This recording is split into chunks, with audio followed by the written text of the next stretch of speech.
Audio Sorceress presents the unabridged recording of Unmasked, Blake Brier, Book 1, written by L.T. Ryan and Gregory Scott, narrated by Scott Brick.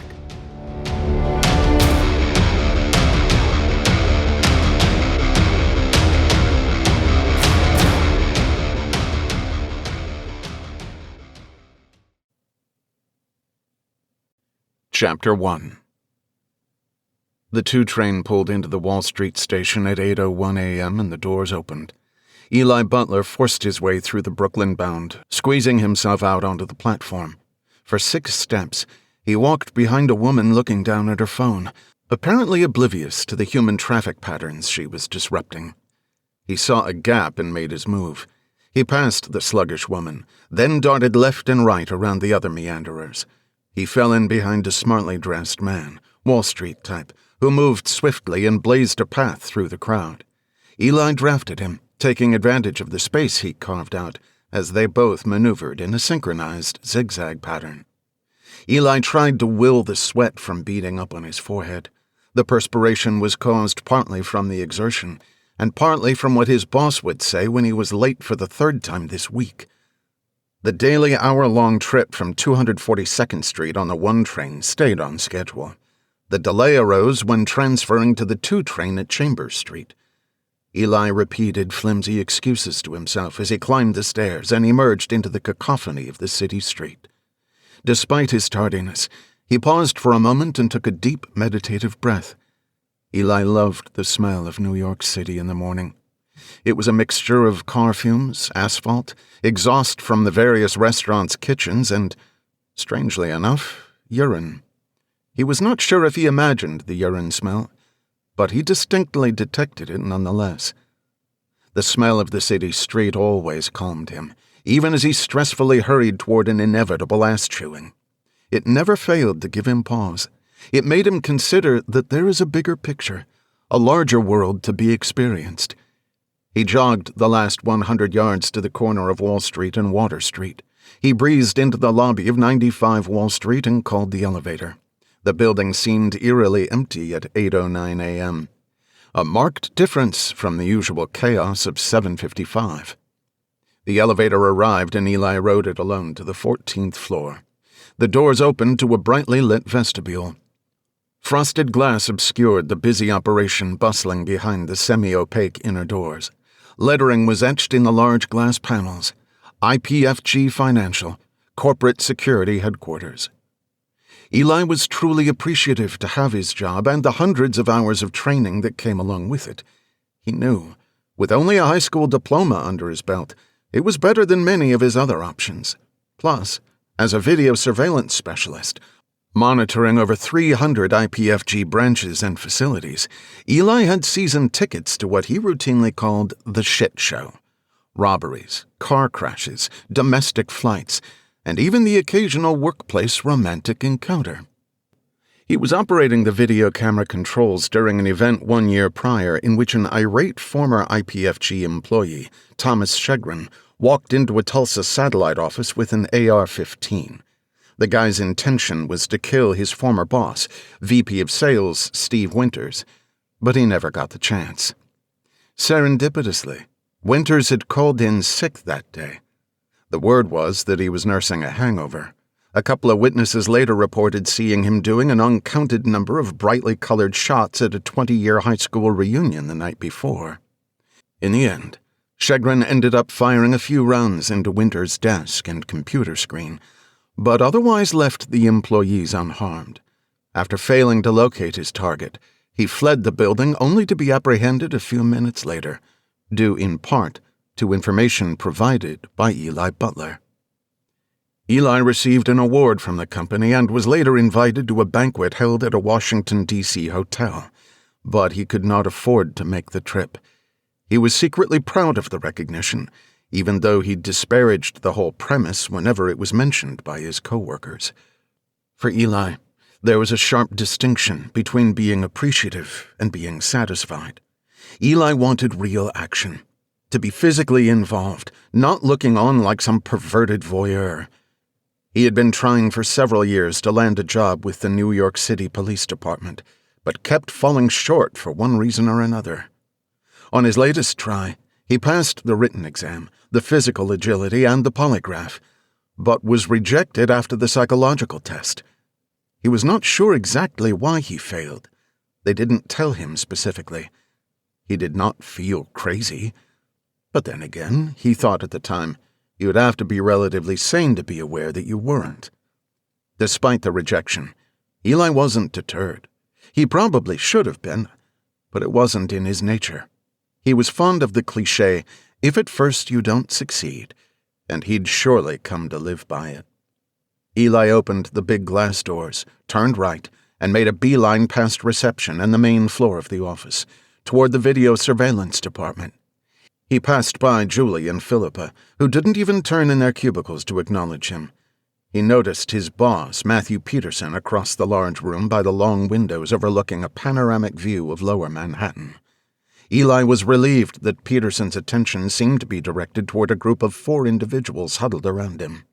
Peterson was motioning toward the windows while speaking, as if he were explaining the layout of the city to the group. Matthew Peterson was in his 60s, and the only hair he had left was wrapped around his head near his ears, leaving the top of his head a gleaming, polished orb. Peterson stood about 5 feet 10 inches, a full 5 inches shorter than Eli's lanky frame. However, the head of security's broad shoulders and deep voice gave him a commanding presence. His temper was often short, and Eli preferred to avoid having it directed at him. The sum of Eli's height, high and tight haircut, and permanent 5 o'clock shadow should have made him an imposing character himself, but when he spoke, he came across as a bit simple, giving him a disarming quality. With Peterson distracted, Eli scurried down the short hallway and opened the heavy door marked VSCCC. "It's about time," said Andre Lopes as he grabbed his bag and headed toward the door. "Oh, and Peterson's pissed." Eli could tell Andre was irritated. Who wouldn't be? It was policy that no one could leave until relieved by the oncoming shift. Andre had clearly had enough. His eyes were sunken and glassy, a byproduct of staring at the wall of nearly 50 screens for hours on end. Eli knew the feeling. The burning, itching, dry eyes, the dull migraine headache, being staved off only by a steady diet of Excedrin and coffee. 8 hours in the darkened room was bad enough during the day, but Eli couldn't fathom how Andre Lopes and the other third shifters could stomach staring at motionless screens throughout the night. Eli had covered a shift for Andre once and barely made it 3 hours before falling into a ridiculous cycle of dozing and startling himself awake. He'd bounce up with vigor and devote his full energy and attention to his assigned task. No more than 30 seconds would go by before he found himself powerless to stop his eyelids from drooping under their own weight again. Day or night, the fact that the entire interior of the room, aside from the dark gray commercial tile on the floor, had been painted black, made it feel like a gloomy, albeit spacious tomb. "Sorry, Dre, I owe you," Eli called out as the door was closing behind his zombified friend. Eli sat in a large swiveling chair as he scootered himself up to the crescent-shaped desk. 3 identical desks sat side by side in the middle of the room. There was at least 15 feet of empty space on all sides, more on the side facing the video screens. For the most part, only one desk was used, although all 3 stations offered identical control capability. There was only one specialist manning the control center during each shift, and all of them preferred the center console. Eli felt it to be more symmetrical, sitting in the middle. It gave him a more uniform view of the wall of screens in front of him. Eli adjusted the angle of the 4 computer screens mounted to the desk, logged into the system, and, remaining faithful to his daily ritual, began rearranging the various software windows into positions with which he was comfortable. Like every other morning, he lamented that the developers of the security control software GeoNet had not yet built in a way for separate users to save their user interface preferences. But in truth, he kind of enjoyed the ritual, and anything else that would zap a few extra minutes from the day. Andre had already set the system to auto-rotation, which systematically looped through views of the various facilities, displaying the live video feeds on the gigantic wall of plastic, LEDs, and liquid crystal. Feeling settled, Eli brought up the online edition of Guns and Ammo and scanned the recent questions and comments in the site's forum. Eli volunteered as a moderator for the online forum and would visit the site several dozen times a day. He had poured many hours and dollars into this hobby over the past few years. As a collector, Eli had amassed a decent inventory of pistols, revolvers, and rifles, a luxury that was afforded to him by virtue of being single. He typed out a quick response, correcting a poster's misstatement that the velocity of the 5.56 NATO round was 2,800 feet per second. I believe the velocity of the 5.56 is 3,025 feet per second. You might be thinking of the 7.62, he wrote. Eli sent the reply, closed the web browser, and got up from the desk. He walked over to the back of the room and loaded a coffee pod into the Keurig machine set up on a small folding table. The door opened with an accompaniment of laughing voices and streaming light. "And this is the crown jewel of our department, our state-of-the-art video surveillance command and control center," Peterson said to the group. "Around here we call it the cockpit." One member of the group let out a slight chuckle before sheepishly trailing off, realizing Peterson was not making a joke. Startled by the loud entry, Eli's leg muscles twitched as if he were going to sprint and leap into his chair. Instead, he stood by the coffee machine and lifted his hand in a meek wave. "This is Mr. Butler. He is one of our specialists," Peterson continued. "Butler, bring up number 232. Eli rushed to his station and punched at the keyboard. The wall of screens flickered to display every angle covered by the 48 cameras installed in the downtown Los Angeles branch. This room was custom-built to span 2 floors in order to have the ceiling clearance to fit these 48 screens. Peterson ran through his usual spiel. Specifically to accommodate our largest coverage areas. 2 facilities have 48 camera angles: Los Angeles, California, and St. Petersburg, Russia.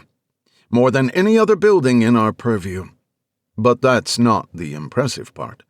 Each camera records a 360-degree view in 5K resolution, allowing us to pan and zoom into almost every inch of our 342 branches and facilities.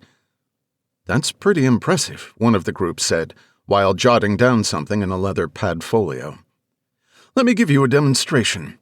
Do you see that man there, with the gray jacket and yellow tie, walking toward the staircase?" Peterson asked as the group nodded. "Butler, follow him." Eli's command of the system was uncanny. He could move between cameras and intuitively coerce the massive network to do his bidding.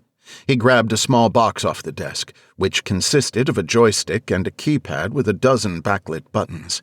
One of the 4 screens in front of him flashed to a video feed and displayed an overhead view of the subject climbing a marble staircase, the word "output" superimposed over the image. Eli's eyes darted from the wall of video to the desktop monitor and back, but never glanced at the device in his hands. He punched at the various keys with his left hand as his right manipulated the joystick controller. The group murmured as Eli switched views, panned, and tracked the unknowing subject. He followed the man into an office and trained another camera on him as he sat down at a mahogany desk. Eli zoomed in tight as the man picked up a telephone receiver. Eli then abruptly panned the camera toward the wall and left it there. "Who did he call?" Peterson asked. The group didn't respond. After a brief pause for effect, Peterson motioned to Eli. Eli clicked the keys in a quick burst and the video ran back to the point at which the subject was approaching the desk. The video stopped and then ran forward, replaying the sequence of actions the group had just witnessed. The subject picked up the phone, but instead of the camera panning toward the blank wall, Eli pressed and turned the joystick, zooming in until the keypad of the phone filled the screen. The man tapped the 10 digits into the phone's keypad. Eli placed the controller onto the desktop, grabbed the mouse, and clicked a couple of on-screen buttons. The close-up view of the phone's keypad and the man's dialing finger played in a loop in slow motion. Peterson called out each number with a dramatic intonation. Eli sat back in his chair and turned to look at the group. The corners of his mouth turned up in a subtle, proud smile. Peterson also let a slight grin show, obviously pleased with the improvised skit he and his employee had just performed. "Any questions?" Peterson asked. Without waiting for a response, he continued, "Okay then. Let's move upstairs to the computer forensics department. I think you'll find it quite interesting." The group began filing out of the door. Peterson turned back toward Eli, his smile instantly leaving his face. "Your shift starts at 8 a.m., Butler. You and I will speak later," he said in a hushed voice. Uneasy, Eli turned his attention back to the video panels. Instead of re-engaging the auto-rotation, he punched in the numbers for several of the more active facilities: Miami, Chicago, Dallas. Business as usual. Satisfied that all was well in the world, he let the computer take over the rotation. He opened the Google Chrome browser and dragged the cursor toward the favorites bar labeled Guns and Ammo. Before he clicked, the loud screech of a hold-up alarm echoed through the cavernous room.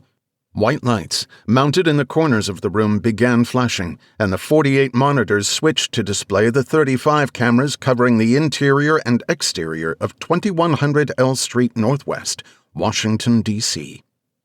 The busy D.C. branch had not been one of the usual false alarm offenders, but Eli was very familiar with the location. In addition to the public bank branch being located on the ground floor, the building housed one of the corporation's largest data centers. Eli glanced at each of the panels, observing people move about the nondescript offices, boardrooms, elevators, and hallways. The incessant screeching continued to uncomfortably rattle his eardrums. Then he saw it. Eli snatched the controller from the desk and, with a couple of keystrokes, plucked one of the main lobby camera views off the wall and deposited it onto his desktop monitor. He zoomed in and sat for a moment, staring motionless, with mouth agape. This was going to be a bad day. Chapter 2. Eli, his eyes pinned open in disbelief, reached for his headset and put it on, never glancing away from the scene unfolding on the screen in front of him. He clicked the mouse to dismiss the alarm, slid his hand across the desk until he felt the desktop telephone and pulled it closer to him. He began to dial 911, but hung up before the call went through, realizing the call would only connect him to the local NYPD dispatch center. He brought up a browser window and typed Washington, D.C. Police into the browser bar. Google listed Metropolitan Police Department of the District of Columbia at the top of the screen. He dialed the emergency number by feel as he turned his attention back to the live video feed. "D.C. Metro, call taker Ward, how can I assist you?" a woman answered. "Hi, yes, this is Eli Butler with IPFG Financial Security. I need to report a robbery in progress, 2100 L Street Northwest." "Yes, sir," Ward responded curtly.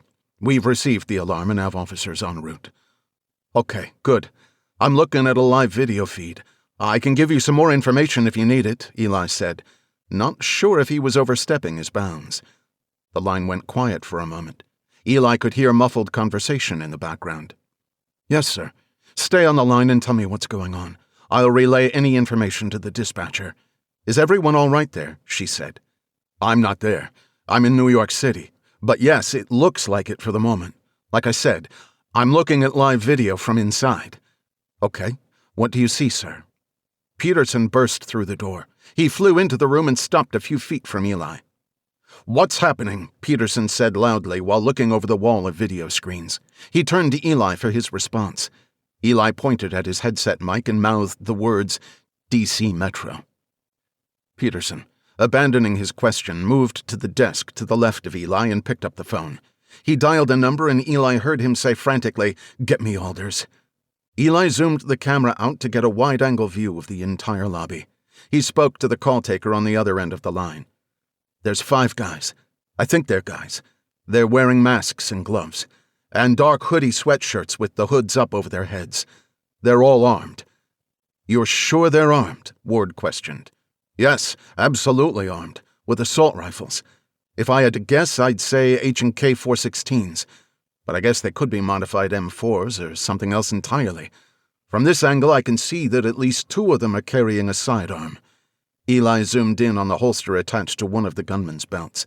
Maybe Glocks or Smith M&Ps, hard to say. Eli could hear the woman calling out to someone else in the room.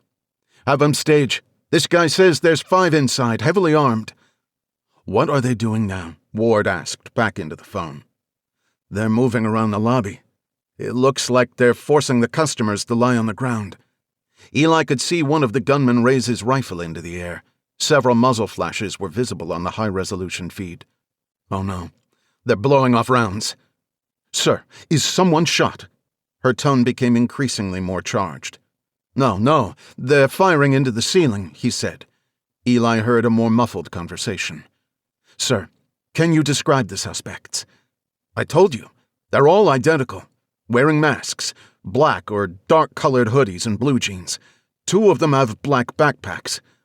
"What kind of masks?" Ward probed. "Ski masks?" "No, they're plastic, I think. All white, except for some green blood or something coming from the eyes. I'm taking some screenshots. If you want, I can email them."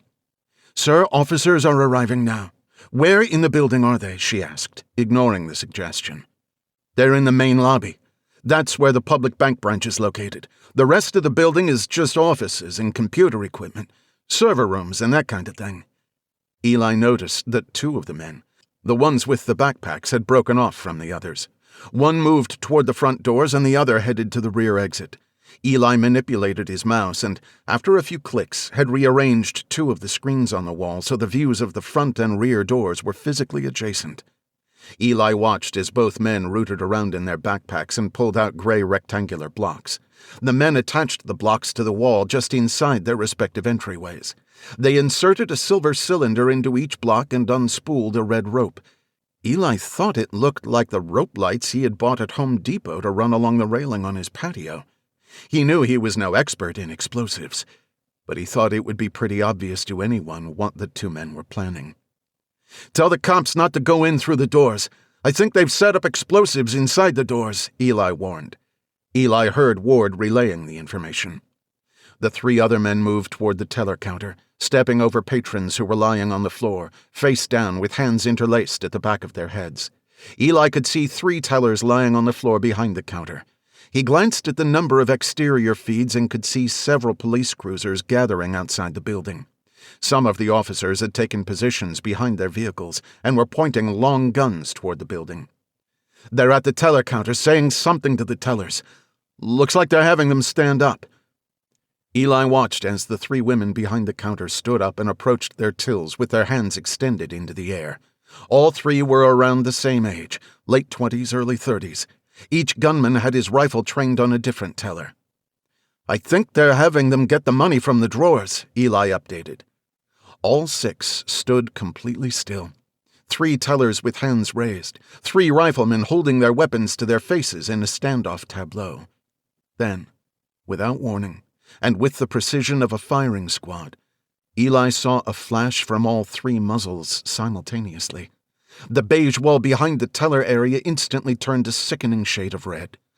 Small red spots appeared in the centers of the 3 women's light-colored blouses and rapidly grew until almost completely saturating the thin fabric of each garment. Eli could see the look of pain and disbelief on their faces, haunting expressions that emoted an indescribable sadness.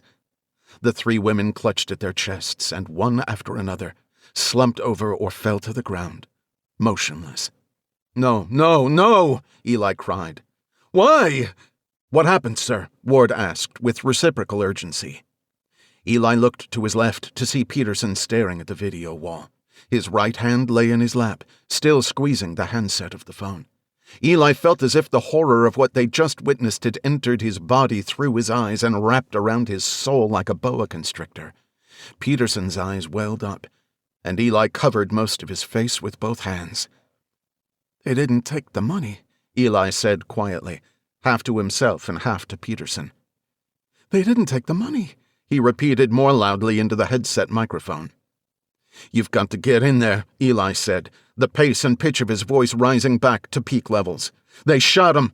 They killed him for no reason." "Who? Who's shot?" Ward interrupted. "The tellers, all at once. They executed them." They just freaking executed them! Eli could feel himself shaking. It was as if the innocent women weren't actually dead until he said the words, solidifying the reality. They're moving. I think they're going upstairs, he said, as he watched the 3 shooters begin to move past the elevators, toward the access door for the stairwell. You've got to get in there now! Is there another entrance? Ward asked, her voice remaining calm and collected. No, not at ground level. There is an access door to the stairwell on the roof, if someone could get up there. For a moment, Eli thought of the ridiculousness of the proposition, but then considered that the Washington, D.C. Police Department probably had a helicopter. The roof might be a viable option. Do you have a helicopter? Well, yes. But, sir, I'm only relaying the information. How the officers approach this is up to the commanders on the ground. Can you still see them? Eli abandoned his computer, stood up, and walked around the desk. He leaned back against the sturdy piece of furniture and stared up at the towering wall of light. Okay, I'll just describe everything that's happening. You do with it what you can. Right now, the 2 guys with the backpacks are still in the lobby. The other 3 are climbing the stairs. There was no interruption from the other end of the line. One of the backpack guys is crouching down over one of the people lying on the floor of the lobby, an older guy with gray hair and blue shirt. The guy's standing up. The old guy, I mean. The backpack guy is leading him toward the front. Eli hoped he wasn't about to witness another senseless slaughter. He glanced at the stairwell monitors. The 3 guys in the stairwell are moving on to the 3rd floor. That floor is part of the data center. There's nothing on 3 but some climate-controlled computer rooms. An employee sat at a desk just outside the secure data center area. The young man appeared to be typing away at a keyboard, unaware of the hold-up alarm that had been triggered in the branch below. Do we have a phone number for that guy? Eli pointed at the screen as he turned back to Peterson, who was still busy updating his bosses by telephone. Eli saw the 3 gunmen traveling down the hallway toward the oblivious young man. With the 3 of them lined up side by side, Eli could see that one of the 3 men was significantly taller than the other 2. They're moving toward the data center. When they turn the next corner, they're going to run right into an employee who doesn't look like he knows they're coming, Eli said to Ward. They're turning the corner. They shot him. They shot him in the face. He's still moving. No, never mind. One of the other 2 shot him again. 4 or 5 times. Point blank. Christ, these guys are complete savages. He was amazed at the callousness and the complete lack of hesitation displayed by the masked men. The largest of the 3 had barely rounded the corner before he raised his rifle and casually murdered the young employee. Eli could hear commotion on the other end of the line but did not get a verbal response from the call-taker.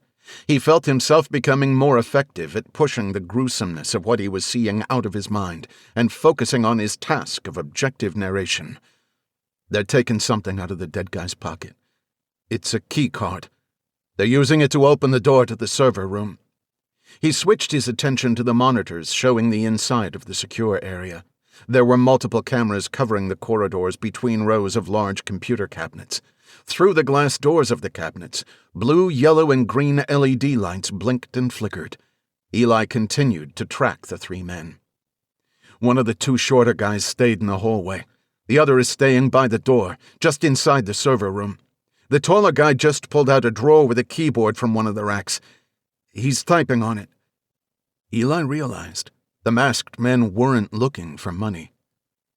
This place probably holds a ton of customer information. Bank accounts, credit cards. They're trying to steal it all, I bet, Eli said, inserting his own theories into the situation. Okay, listen, Ward said, finally re-entering the conversation. The helicopter is being deployed. It's about 10 minutes out. We're going to need your help. When the time comes, we're going to patch you in to the SWAT commander directly. While he and his team are making entry from the roof, you'll be the eyes. Okay? Ward asked rhetorically. Yes, of course, Eli said. Keep doing what you're doing, Peterson interjected in a hushed voice as he stood up from the desk. I'll be back. Corporate's filled in. The jet is on its way. We're setting up a war room in the conference room next door, but be prepared. This room may be getting real crowded real quick, he said as he hurried out the door. Eli looked over the screens and noticed that while he was watching the server room, The two masked men in the lobby had lined up all 8 hostages, in 2 lines of 4, in front of the 2 front doors. Eli noticed that the gunmen themselves had not crossed in front of the glass doors, even when planting the explosives. He assumed they were aware that snipers would have already been in position, waiting for an opportunity to take them out. The hostages are lined up by the front doors. The officers should be able to see them through the glass. Eli worried that the gunmen were staging a show, getting ready to execute the 8 hostages in full view of the police and, God forbid, the news media. He realized why Peterson had been frantically conferring with corporate management. Something Peterson had said on the phone had finally registered in his brain. PR nightmare was the phrase he used. Eli had no doubt there would be backlash. The guys on the 3rd floor are still in the same spots, he continued with his update. Are you still there? Still here. Go ahead, Ward responded. The 2 in the lobby are standing against the wall on either side of the front doors. The hostages are all still standing there. Wait, they're moving toward the door. They're walking out the front doors. The guys in the masks aren't moving. They're just letting all of them leave. The tone of Eli's voice relayed his disbelief. Through the external cameras, Eli could see the hostages emerging through the doors. As each hit the open air, they began sprinting away from the building. Several officers came out from their cover and pulled the fleeing people away and toward a large coach bus, painted with the words Metropolitan Police Mobile Command Center. Several officers intercepted them as they boarded the bus, cloaking them in large red blankets. They're all out, Eli said to Ward triumphantly. Is there anyone left in the building? Ward asked. Eli scanned the screens and quickly counted out a rough figure. There are about 30 employees in the building on different floors, but no one's left on the 1st and 3rd. Eli paused at the gravity of why no one was left in those areas. The guys in the lobby still haven't moved. I mean, at all. The 3 upstairs are moving down the hallway toward the stairwell. The helicopter is in the air and is 2 minutes out. We're working on getting the patch in place now. Okay, got it. They're in the stairwell, going back down. They passed by floor 2. That's good news, at least. He paused. And they're coming back into the lobby. Eli watched as the 2 masked men by the front doors moved toward the center of the bank floor. They flanked the other 3 men. Eli felt like he was watching a silent movie of a military color guard without the flags. The 5 men pushed back the hoods from their heads, exposing bald, pasty white scalps. What the hell are they doing? Eli said out loud. They dropped their rifles on the ground and are standing at attention. They're looking right at me. Looking at you? Ward said. Looking right at the camera. This is creepy. Those weird masks don't help, Eli replied. Eli really did feel uneasy. Even though he knew it was impossible, he felt like they could see him watching them. In any case, it was obvious that they knew someone was. Okay. Sir, I'm disconnecting. You're being patched in with Sergeant Del Grasso. Thank you, Ward said with a sigh of relief that her responsibility was being released. Eli stared into the screen, glared into the white plastic faces, green tears streaming down the cheeks, and wondered what kind of monsters hid behind them. Then he witnessed something he never saw coming, never would have been able to concoct in his wildest imagination. In one fluid, almost imperceptible movement, all 5 men simultaneously drew their pistols from the holsters, jammed them under their chins, and pulled the triggers. The tops of their bald heads exploded, sending a red mist of blood and brain matter into the air. The mist lingered as the 5 limp bodies fell to the floor. No need, Miss Ward, Eli said solemnly. It's over. Chapter 3. A constant flood of sweat crested Blake Brier's brow and flowed unimpeded into his eyes. Blake focused on the stinging feeling and fought the urge to blink.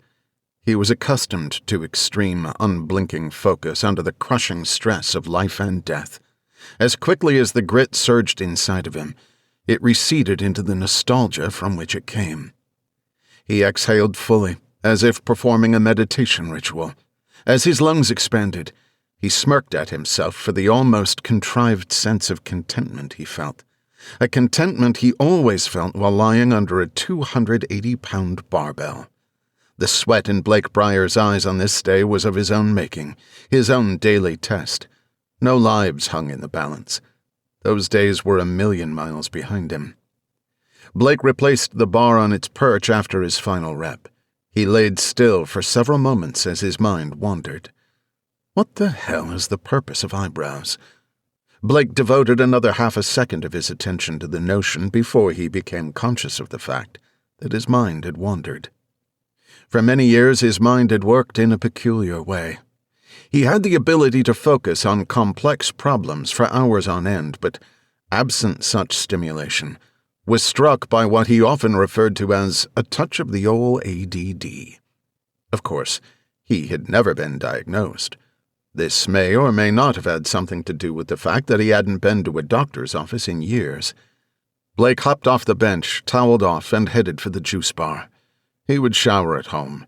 It was only a 5-minute drive, and he wasn't particularly fond of the locker room crowd.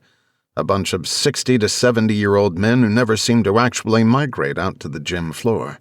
They'd unpack what seemed like 4 years' worth of toiletry products and commence with their work, which, as far as Blake could tell, consisted of standing around buck-naked and staring at themselves in the mirror. Blake got in line behind a small 20-something woman wearing a matching pink and black spandex outfit. The woman turned to glance at him, flashing a quick smile before returning to dictating her order of a soy banana flax kale power shake. The woman was in pretty good shape, but Blake calculated that at her age, she probably didn't have to put a whole lot of work into it. At 43 years old, he was no longer the beneficiary of such perks of youth.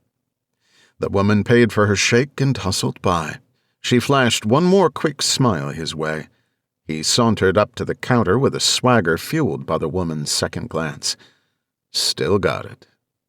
He often got that type of reaction from women, but he knew it probably had less to do with some animal magnetism and more to do with his calm and confident boyish aura. He was often told he had a friendly face. His 6'3", 230-pound frame might have seemed imposing in other settings, but not in this room. The juice heads crowding the dumbbell racks against the back wall of the gym dwarfed him. What did stand out, Blake figured, was not just his bright red hair, but also the bright red beard he had been growing for the past 4 months. If anything, that's worthy of a double take. Blake ordered a protein shake and swiped his debit card through the card reader. The machine spit back the harsh response. Declined. Don't tell me. Another fraud alert. He replaced the card in his wallet and produced a credit card. Swipe. Declined. Blake was not easily rattled, and this moment would certainly not be an exception, but he did feel the slightest warmth flush through his skin in spite of himself. He was well acquainted with the types of technical errors that crop up in payment networks, but he didn't particularly like the idea of appearing to anyone as some kind of deadbeat. A crumb bum, as his father used to say. The cashier shot him a dirty look, but what he didn't know was that Blake typically kept around $200,000 in his bank account. Old habits. You never know when you're going to need a ton of cash, and quick. But the fact remained that Blake only carried 2 cards, and both had rudely rejected him. The cashier tightly gripped the freshly prepared protein shake as if he was afraid that Blake was going to try to grab it and run. I'll cover him. A soft, sweet voice came from over Blake's shoulder. The sound of her voice slipped into his ears and rattled around in his gut. He knew that voice. He knew it well. Joe, he said, before turning around to confirm his prediction.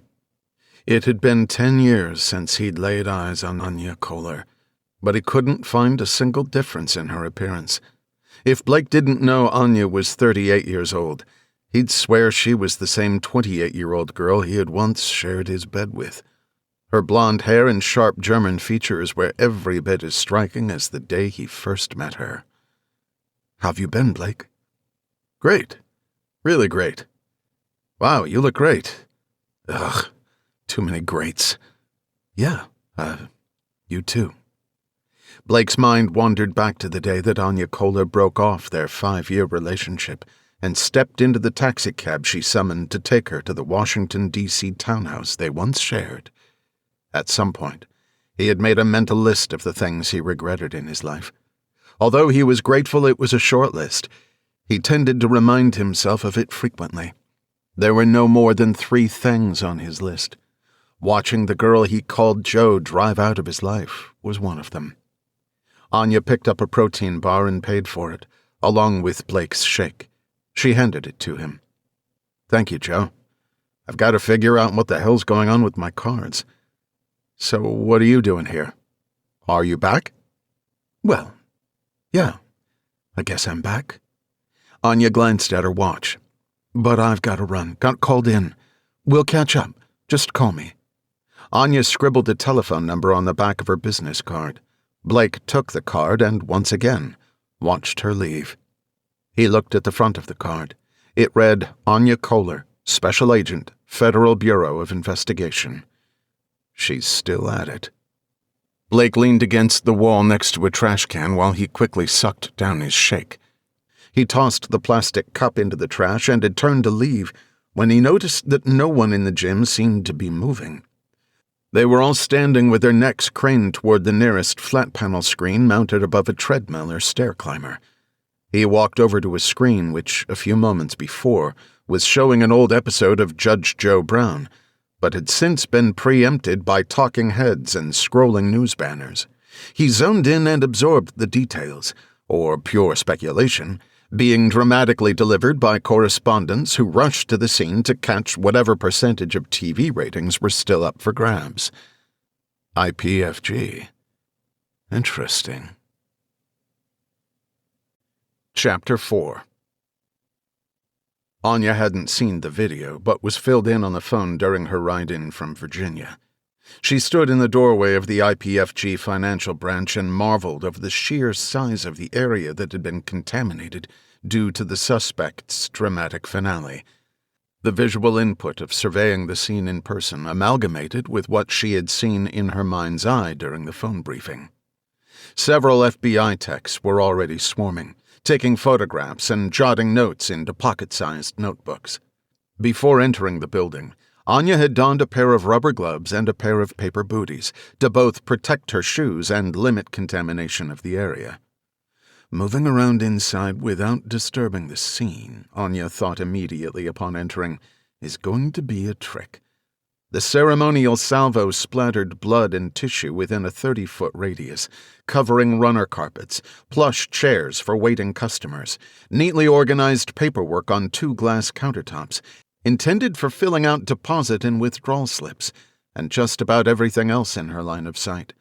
Then there was the teller's area. Anya empathized with the crime scene techs who were tasked with processing, measuring, and documenting every inch of the chaotic scene. "Hey, partner, glad you could make it," Andrew Harrison called out as he emerged from a door near the elevators. Harrison wasn't exactly Anya's partner. The 3-agent bank robbery unit based out of the D.C. field office was organized so that each agent managed their own caseload, independent of the other 2. Each of them would draw on the others for assistance when needed. However, Anya found herself turning to Harrison more often than her other colleague, Jim Lawson. She found Harrison, as tactless as he could be at times, to be more competent than Lawson, who surprisingly had the most seniority and experience of the 3 of them. Anya eased toward Harrison, trying to avoid disturbing anything. "Hey, buddy," Anya said warmly. "Is Lawson here yet?" "No, he's not coming. Still at training in Alabama." "Ah, so it's just us." "Where are we so far?" Anya asked. "Well, it's not just us. Wells is upstairs. But I can fill you in a bit on what we've found out so far," Harrison replied. Anya pursed her lips. Damn it. I was hoping to get a few minutes to sort this thing out before Wells showed up.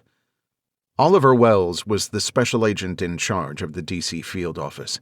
Anya had a decent working relationship with him, enough so that he had approved her reassignment there, but he tended to be high-strung.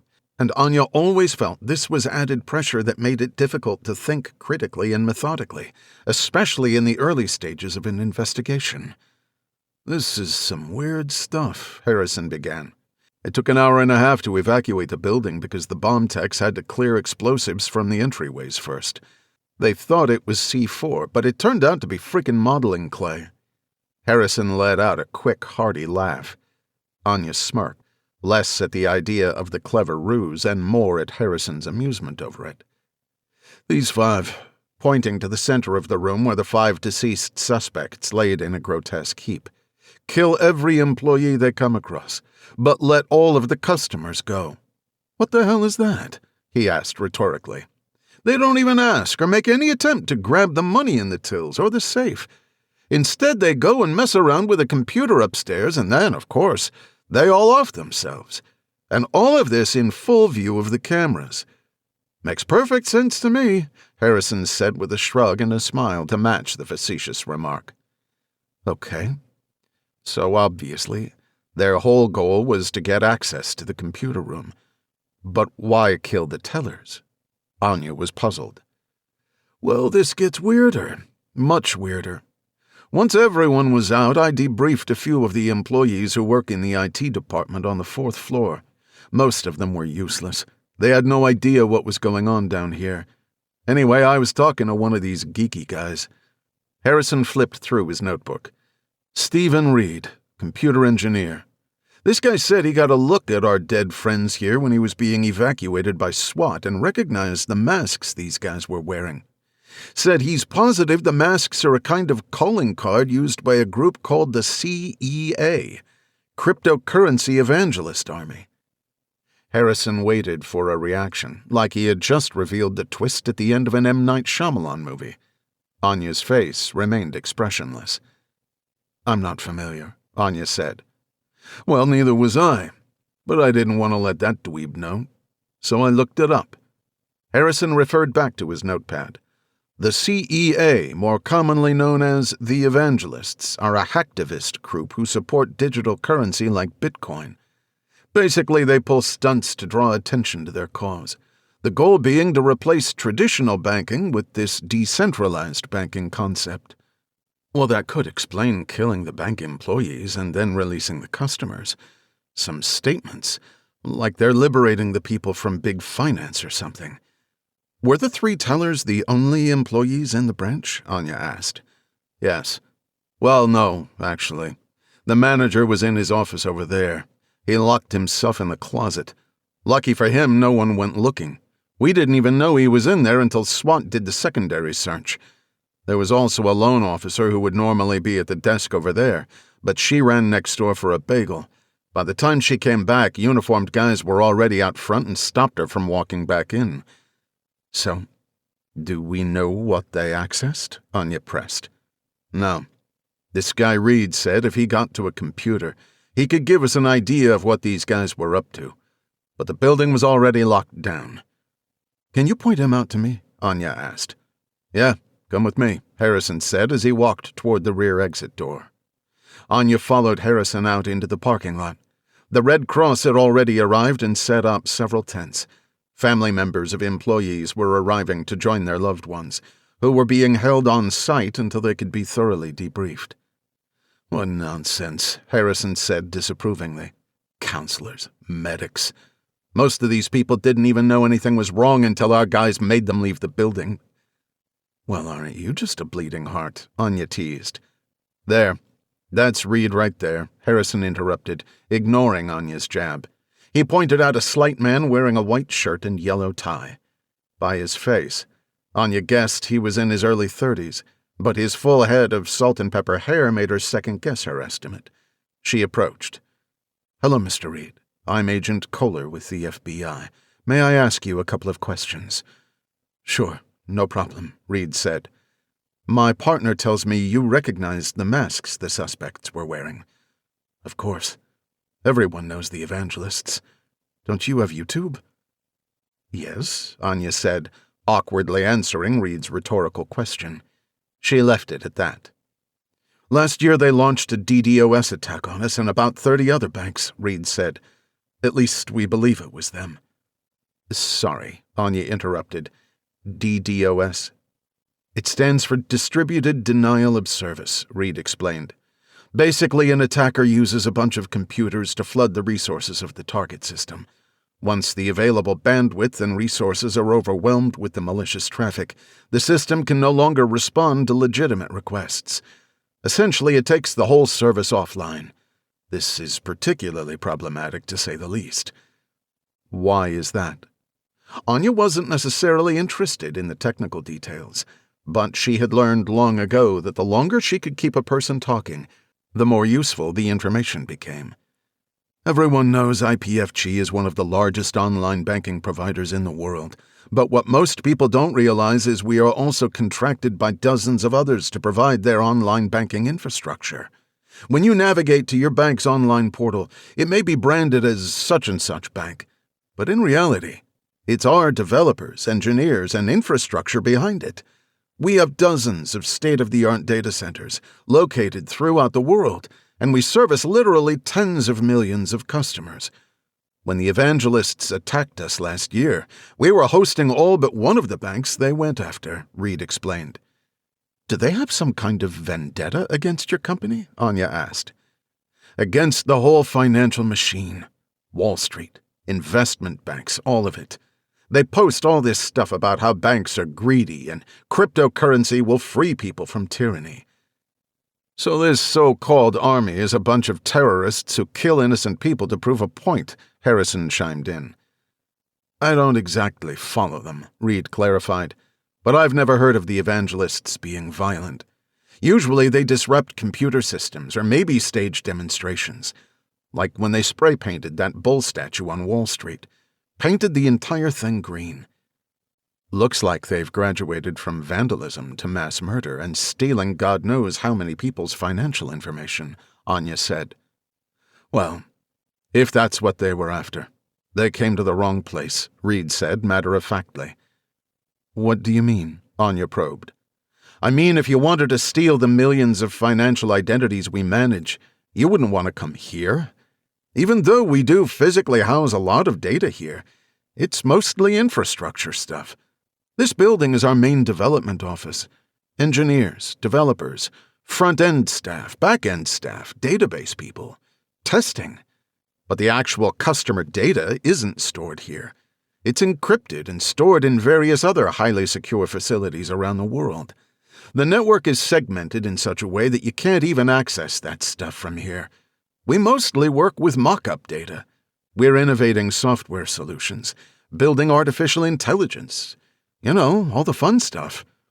My point is, the most they were going to be able to do is set us back a bit. Everything is backed up hourly off-site. Anya pulled out a notebook from her blazer pocket and jotted down a few ideas she intended to follow up on later. If you ask me, Reed continued, my guess is they weren't trying to take anything.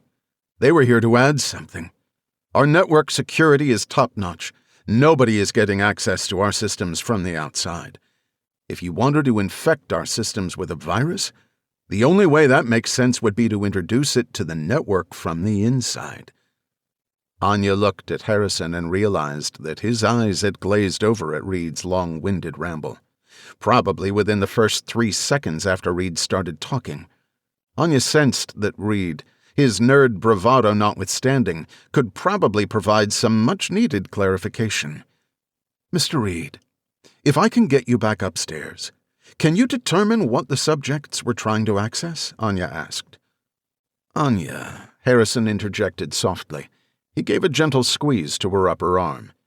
Is this a good idea? These guys came here for something, Anya said. Everything was meticulously planned. The fake explosives, the simultaneous suicides. I don't believe for 1 second that they just hadn't realized there was nothing here to steal. Anya didn't wait for Harrison's approval. Mr. Reed, please come with me, she said, walking toward the building. Anya led Reed through the rear door of the branch. Harrison followed a few feet behind. Anya pressed the button to call the elevator. Waiting for the elevator to churn its way down to the ground level, Anya tapped her fingers on her thigh with one hand while she rubbed her temples with the thumb and middle finger of the other, a typical tell that her brain was working in overdrive. As the elevator opened, Reed began to move inside. Anya put out her arm, momentarily stopping him. She looked at Reed with determination. "Mr. Reed," she said, "you and I are going to find out what this was really about." The three entered the elevator and Anya pressed the round backlit button labeled 4. The doors closed, sealing out the commotion of the forensic investigation that ramped up into full swing. Chapter 5. Blake punched a code into the lock's keypad. The servo motor slid the bolt open with a sound that was reminiscent of a small robotic arm. The Bluetooth device communicated with the base station to disengage Blake's home alarm. He entered, relocked the door behind him, and reset the alarm for home mode, activating the door and window sensors while disabling the motion detectors. Even though he was sure he already locked the car, Blake depressed the lock button on his key fob and listened for the short blast of the Dodge Challenger's horn. He kicked off his sneakers, dropped his gym bag, and tossed his keys on a small table just inside the foyer of his 3-story townhouse. He walked past the stairway to the kitchen, checked that the back door was secure, and peeked through the blinds into the garden, not expecting to see anything out of the ordinary. Blake did a casual check of the rooms and determined that nothing was out of place. The procedure was half-hearted, nowhere near thorough, and would be utterly pointless if someone had been lying in wait for him. He went through the motions not because he thought he was in danger, but because carrying out the pretense helped him relax. Over time, old habits, once necessary habits, solidified into superstitions, of which he had many. For as long as he could remember, he faithfully followed the rules of many common wives' tales, avoiding the underside of ladders, knocking on wood, despite the fact that he did not believe in the underlying cosmic retribution. Not really. In addition to the colloquial ones, Blake added several unique superstitions of his own, particularly when it came to missions. Satisfied with his less than thorough check of the house, Blake returned to the kitchen, opened the refrigerator, and surveyed its contents more thoroughly than he had the rest of the house. He selected a carton of orange juice, pulled a glass from the cupboard, and poured the juice until it reached the top of the glass. He shook the carton to gauge the weight of the sloshing liquid. This wouldn't be worth putting back. He drank from the carton, finishing the last of it.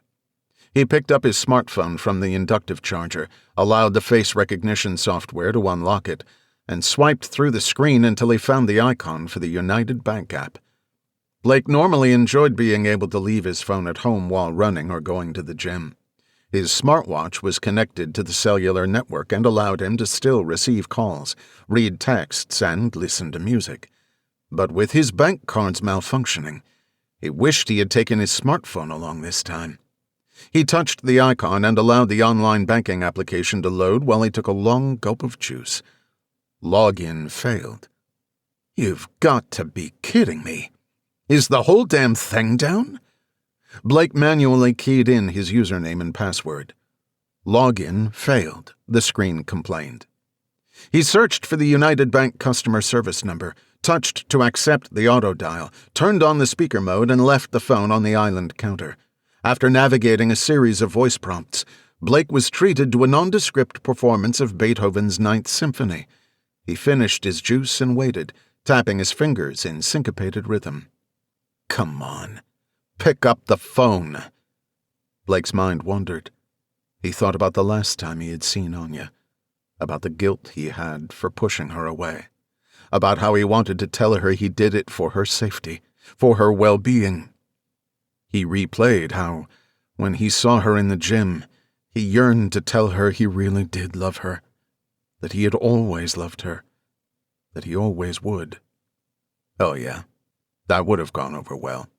Hey, Joe, how've you been? It's been a while. By the way, you were the love of my life, and I pushed you away because I was a clandestine operative putting you in danger simply for being associated with me. Oh, and I had no choice but to lie to you on a daily basis. Cheers. Blake shook his head at the thought, as if trying to eject it through his ears. He brought his glass to his lips before realizing it was empty. As he set it back down, he caught the slightest whiff of his own sweat-driven stench. As if not content with the peripheral experience, he lifted his arm and buried his nose into his armpit. Oof, that's ripe. Blake mashed the end button on the phone, figuring his time would be better spent washing the foul odor off himself. He willfully deluded himself with the idea that there would be less of a queue if he called back in a few minutes. He grabbed his phone and headed toward the stairs. He paused, reached into his pocket, pulled out Anya Kohler's business card, and stared at the back of it, at the personal cell phone number she wrote there. He opened his phone and brought up the dialing screen. He stood at the base of the staircase, his intention to quickly grab a shower temporarily forgotten. His thumb hovered over the glowing numbers. He felt his body reacting to the thought of connecting with her again, if only by voice. His pulse quickened and slight perspiration dampened his palms.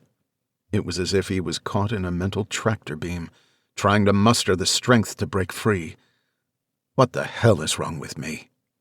He dropped his hands to his sides and let out an audible sigh. It had been a long time since he was so affected.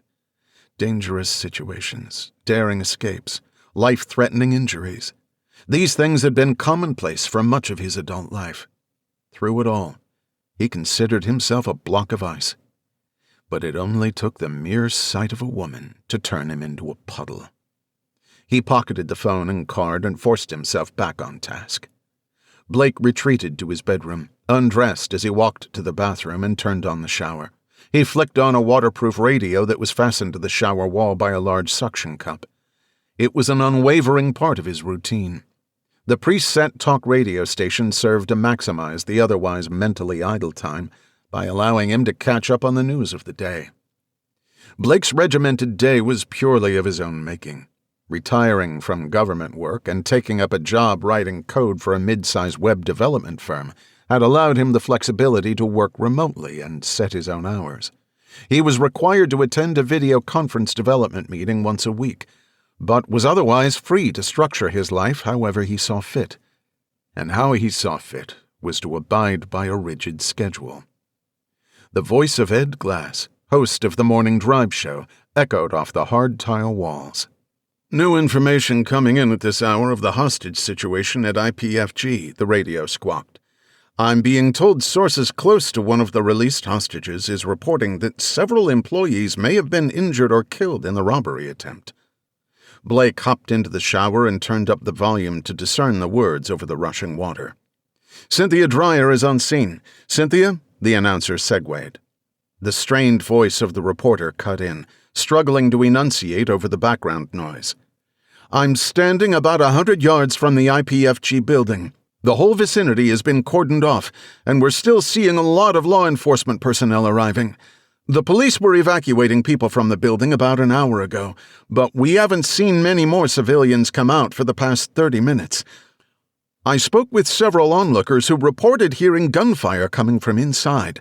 According to a relative of one of the released hostages, there may be as many as 3 civilian casualties.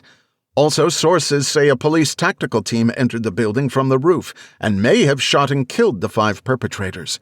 So far, police are not commenting on whether they have taken anyone into custody, but as of yet, no one out here has witnessed anyone being taken out in handcuffs.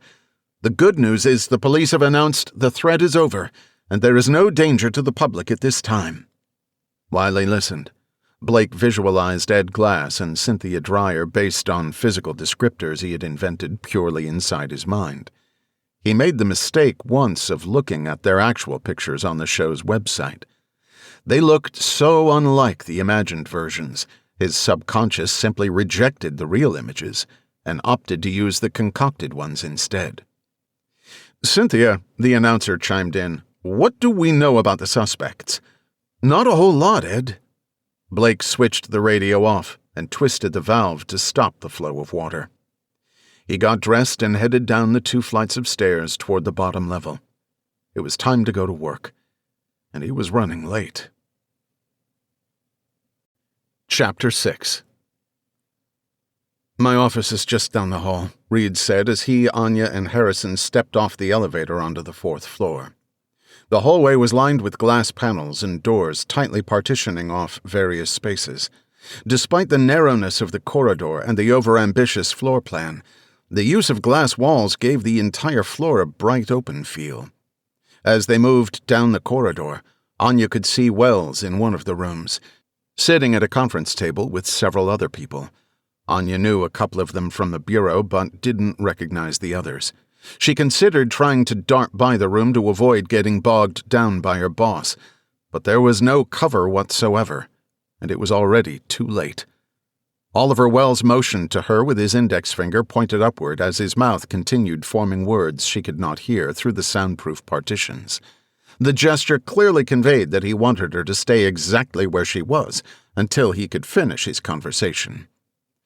"Go ahead and get started," Anya said to Harrison. "I'll fill in Wells." Harrison nodded as Reed began leading him further down the corridor. Anya waited while Wells continued to speak with an older man, who Anya estimated to be in his 60s. Anya could not keep from noticing that the man was undeniably attractive for his age.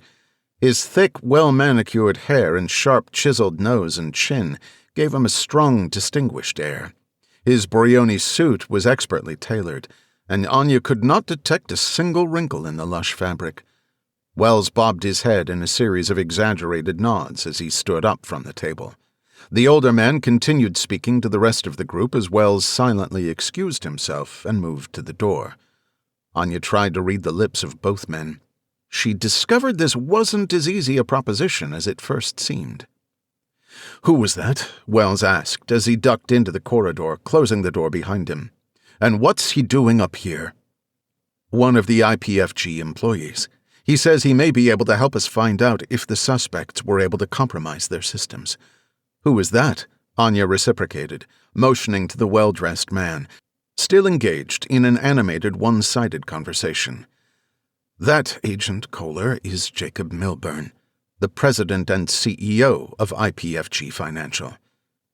"He came here in person. Why? I mean, doesn't that seem unusual?" Wells was already becoming perturbed by Anya's efforts to change the subject and reverse his mini-interrogation back on him. "Mr. Milburn has offered resources to assist in the investigation and wanted to check on the well-being of his employees. In person. I'd say that's unusually gracious. Now why don't you and Harrison get on identifying the suspect so we can start giving Mr. Milburn and his team some answers?" Anya was not surprised by the redirection.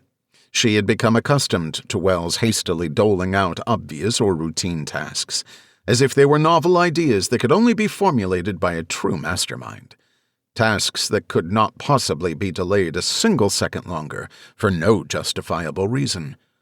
Oftentimes he had already assigned the task to another agent, causing one of them to waste hours or even days on the fool's errand. In this case, though, she agreed. Identifying the 5 subjects had to be her priority, after she finished with Reed. "Look, trust me on this. If all of this was carefully planned and executed for the purpose of getting access to a computer terminal, we must know why. If they've infected the computers with some kind of malicious software, there's no time to spare." "All right, Kohler. Hurry up. I'll let Milburn know what you're working on and try to buy some time on the IDs," Wells said as he swung open the heavy conference room door. Milburn glanced at Wells and then at Anya. As he did, his eyes locked onto hers. He casually shifted his gaze down and up, as if taking a 3D scan of her dimensions. Moving back to her eyes, a confident smile appeared on his face. Anya felt her face becoming flushed. She purposefully broke eye contact and hurried down the corridor to find Harrison and Reed. With little difficulty, she found them in one of the 2 corner offices, situated at the end of the main corridor. Harrison was standing behind Reed, looking over his shoulder as the computer engineer rattled away at the keyboard. "I did a comparison of the current state against the backup from just before the incident.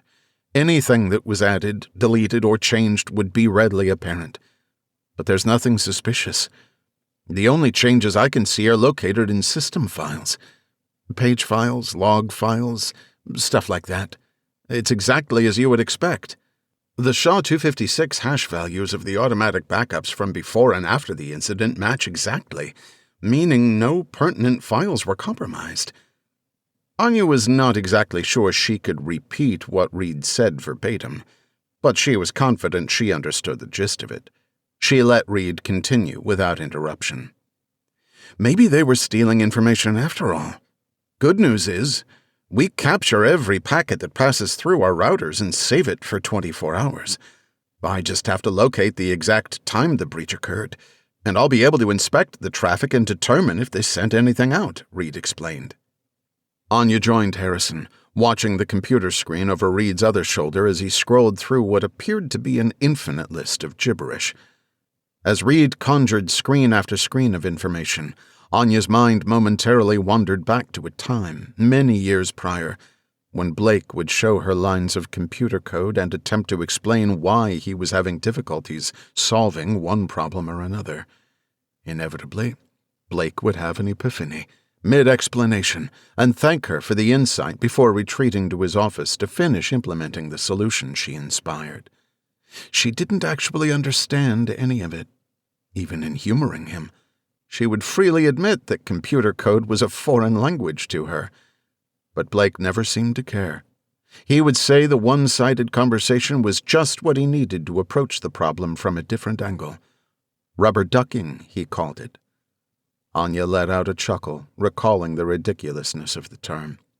Wondering if her slight verbalization had betrayed her inattention, her mind snapped her back to the present. She looked at Harrison and Reed, embarrassed. Despite all that had happened and all that needed to be done, she could not put her ex-boyfriend out of her mind. Seeing him stirred something she had long since suppressed. But she would have to leave that for later. "Okay, here it is," Reed said. "Yep, they definitely sent data out of the building. About 200 gigabytes worth." "What does that mean? I mean, is it significant? Do you know what they sent? What they were after?" Anya rattled off questions, not waiting for the answers. "I don't know. There's no way to know. The connection was encrypted. The data in the packets is unreadable. I can only tell you that it seems like they were after a particular bit of information." Anya tilted her head back in a physical manifestation of mental defeat. She hoped Reed would be able to generate a lead, something that could point her to a possible motive. "Is there anything else you can tell us?" "I can give you the IP address where they transferred the data to, although I doubt it will be much use. There's no way a group like the Evangelists are going to leave a trail, at least not one a cop would be able to trace." Reed shot a skittish smile at the two FBI agents staring blankly back at him. "What? I'm just saying." The glass door to the office flew open so forcefully, Anya was sure it would shatter. Jacob Milburn stood in the doorway. "Enough," he said sharply. "Our CTO and VP of Digital Security are on the way here. I'd appreciate it if you would cease whatever it is you're doing here before you do any more damage." Anya hardly recognized Milburn as the same man she had seen only a couple of minutes earlier. The charming veneer that previously intrigued her had peeled away to reveal a base layer of petulance. She looked to Reed, immediately sorry she put him in an undoubtedly uncomfortable position.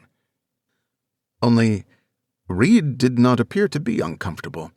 His brow furrowed, slanting his eyebrows toward his nose, his irises pinned to the left in a distant stare, as if he was confused. Wells instantly attempted to placate the man. "Mr. Milburn, I apologize. My agents were only trying to—" "Agent Wells, spare me the apologies.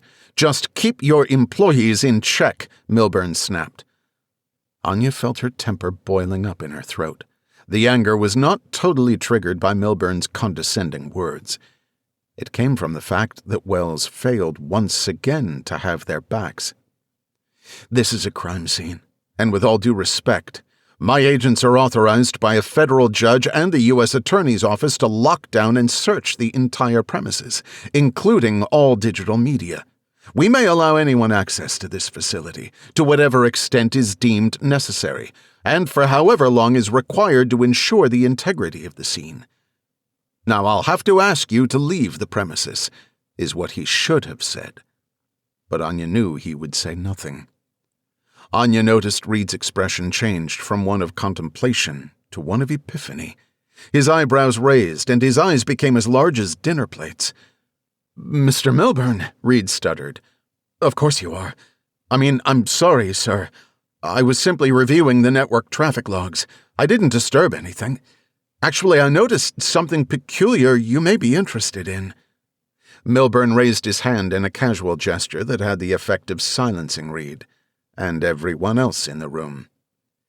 "Do you work for me, Mr.—" Milburn paused.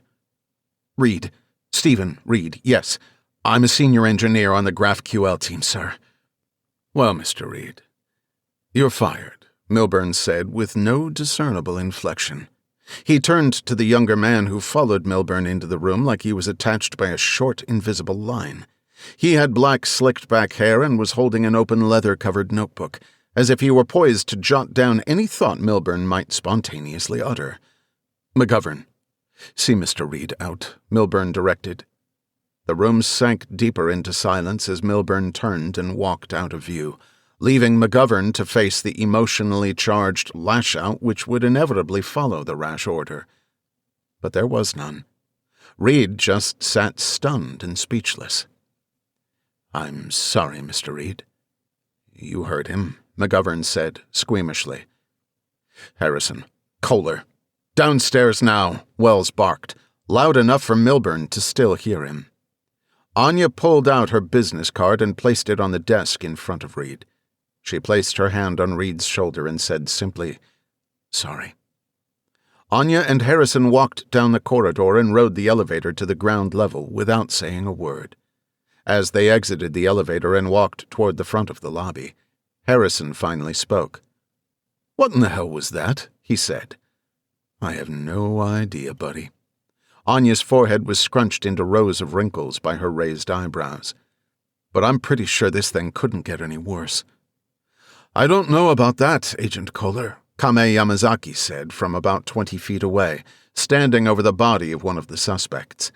"There's something you've got to see." Anya had been friends with Yamazaki, even before she started working as a civilian crime scene technician for the FBI. She insisted on calling Anya Agent Kohler while at work, even though Anya repeatedly told her not to. She let it go.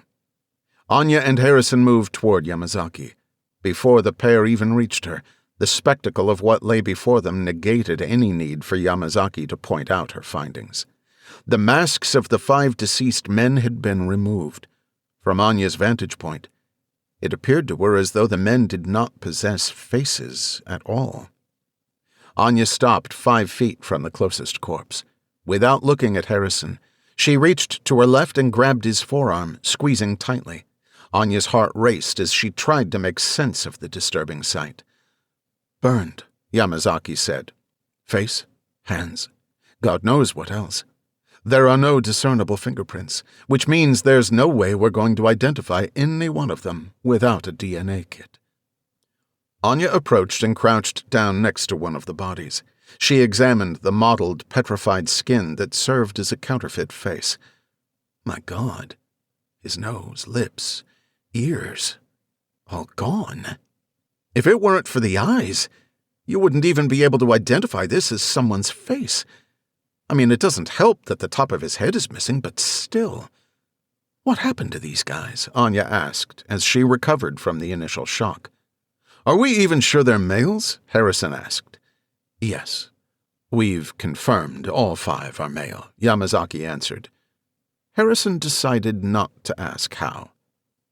"Harrison," Anya said, standing, "we've got some work to do."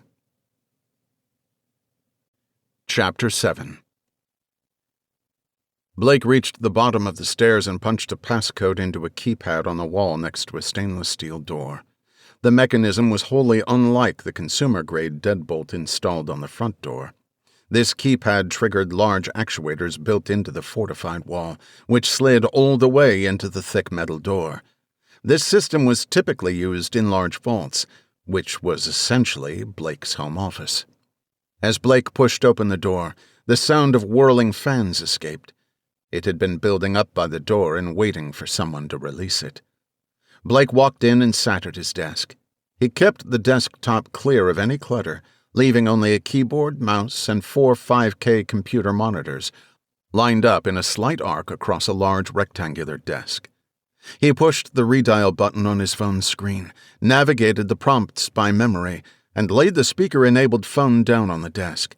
He listened to a low-fidelity rendition of Brahms while he fired up the beast of a desktop computer and logged in. He had this secure facility built while still working with the agency. He had outfitted it with a state-of-the-art climate control system, air filtration system, and fire suppression system. Inside, the room was appointed with some of the best computer equipment money could buy, as well as some that simply could not be bought. Large enclosures, each containing a dozen rack servers, spanned the length of one wall. 2 thin enclosures were mounted on an adjacent wall, each housing 50 graphics processing units, connected to a custom motherboard, designed by Blake himself. The GPU's architecture was such that it made them especially good at processing decryption algorithms. Used in parallel, the setup was capable of cracking passwords with ease. Only 3 other living souls had ever seen the inside of the room after it had been built.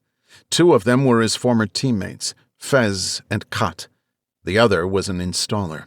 Blake had recently upgraded to dedicated fiber when it became available in his area. He was reluctant, but the promise of an extreme improvement in internet bandwidth had forced his decision. Although the worker did comment about the sheer amount of equipment in the room, he did not show a deep interest. Blake told him he was running a small internet company. The man seemed to be satisfied enough with that explanation. The capability of his setup was beyond overkill for his new job of writing JavaScript code for web applications. The simplistic coding work was enjoyable enough and provided some extra cash flow. But Blake continued to maintain multiple pieces of severely complex classified software, which he originally developed while working for the government. He made a point to continually upgrade his software to take advantage of new advancements in processors and memory, and try to keep up with the ever-changing paradigms of security and cryptology. Of course, Blake regularly provided these updates to his old colleagues as a gesture of camaraderie.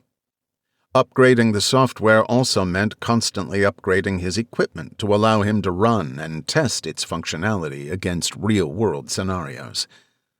Real-world scenarios. This was Blake's softened term for hacking actual live computer systems. He thought it a useful effort to keep his skills sharp, and, by most measures, he had done just that. Since becoming a civilian, he had accessed hundreds of supposedly secure systems, but he prided himself on never causing any damage, downtime, or trace of his presence. Blake was not a criminal, and he despised those who used such skills and technical capability to cheat and steal.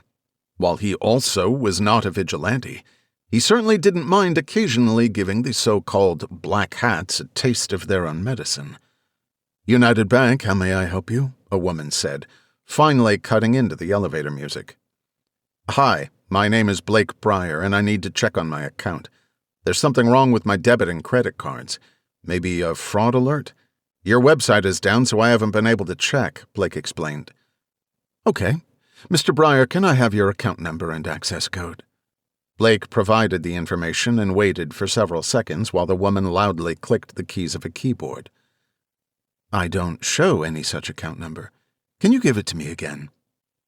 Blake complied, reading the numbers verbatim. "Sorry, sir. We don't have that account number. Are you sure you called the correct bank?" "Yes, I'm sure. I've had accounts with you for 20 years. Can you look me up by name?" he suggested. "Okay. Brier. No, sorry. I don't have any accounts under that name," the woman said in an increasingly condescending tone. "Is there anything else I can do for you?" Blake considered how to answer the question, but decided most of the options were too harsh for the undeserving messenger. He went with, "No, thanks." Blake hung up the phone and leaned back in his chair. He wanted to be able to handle this through the standard channels, like a normal person. But the light from the screens, connected to the massive cluster of computers, radiated on his face as if inviting him in, giving him permission. He had already accessed the United Bank's servers once before, as an exercise. Accessing it again would take little effort now that he was familiar with the exploit and had already done the heavy lifting. And it wouldn't hurt to do a little bit of harmless investigation. Blake launched a virtual machine running Kali Linux and accessed a terminal window. He typed in the commands and parameters needed to run the attack. His fingers flew across the keyboard, punctuated by a hard tap of the Enter key. He watched the flurry of console output with complete confidence the communication would be untraceable. Thanks to Blake's software, the traffic, encrypted using still classified algorithms, would first pass through the Tor network, obfuscating the origin IP address through a series of proxies. The encrypted packets would then hit an exit node, traverse the regular internet where they would pass through 6 clandestine data centers, located in various locations around the world. The encrypted payload would be decrypted in 6 separate stages, ultimately being re-encrypted with a standard scheme before being forwarded to the target. By the time the end point was reached, the origin would be untraceable. The lines of output abruptly stopped, leaving an open SSH prompt. The flashing cursor beckoned him. Commands run at this prompt would be interpreted by the target system itself, as if he were physically sitting at a keyboard in United Bank's data center. Before he could touch the keyboard, the characters VIM appeared one by one at the prompt. The VIM text editor filled the terminal window. Someone was sharing control of his connection. Not possible. Blake racked his brain but could not come up with even the faintest beginnings of how this was remotely possible. Even if someone were physically sitting at the computer, logging into the compromised account would only spawn a new shell. This was something else. A complete hijacking of the same encrypted connection. More characters appeared on the screen. Mr. Brier. The mention of his name made Blake's stomach sink. His senses heightened by a quick injection of adrenaline. His jaw tightened and his eyes narrowed. So, you want to play? Is that it?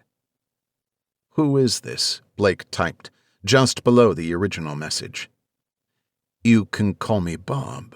The cursor flashed. If you would like. Who is Mr. Brier? This is Randy, Blake wrote, as he brought up another shell and furiously typed commands, trying desperately to glean some information about the methods and origin of the intruder. Please, Mr. Brier, I know more about you than you know about yourself. We only have a few moments. Wouldn't you like your money back? That's why you were here, is it not? My money? Damn it. Could it be that this guy stole my money, erased all record of my 20-year banking history, hacked an incredibly secure remote connection in a way that isn't even theoretically possible, and now wants me to call him fucking Bob? Yes, Bob. Now that you mention it, I would like it back. Bob. Blake typed out the letters with heavy-handed strokes, trying with all his might to keep his composure. Don't worry. It's safe and sound. All $194,622.15, Bob said, proving his veracity. Why don't we cut through the BS?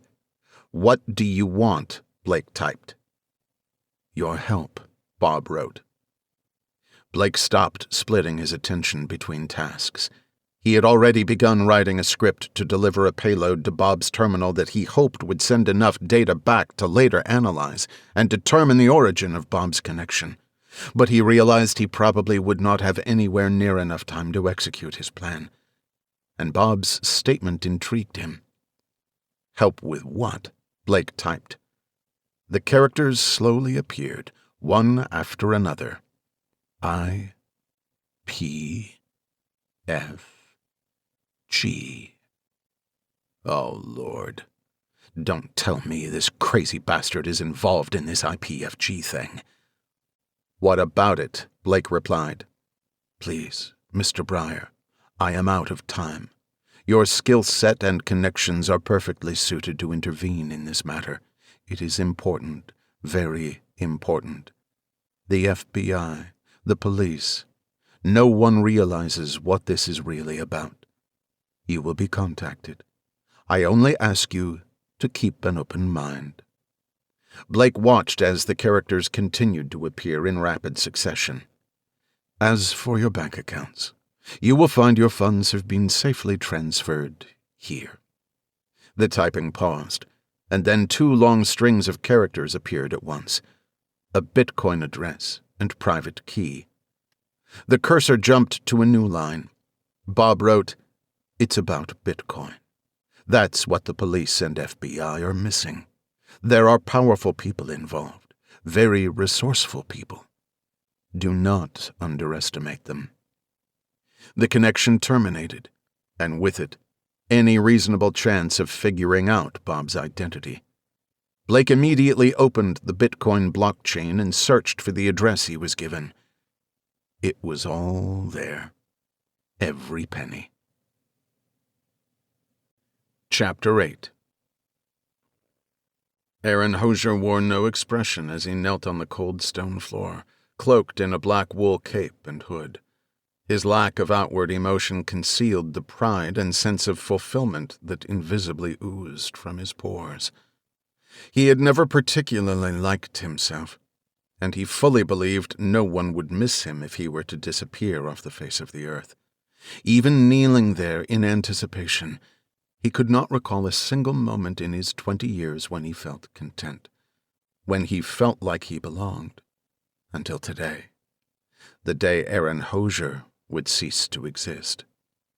Growing up in Massachusetts, Aaron was always a loner.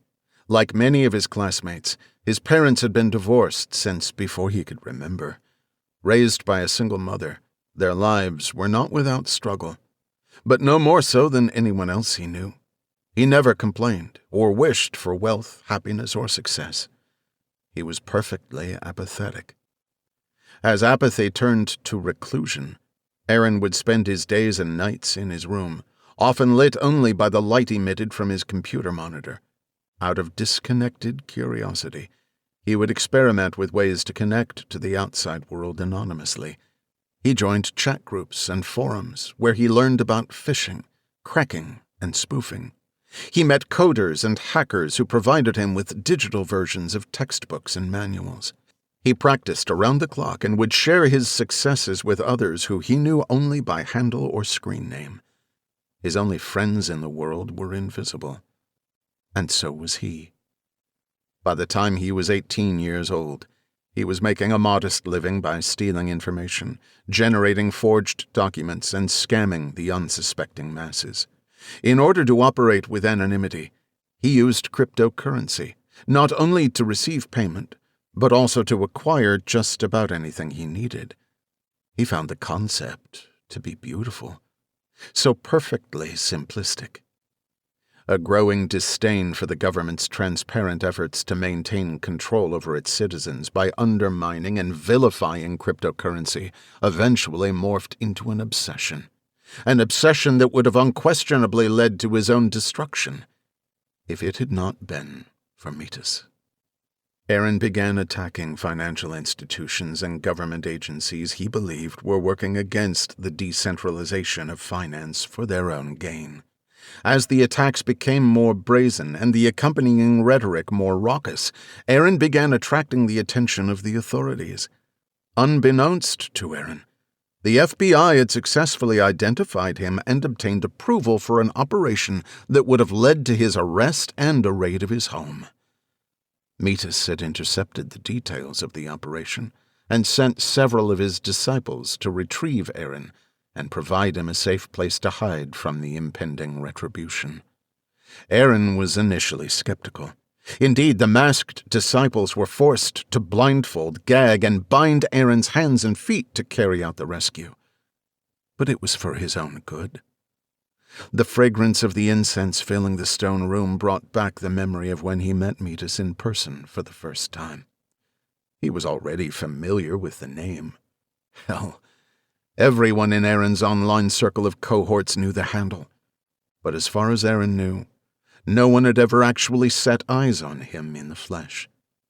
Metis was a legend, an apparition, and as the leader of the most prolific hacktivist group in history, he was, to Aaron, a hero. Better yet, a god.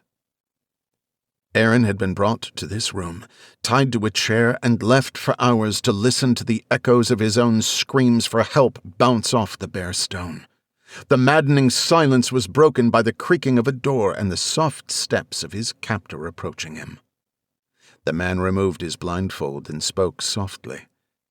"Do you know who I am?" he asked. Aaron's eyes had adjusted to the darkness of the blindfold. The light of 4 torches, mounted on the 4 walls of the room, lit up the scene like the sun. In front of him stood a terrifying sight. The slight, barefooted man, wearing only a pair of loose pants, was hideously deformed. His hairless head and body were marred by reddened scars, contrasting against the pasty white color of the smoother areas of his skin. His nose and ears looked like melted mounds of flesh, but his eyes, peering out from inside the monster, conveyed a peaceful knowingness. Aaron should have been frightened, disgusted at least. Instead, he felt welcomed, and he thought the grotesque figure before him was the most beautiful thing he had ever seen. "You're Metis," Aaron managed to say. Metis smiled. He freed Aaron from his bindings and sat facing him. Aaron never considered trying to flee or fight.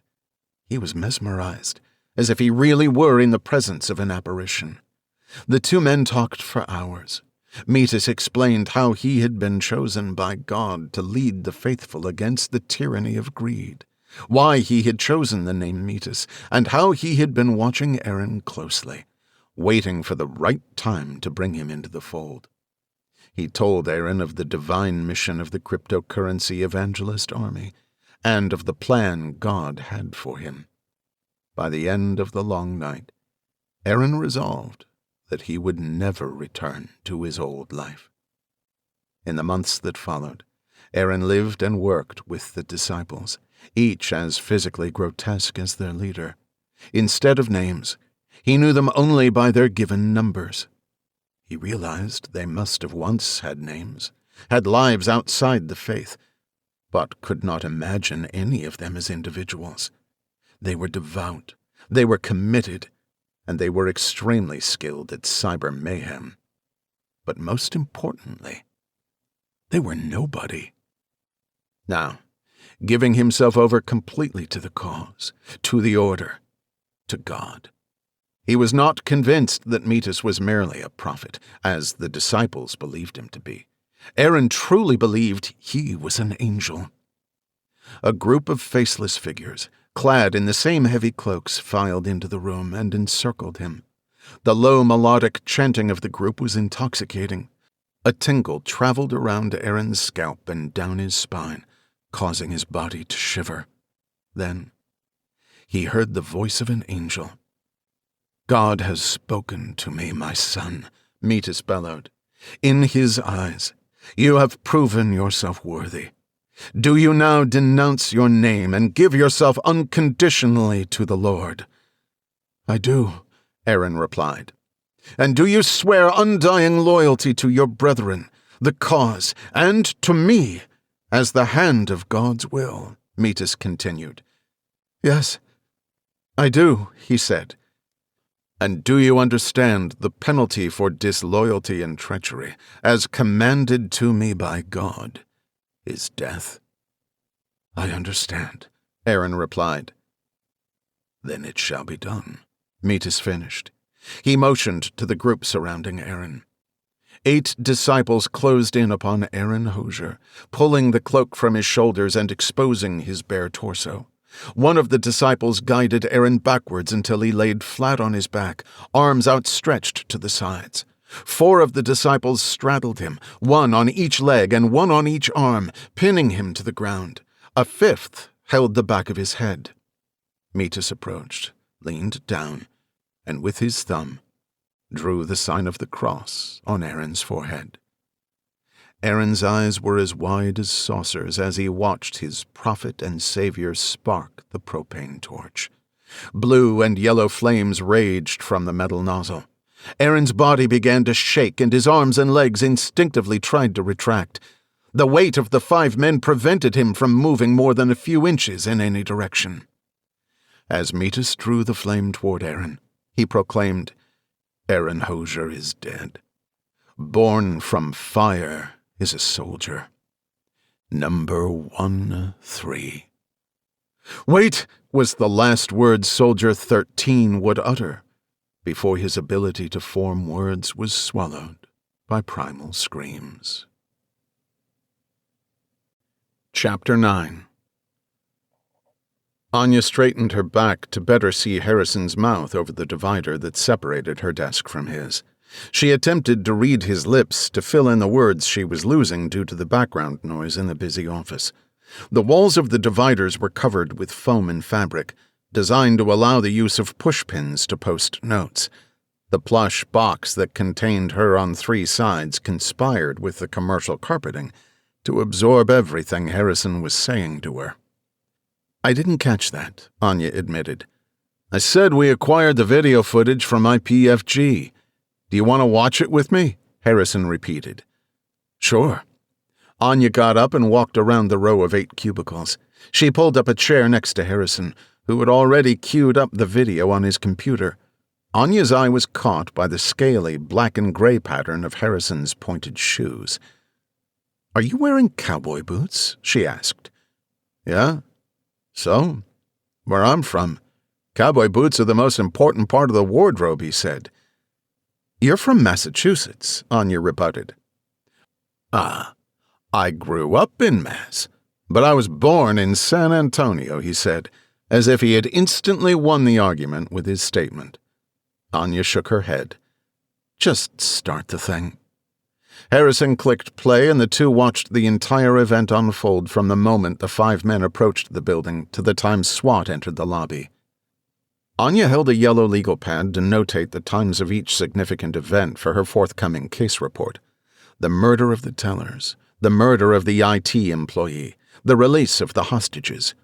Anya stared down at her paper. "Let me ask you something," Anya said. She continued without waiting for a response. "Do you think they did that to themselves? Burned themselves, I mean. Maybe there were drastic measures to prevent authorities from identifying them. Maybe it was to make a point of some kind. Maybe they were all in an accident, a botched bombing attempt or something. But what are the chances they would all be disfigured in the same way, losing all facial features, all fingerprints? Do all the CEA members look like that? I can't say I've ever seen one before, have you?" Harrison waited as if he were trying to determine if Anya was finished. "I'd never even heard of them before this morning," he said. "I have," said Agent Rory Plank, popping his head up from the cubicle adjacent to Harrison. Harrison leaned in toward Anya. "He's got no problem hearing me," he said, a wry smile on his face. "When I was assigned to the New York office," Plank continued, 3 of these yahoos stole the cash from a Costco store one of them worked at. A good amount, too. Can't remember exactly, but it was probably around $30,000. Anyway, the 3 of them put on those masks and dumped the cash off the top of a building at Washington Park. Caused mayhem on the street. All 3 were arrested by NYPD, but we were called in because of the connection to the so-called cyber terrorism group." "I take it they weren't burnt beyond recognition," Anya said. "Nope. They were punk kids. Mommy and Daddy weren't paying enough attention to them or something. They admitted they were part of the CEA and claimed the stunt was orchestrated by some other super hacker. They didn't know his real name, just his corny-ass hacker name. I can't remember what it was. Long story short, we never ended up getting any useful information from them. But to answer your question, no, they weren't burned up." Having said his piece, the agent sank down into his chair out of view. "Our suspects could be copycats. That's possible, right? Maybe they're wearing the masks but don't actually have any affiliation with the group," Anya said. "Whoever they're with. My concern is how many more of them there are, and whether this is going to happen again soon, Harrison said. What we need, Anya interjected, is to find out what they wanted. What did they copy from that computer? If we find that out, we have a motive. If we have a motive, we have a much better shot at predicting their next move. Anya's ringtone, a clip of a guitar chord being strummed, sounded from her own cubicle. Instead of making the trip around the long row of cubicles, which would have most likely caused her to miss the call, Anya put one knee on Harrison's desk and hoisted herself upward. Just enough to lean her body over the divider and reach her phone. She pulled it back and glanced at the incoming number on the screen. She didn't recognize it. She swiped her finger across the screen to accept the call. Agent Kohler, she said, walking away from Harrison toward the door leading from the office into the main second-floor hallway. Hi, Joe, it's Blake. Blake? Hi, Anya replied. Sorry, I didn't recognize the number. Yeah, I had to change it a while back. This is my cell, so you can save the contact if you want. He paused. Is this a bad time? No, it's fine. I needed to take a break, clear my head. The day's gone downhill since I saw you at the gym, she said. Oh, I'm sorry to bother you, but... No, please, no bother, Anya cut in emphatically. She winced at the way the words came out so enthusiastically. Well, I know you're busy. I was wondering, do you know who was working on that IPFG attack? He asked. Anya chuckled. Sure do. She paused. Me? Why? Perfect, Blake said, his tone relaying his relief at the news. So I had contact with someone a little while ago. I'll tell you about that later. I don't know a whole lot about what happened at the bank, but this person suggested it may have something to do with Bitcoin. You may already know that, but the person seemed to think the FBI is on the wrong track. That's not a stretch. Our bad guys were from a group called the Evangelists. Apparently their whole deal has to do with Bitcoin. Well, cryptocurrency in general. The group's involvement is pretty much leaked out at this point. Your friend probably saw it on the news, Anya said. Maybe. Just figured I'd let someone know, he replied. No, thanks. I'm glad you called. To be honest, this thing is a little over my head. I mean, it's definitely not your typical bank robbery. I was also thinking, Blake said, making his best attempt at laying on the charm. I'm pretty familiar with this group, and I have been known to dabble in computing. Anya laughed at the understatement. If you were to say, meet me for lunch, I could answer any questions you might have about Bitcoin, the Evangelists, computer stuff, whatever. And you've got to eat, right? Blake said. Anya raised her fingertips to her mouth to hide the wide beaming smile, even though no one was nearby to see it. In the interest of furthering my investigation, of course. How could I say no?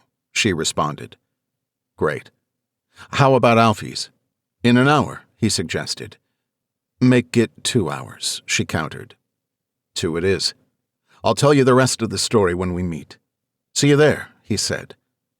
See you there, she replied, ending the call.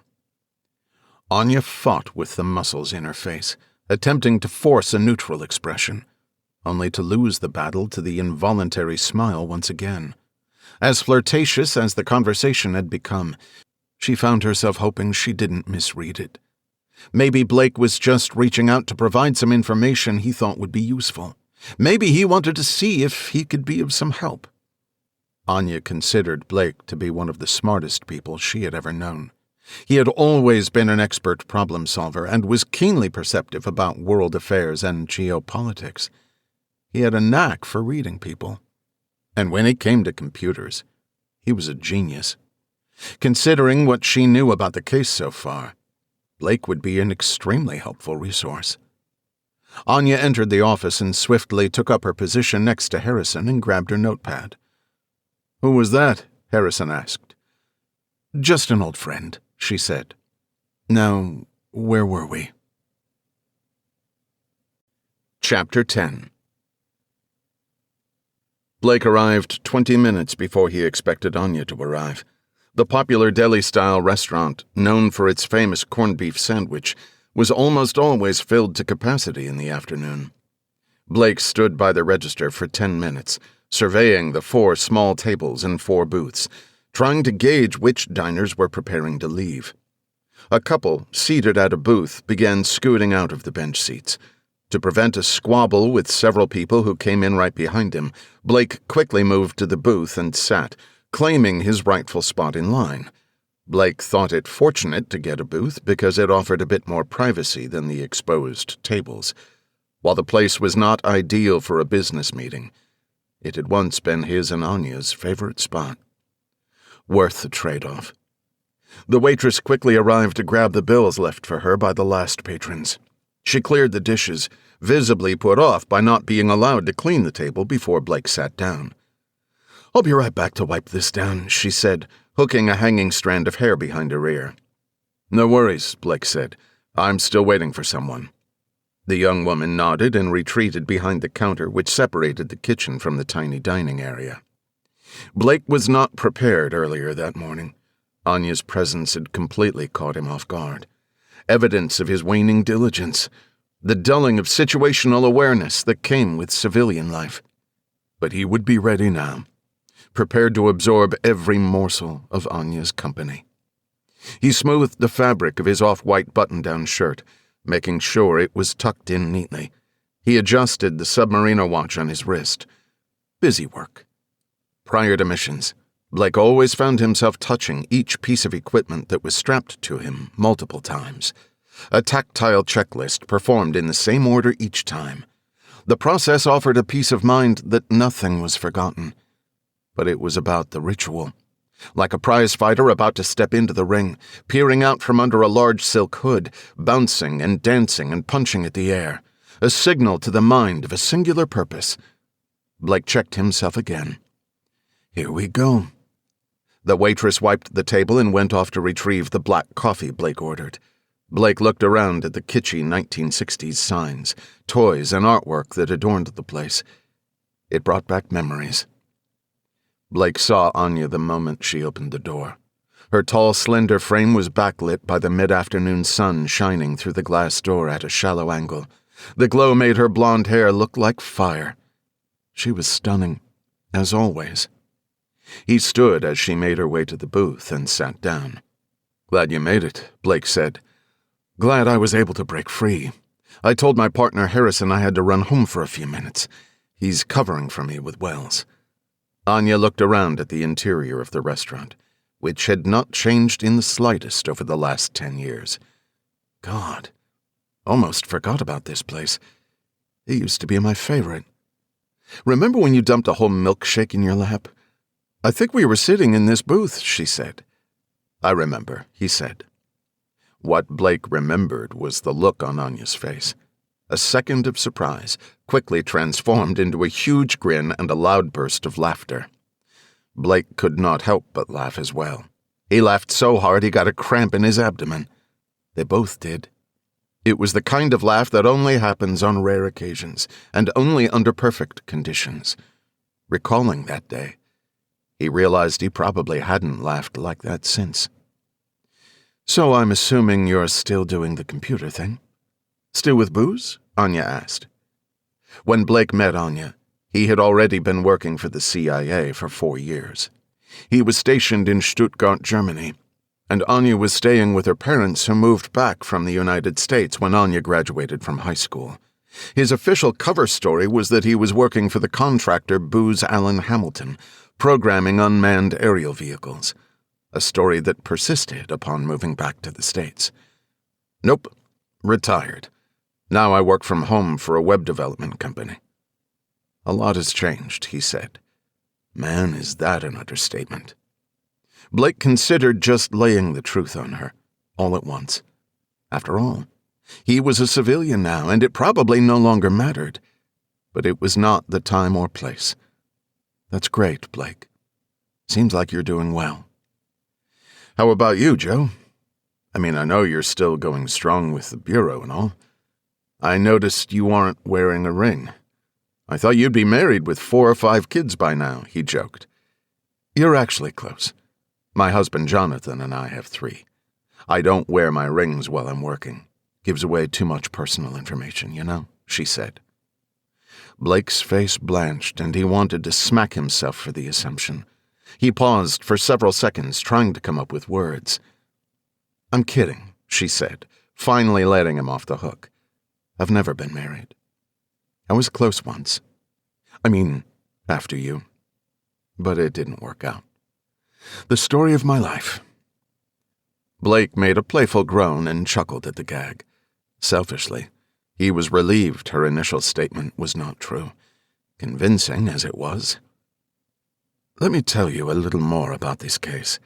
Maybe you can shed light on a few things," she said. Blake noticed the slightest hint of a German accent, only detectable when she said certain words.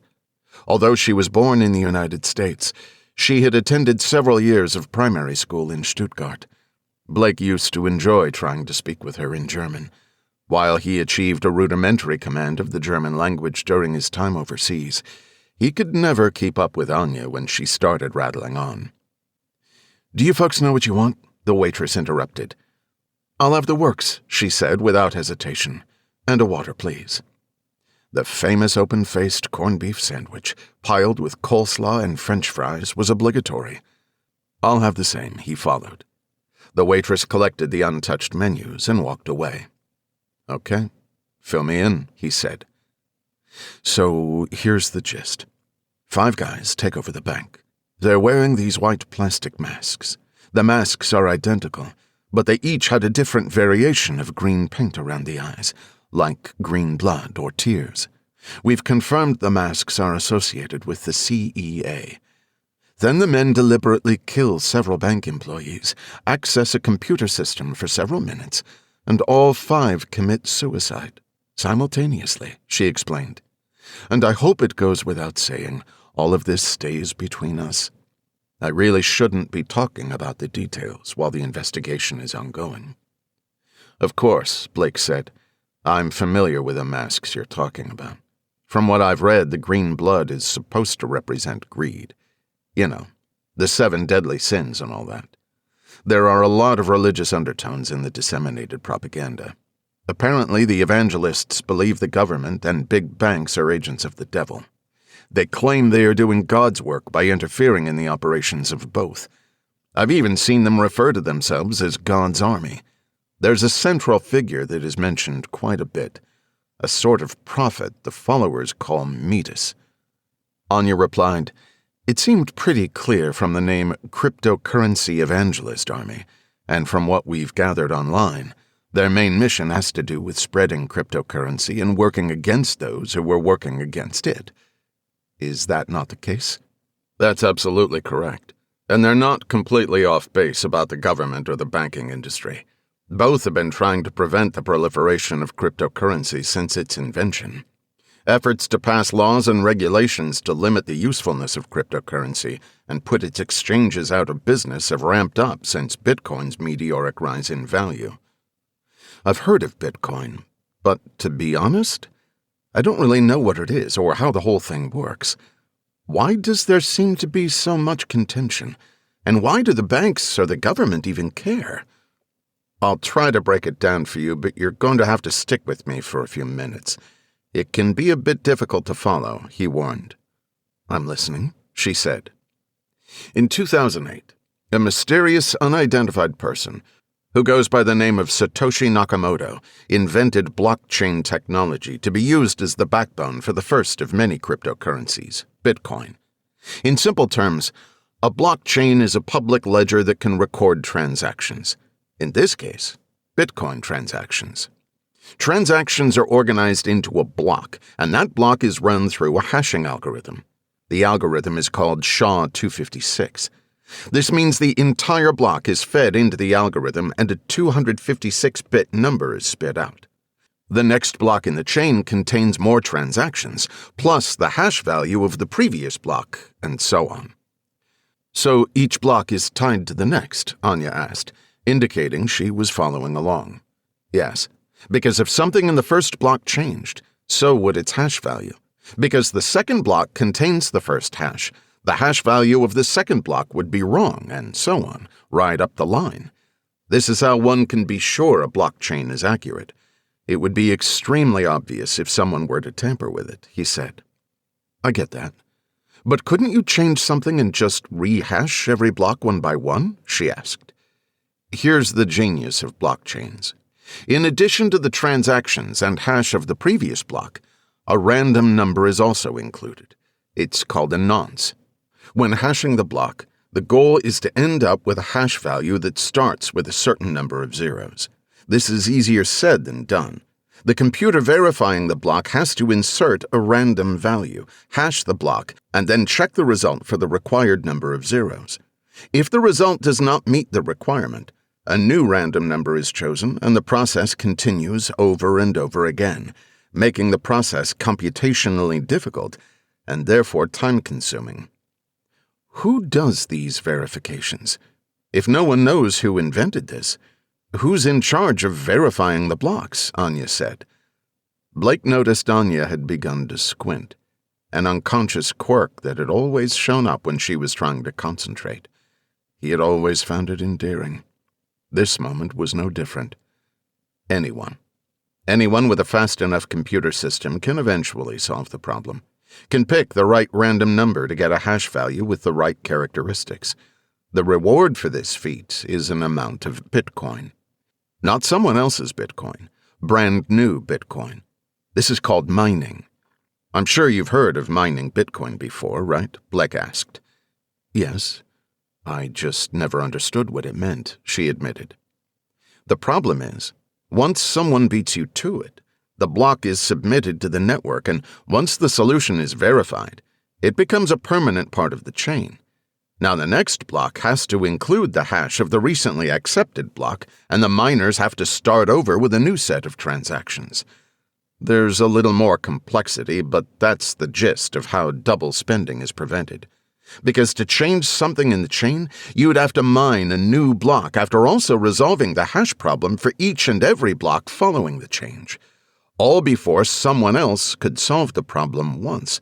And even then, the new chain would be rejected because many of the nodes would recognize the new chain as fraudulent, he explained. Ingenious, Anya said. I can understand why the financial industry would want to squash it. If it caught on, it would be just like a global cash economy. Exactly. And Bitcoin wasn't just an experiment in cryptography. Many believe, just as the CIA does, it was built specifically to combat the powerful and corrupt financial industry.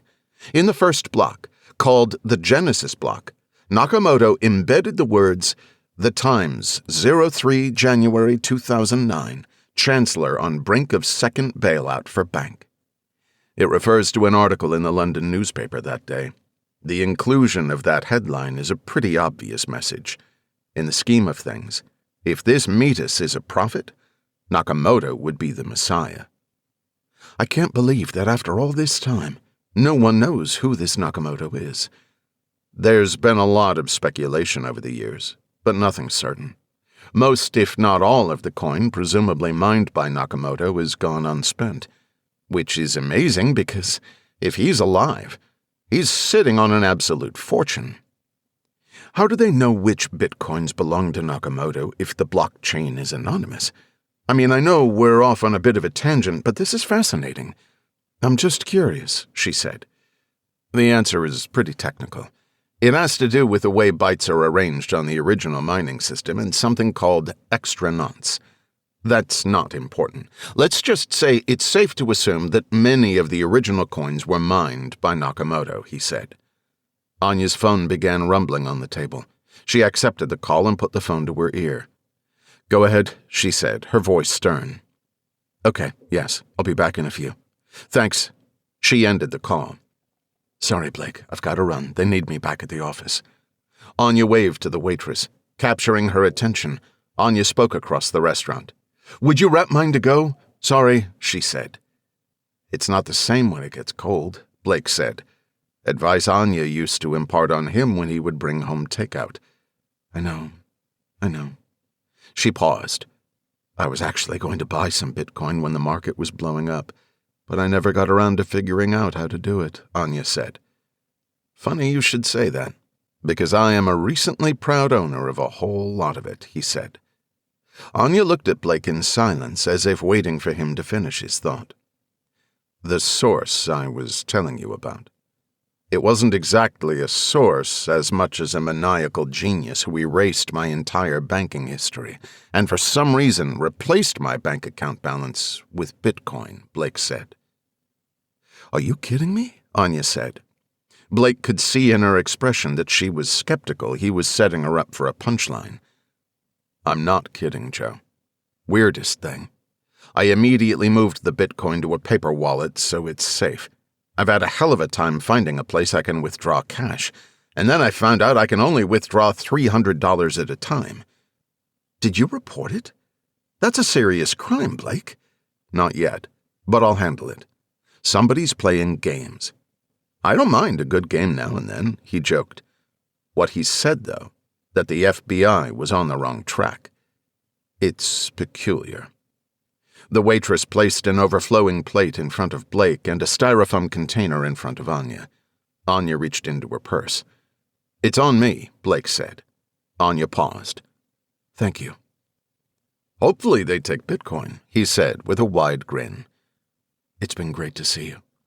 I really appreciate the info, she said, standing up from the table. Listen, Joe, there are some things I want to explain. Things I've wanted you to know for many years. I think it's time you knew.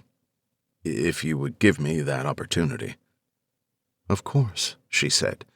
There was a genuine quality to her voice. But I understand. There's no need to. Trust me, Joe. It'll make sense later, he said. Okay. I'll give you a call once I can get a handle on this case. Blake watched as Anya walked away. He sat back with his arms outstretched on the back of the booth seat and allowed his head to fall back and rest against the top of the seat back.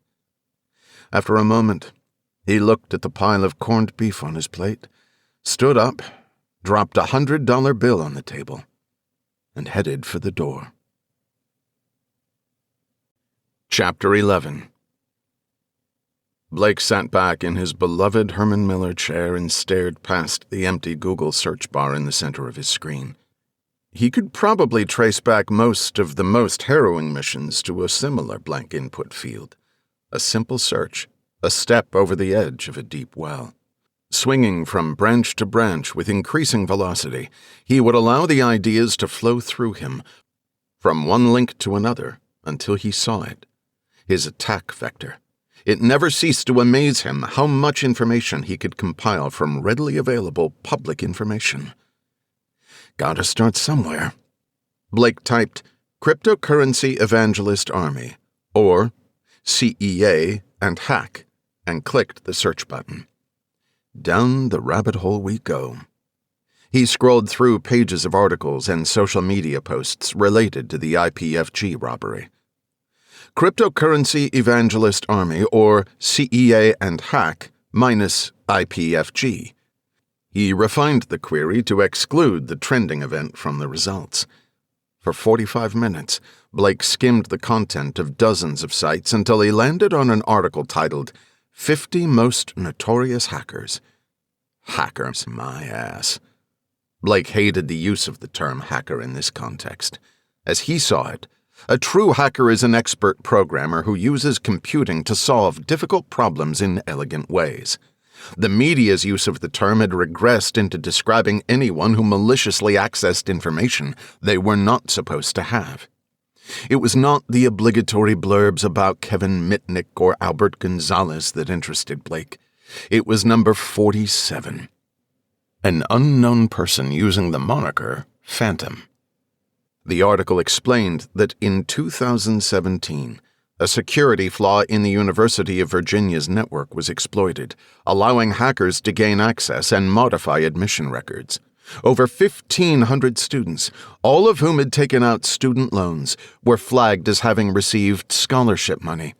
The modification triggered the automated system to refund the bank, which negated the balances on most loans. Initially, the school released a statement attributing the issue to a glitch in the software. In response, a Reddit user, Phantom, wrote a post on the site claiming responsibility and detailing how it was accomplished. The last line of the post read, "Can you feel us? We are the righteous. We are CEA. We are salvation. PH4N70M. Phantom indeed." Blake searched for the original Reddit post and read it several times. If this Phantom was connected, he thought, he may have some useful information. Blake considered reaching out and attempting to slowly gain the trust of his target. He could concoct a new online identity and build a footprint by spewing anti-establishment opinions over social media channels for several months. Or he could pull off a similar intrusion, hopefully bringing Phantom to him. In the end, he concluded that a long con would be too much time to invest in a possible dead end. Instead, he banked on the suspicion that there was one person Phantom was likely to blindly trust. Blake searched the Reddit user base for the usernames Metis and M3TU5. No direct matches. He was not surprised. The figurehead of the CEA, if he existed at all, had never appeared in a public forum, on social media, or had otherwise never directly released a statement. While the handle appeared in countless sources, no one ever claimed to have seen or spoken to him, or her. Many experts believed Metis was a ghost, an idea generated by the factory of idealism and teenage angst. Blake secured the username M3TU5 and logged in. Step 1. He opened a file viewer and searched his archive for a PDF document he created for a mission several years prior. This document was the payload for a phishing attack and contained a single embedded video file. The video itself was nothing more than a clip from an old Ren and Stimpy cartoon. But the real payload was a Python script that used the browser's video plugin to run on the target's system. There were only two caveats. One was that the script could not gain root permissions, which would not be an issue in this case. The other was that the target needed to have a Python interpreter installed. That was almost guaranteed to be the case. The trick would be getting a paranoid hacker to open an unsolicited file from a ghost who opened an account 10 minutes prior. For that, Blake would have to rely on the three human hacking tools: laziness, curiosity, and ambition. Phantom's response to the school's statement showed a need to take credit. Assuming Phantom never communicated with Metis directly, ghost or not, the curiosity of what the file contained would be crushing when put up against missing an opportunity to be noticed, to be let in. On the other hand, Phantom could be the head of the organization and smell a rat immediately. The way Blake saw it, he had nothing to lose. Blake changed the text of the PDF to read, "We are salvation," and attached it to a private message. In the body of the message he wrote, "The revolution is now. Will you stand with me?" Send. Step 2. Blake took a sip of coffee, opened the browser, and began to search for another target, another vector. In less than 1 minute, files began appearing on the remote file share, a sure sign the PDF had been opened. You dummy. Blake smiled at the thought of the confusion the cartoon clip must have caused. The script's objective was to copy key files, if present, that could be used to locate the user. The files Blake was receiving were from phone backup archives stored on Phantom's hard drive. One of the files was an SQL-Lite database used to log frequently visited locations. Blake copied the list of coordinates into a software application that resolved physical addresses from GPS data. Blake held his breath as the list populated and grouped the addresses together. One address stood out with 10 times the amount of entries as the next most frequent location, a residential address.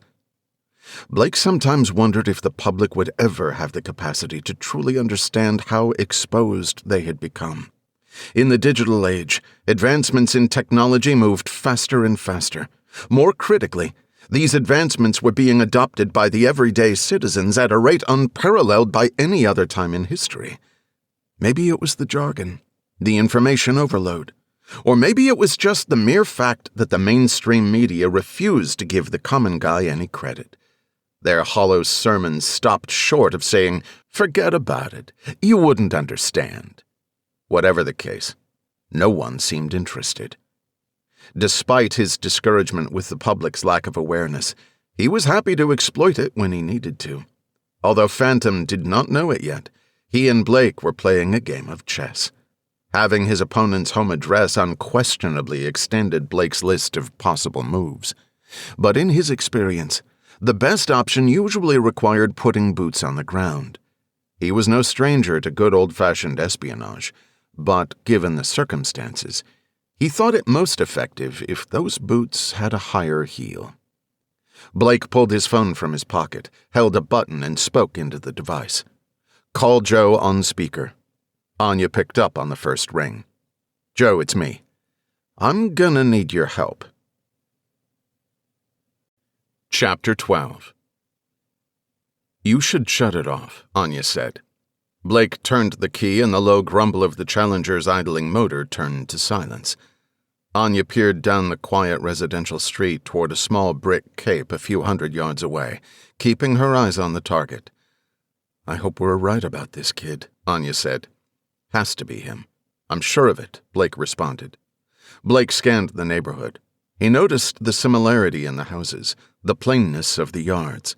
There were cars parked in driveways. Along the curb, minivans, worn sedans, and old SUVs. Blake wondered how many neighborhoods just like this one there were in the country. Millions. Millions of people living average lives on unremarkable streets, toiling away in ordinary jobs for their entire lives. He wondered what it would have been like to live that kind of life. Would he have lived in this neighborhood? Gotten married and had 3 kids, driven a minivan? He never would have met Anya. 3 regrets. This isn't one of them. "Keep an eye on the house. I want to double-check something," Anya said. Blake focused his attention on the house. Anya took out her phone and pulled up the web portal for the Accurant database. The service, often used by law enforcement, compiles records from various sources, such as utility and credit card bills, to assist investigators in identifying and locating individuals. Accurant shows the same thing you found: 2 residents, Kathy Beck, 63, and Brandon Beck, 26. It looks like Kathy works for the town of Culpeper. There's no info on where Brandon works, if he does at all. For all we know, this Phantom could be either of them, right? Anya said. Blake smiled, eyes still trained on the home of Brandon Beck. "I'm gonna go out on a limb and say, between the 2 of them, the mom is exponentially less likely to be a closet hacktivist." Anya did not respond. The 2 sat in silence for several minutes. Blake ran through the plan in his mind, trying to consider every contingency. "Thank you for doing this." "I mean, you don't have to," Anya said. "Joe, please. I told you. If there's anything I can do to help you, with anything, please don't hesitate. Besides, it's fun, right? Stakeout and all." "Oh, yeah. It's a blast," she said wryly. "Honestly, it is nice to get out of the office and at least have some hope of finding a lead. This one just has not been going well, and I've got everyone breathing down my neck. Most of the team is lost when it comes to the computer stuff. On top of it, I've been having to deal with Jacob Milburn, who's a complete dick. Pardon my French." "Who's Jacob Milburn?" Blake said. "CEO and president of IPFG," she answered. "The guy's getting all fired up about the investigation, but he's been no help at all. Hopefully we come up with something that can help. Even a little info can go a long way in getting everyone off your back," he said. "You?" Anya started. "I was going to say you haven't changed a bit, but that's really not true. There is something different about you. You seem, I don't know. More content. I'm definitely in a different place in my life. Blake, Anya said, when I left. I mean, just because I left doesn't mean I didn't. I know, Blake said, placing his hand gently on hers. But who says there are no second chances? Blake saw Anya's alluring eyes begin to glisten as she reached over with her other hand and squeezed his. The moment was brief but powerful. It contained proof the connection they once shared had not died, but merely remained indefinitely suspended in time. Anya casually pulled back her hands and discreetly ran her fingers under her eyes. Her eyes widened, and her body visibly tensed. There, she said, excitedly. Blake turned to see a young man wearing a gray hooded sweatshirt, jeans, and a backpack emerge from the front door of the small brick house. Blake could barely make out the man's facial features from that distance. Brandon, Blake thought out loud. Brandon Beck disappeared around the far side of the house and emerged with a bicycle, a BMX-style bike that looked to be 2 sizes too small, even for his 5 feet 8 inch body. He hopped on and began pedaling, jumped the curb at the edge of the sidewalk and headed east on the roadway. Blake fired up the engine and slowly pulled out, taking care to leave enough distance to not be noticed by the target. They followed Brandon to the main road and pulled into a gas station where they had a clear view of at least another half-mile of the road. The busy street was lined with strip malls and plazas, Home Depot, Best Buy, at least 2 different tanning salons. About 200 yards away, on the opposite side of the street, Blake could see Brandon leaning his bike against the side of the Starbucks and walking toward the entrance. Perfect. Blake pulled out, made his way across the lanes, and pulled into the Starbucks parking lot. "Ready, Joe?" Blake asked as he pulled a Sarah J. Maas hardcover and Samsung phone from the glove compartment, handing them to her. "You clear on what you have to do?" "Yeah, I'm good." "Wish me luck," she said as she took the props, closed the car door, and walked into the shop. Anya stepped into line just behind Brandon Beck. She could not tell from a distance, but could now see that the boy had a light wispy beard. "Oh my God, I love the smell of this place," she said. Beck looked over his shoulder for a moment and then returned to facing the back of a large man wearing a blue windbreaker and a Bluetooth headset. "I don't even know what I should order," she said again, making sure Beck knew she was directing her comments toward him. "You've never been to Starbucks?" Beck finally said. "No." "Is that weird?" she asked, trying her best to come across as quirky, if not ditzy. "I don't drink coffee that much. Usually tea. I'm supposed to meet my friend Lucy here.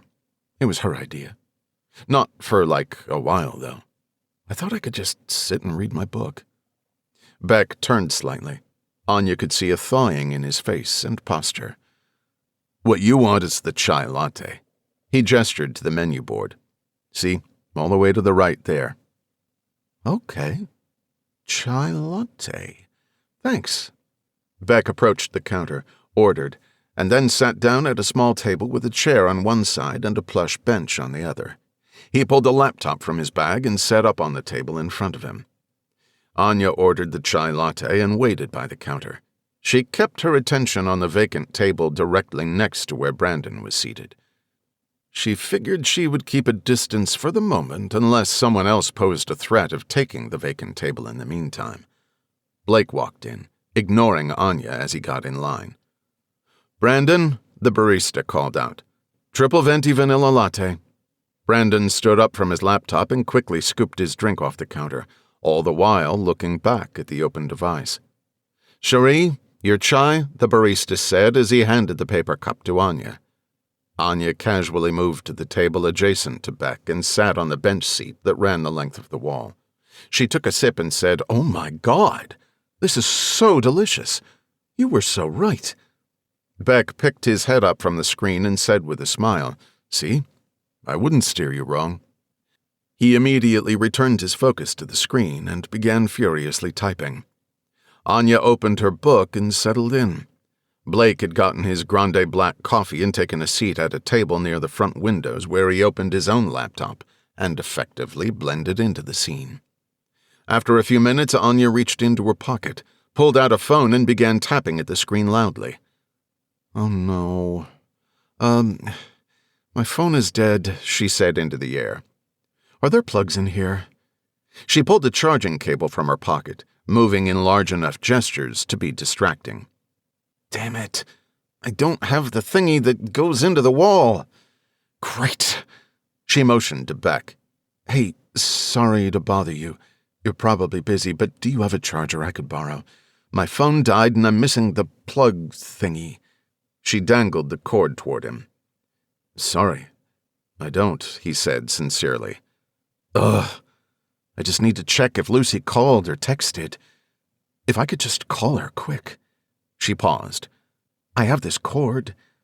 Do you think you can plug my phone into your computer for a few minutes to charge?" Beck hesitated.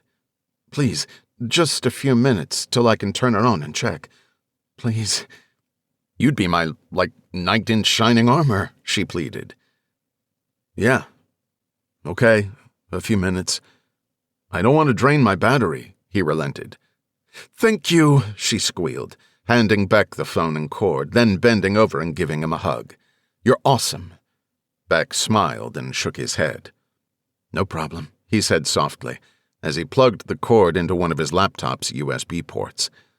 Anya figured she would supply a bit of charm and a little physical contact, then let the young man's hormones do the rest of the work. She discreetly shot a look of disbelief at Blake. Blake monitored his laptop as the device connected to Beck's computer wirelessly transmitted every bit of data on his hard drive and RAM to Blake's system. He had set up the software ahead of time to search for particular files and keywords, such as Phantom, as the data was copying. He did not have time to conduct a full examination, but he wanted to at least be sure of two things: that they had the right guy, and that he was using this computer for his illicit activities, especially during the time when the University of Virginia intrusion occurred. The rest he could bluff. Anya saw Blake close his laptop. He gave Anya a nod, suggesting he had found enough to proceed with the plan. Anya scooted along the bench until she was just about touching Beck. Beck looked at her with puzzlement. Blake sat down on the other side of the young hacker, sliding in close. "Brandon," Blake said as he closed the screen of Beck's laptop, "we need to talk." "Who the hell are you?" Beck demanded. "Who I am is not important," Blake responded. "Who she is, though? Well, that's what you should be worried about." Beck looked at Anya with confusion.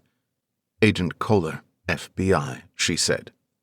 "Here's the thing, Mr. Phantom. That device you just plugged into your computer allowed me to copy your entire system, bit for bit, memory and all." Anya added, "This type of scenario should be pretty concerning to someone who, say, committed a dozen felonies and is facing a multitude of state and federal charges." "Am I being arrested?" Beck asked blankly. "That depends," Anya replied. "What do you want? Please, I don't want to go to jail." "Meet us," Blake said bluntly. "Meet us? What? Was it you who sent me that message? I knew it! It couldn't have been him! Damn it! That's how you found me, isn't it?" "So you know him?" Blake pressed. "No, dude. Sir, I know of him. I know only a select few have ever even spoken to him." "How can you be sure he even exists at all?" Anya asked. "'Cause I met a guy who saw him in person. He told me about it. Crazy story." "Well, why don't you tell us about it?" Anya said. "If I do, are you going to let me go?" "We'll talk about that after we hear what you have to say," Anya said. "Who is this friend?" Blake asked. "Just a guy. I don't know his real name. He goes by Dark Knight. Met him at a rally in D.C. He found out I was cool with the CIA and we were smoking up and bantering and whatnot. Then he told me he met Metis. Said the guy is psycho. Said he used to be a big shot at some bank. But I don't think that's true, because he said Metis looks like Freddy Krueger. Imagine Freddy Krueger working at a bank. That's messed up. Wait, Blake stopped him. Freddy Krueger? You mean he's burned? Yeah. But not only that. He said he was supposed to join a special group. Said it was supposed to be the best of the best, but when he got there, everyone was all burnt up, just like Metis. The messed up part was they were going to burn him up too. That's what he said anyway. You said when he got there. When he got where, Anya said. I don't know. Some church or something. Knight said a whole bunch of guys called the Disciples live together in some old church. They almost never leave. Knight said he snuck out in the middle of the night and ran before they could torch him. How do I get in touch with this Dark Knight? Blake said. I don't know. I haven't seen him online at all in months. He's completely dark. Beck paused. So, what's gonna happen to me? You are going to go home. You are going to answer your phone if and when I call you. You will not mention this conversation to anyone. We will have you on 24-hour surveillance, including all digital communication. Are we clear? Here is my card. Call me if you remember anything else. We'll deal with your past activities at a later time. She stood up to allow Beck out from behind the table. He grabbed his laptop, stuffed it in his bag, and hurried out the door. Blake could see him dodging traffic as he crossed the busy street on his bicycle. Well, that went better than expected. Think he's telling the truth, Anya said. He knew about the burns. I think whoever he was talking to was probably telling the truth, or at least some portion of it. That means you need to find yourself a church, Blake said as the two headed through the front door. Will you drop me off at the office? Of course. You know I can't use the data you stole against him. Legally, I mean, Anya said. Blake shrugged. I know. But it's good leverage. You might find it useful down the road. Good thing, too, 'cause I wouldn't even know how to begin explaining to the Bureau how I got it. She laughed. So, Joe, tomorrow's Friday. What do you say about having dinner with me? Blake asked. Is this a business invitation or a romantic invitation? Anya asked as Blake opened the passenger door of the car. Definitely romantic, Blake replied with a smile. In that case, it's a date. Chapter 13. This is probably going to sting, Nine said as he began to unwind the gauze from 13's head. Sit still. 13 winced as the fabric peeled away from his oozing flesh. Nine stopped and dropped the bundle. The long tail of gory bandages hung down into a pile on the floor. Nine reached under the antique hospital bed and turned a crank, propping up 13 until he was in a fully upright position. I don't think I can make it, Nine. It's too much, 13 lamented. Please, I need painkillers. Just a little. Please, he moaned. I think I need to go to the hospital. Drugs are not what you need. Narcotics, antibiotics. These are the tools of Satan. Evil's attempt to trick man into believing he can circumvent God. You must resist the temptation. You must remain pure. God will see you through. I'm not like you and the others. I think I'm just weak. 13 groaned at the stabbing pain accompanying every tug of the bandage. As your faith strengthens, so will your resolve, 9 preached. You are a soldier of God. You must not fight the pain. You must embrace it. 13 tried. He had searched for days, looking inside himself to find the fortitude that Metis had promised was there. The warrior who was supposed to be released by the purification ritual. But he could find only despair. He admonished himself for being a doubter. There, 9 said, detaching the last bit of the wrap. He picked up a jar of greasy ointment.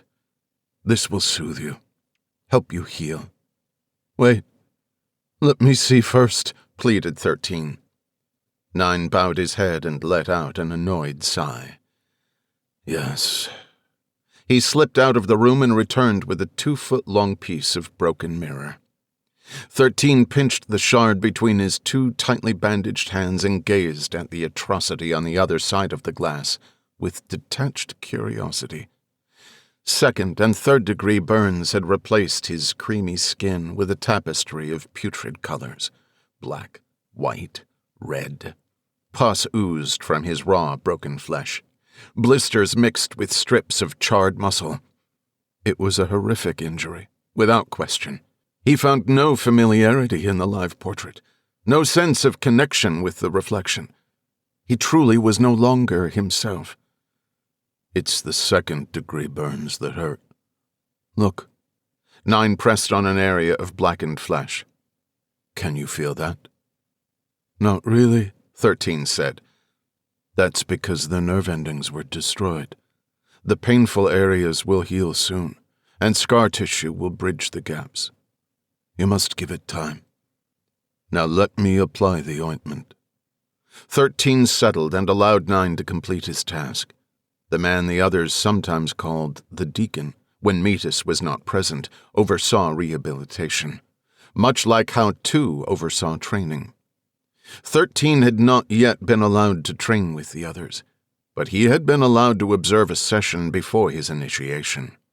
He watched as the men folded away their cots and slid their trunks to the edges of the sanctuary, creating an open space in the center of the room.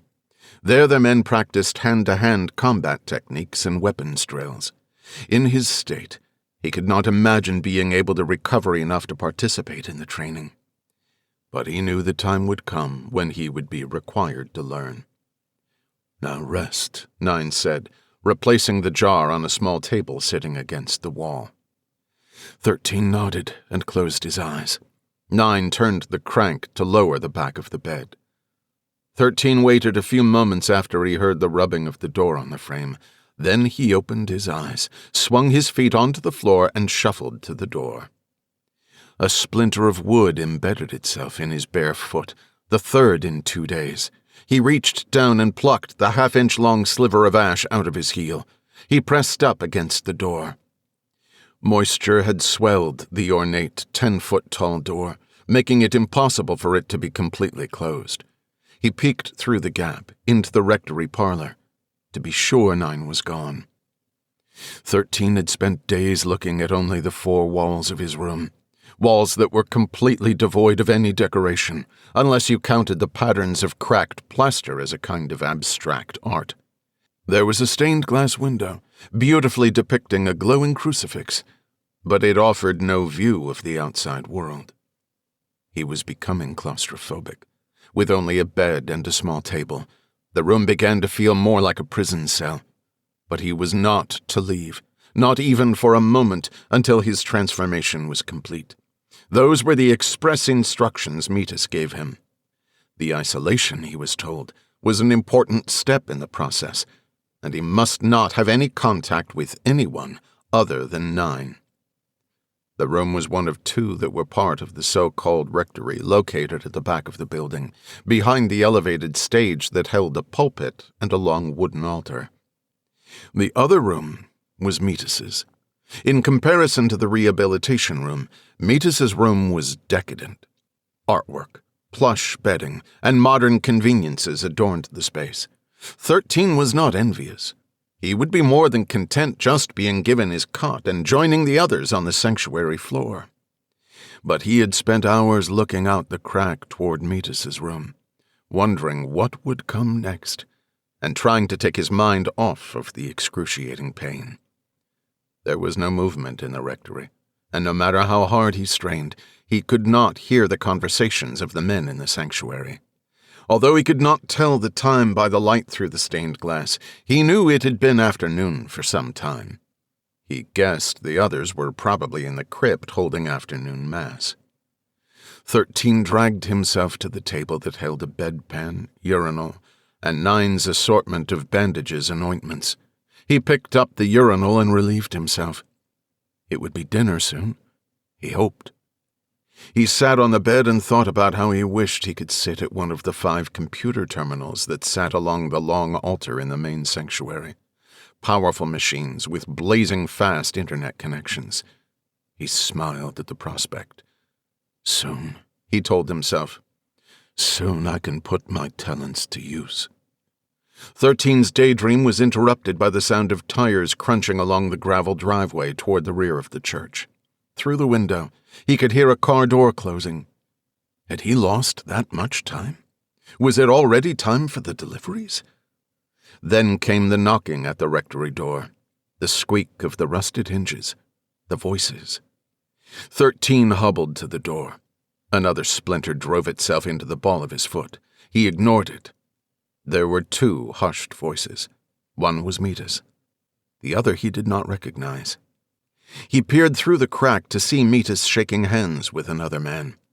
Although he could only see the back of the mysterious new visitor, he could tell the man was not a soldier.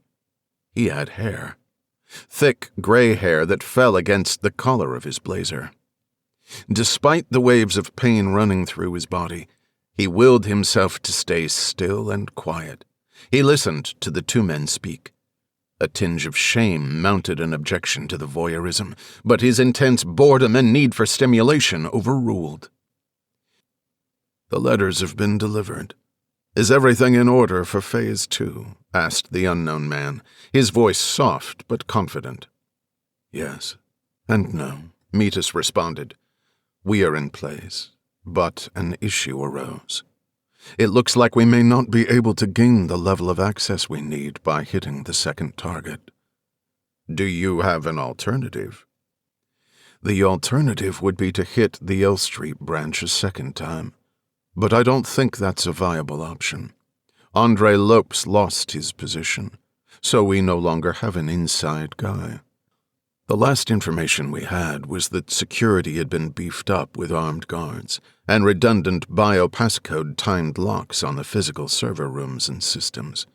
We anticipated that all attention would be directed at securing this facility, leaving the second target vulnerable. Metis dropped his voice further. Unfortunately, our initial analysis of the second target turned out to be flawed. 4 days, Ray. You have 4 days to fix it, the gray-haired man seethed.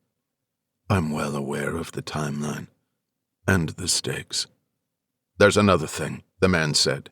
The man I was telling you about, Blake Brier. He's been putting pieces together and building a narrative for himself. If you let him continue as he is, he will pose a major threat. I made contact, set it in motion. You've waited too long. Do you get what I'm saying? I will take care of it, Metis promised. The man paused. How is your new recruit coming along? Metis motioned to the door of the rehabilitation room. 13's heart rate increased. Fine, he whispered, but he's months out from being any use to me. The bigger problem is, if this fails, or even if it doesn't, all hell is going to break loose. I'm going to need loyal soldiers. Many more of them. You're the one who insists on playing Jesus, the man snarled. Look, I'm impressed with what you've done here, but I think you know it's not sustainable. It's too complicated. There's a bigger picture to think about. I'm building a movement that goes well beyond the mission at hand. You don't understand because you have no faith. I give these men purpose. I give them a path to salvation. Just as God saved me, He will save their souls.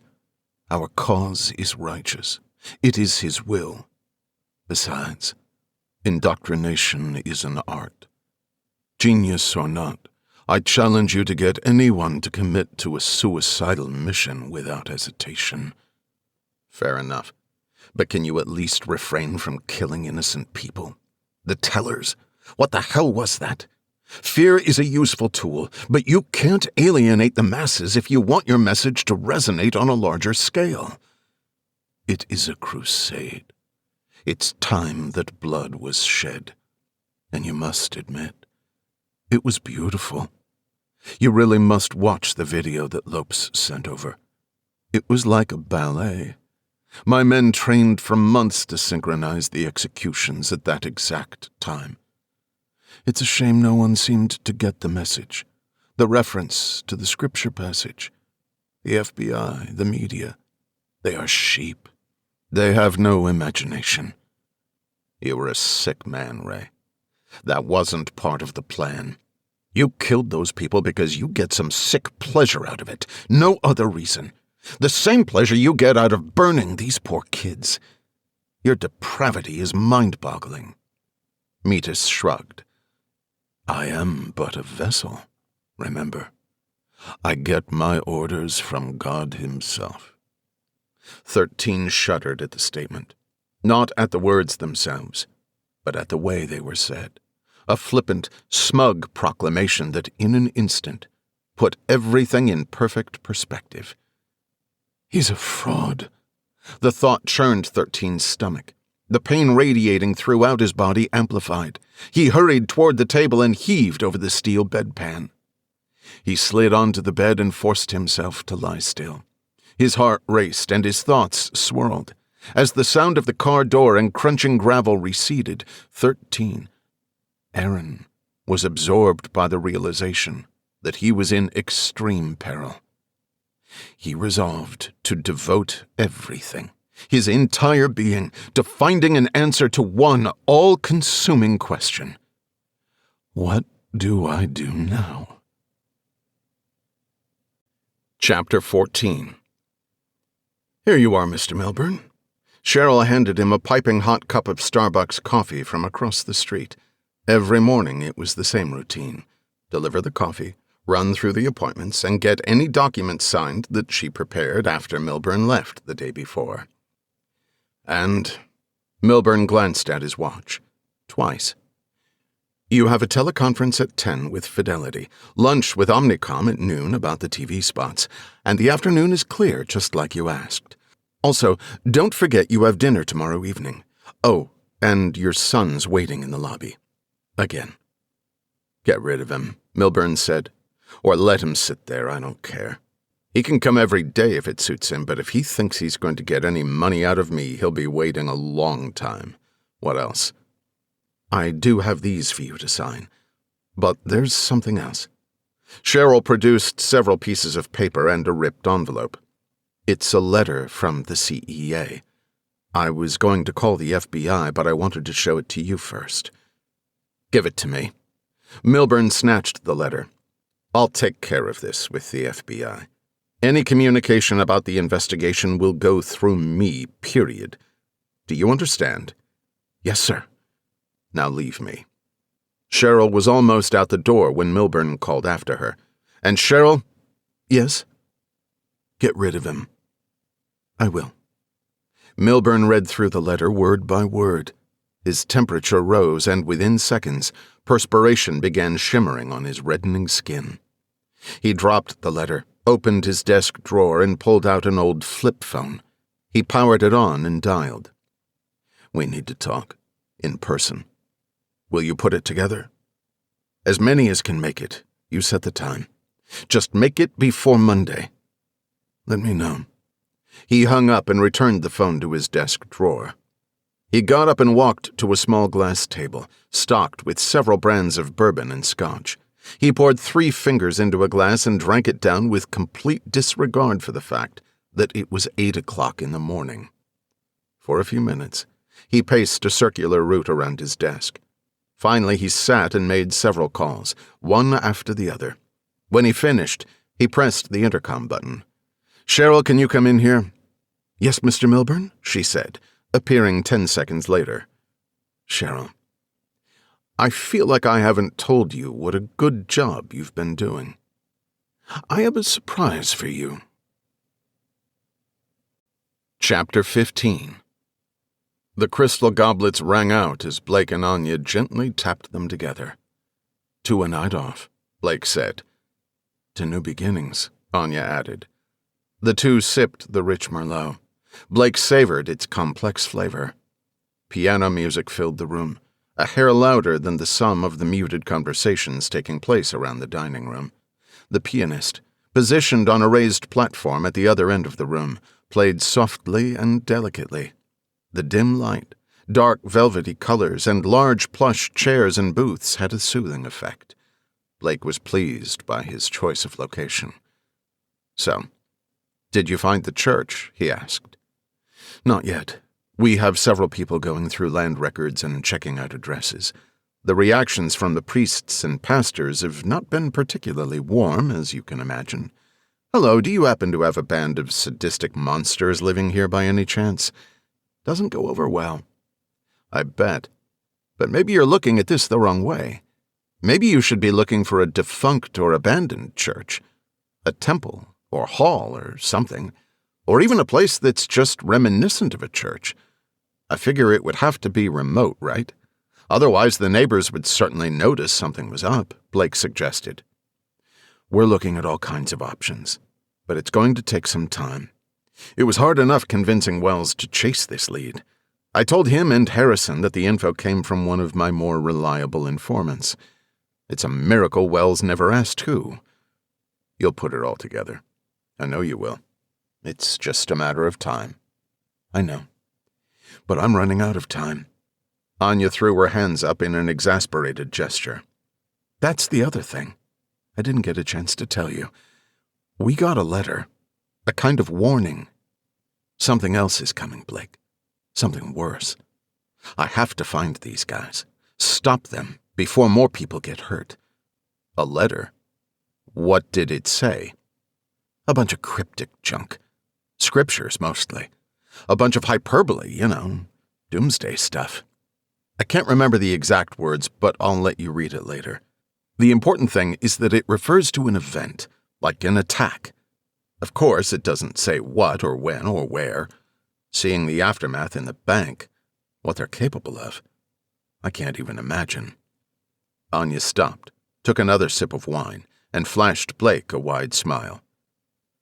"But that's work," she said. "This night is about you and me." She leaned close, bringing her glass to his once more. "To good company," he said, compelled to assign the extra clink its own tagline. "So, fill me in. You work from home writing computer code full-time now, right? What made you leave booze?" "God, you used to be so dedicated to that job," she said. There's the accent again. "Joe, that's what I've been wanting to talk to you about. There are some things you don't know. Some things I've always wished I could tell you, but honestly, I never thought I would actually get the opportunity. Things get complicated. Not that we were complicated. It's just that,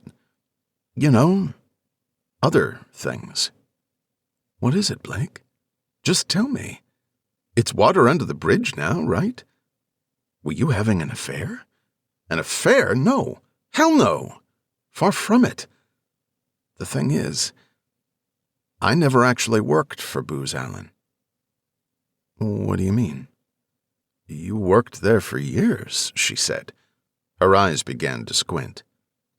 "I'm sorry, Joe. When we met, Booz Allen Hamilton was my official cover for being stationed in Stuttgart. I worked for the agency, Joe." "The agency? The CIA? Wait, what?" "Please understand, Joe. I know I shouldn't have let you get mixed up with me. At first I told myself it would work, that I could maintain the lie. It got harder and harder the more I had to travel. I wanted to tell you.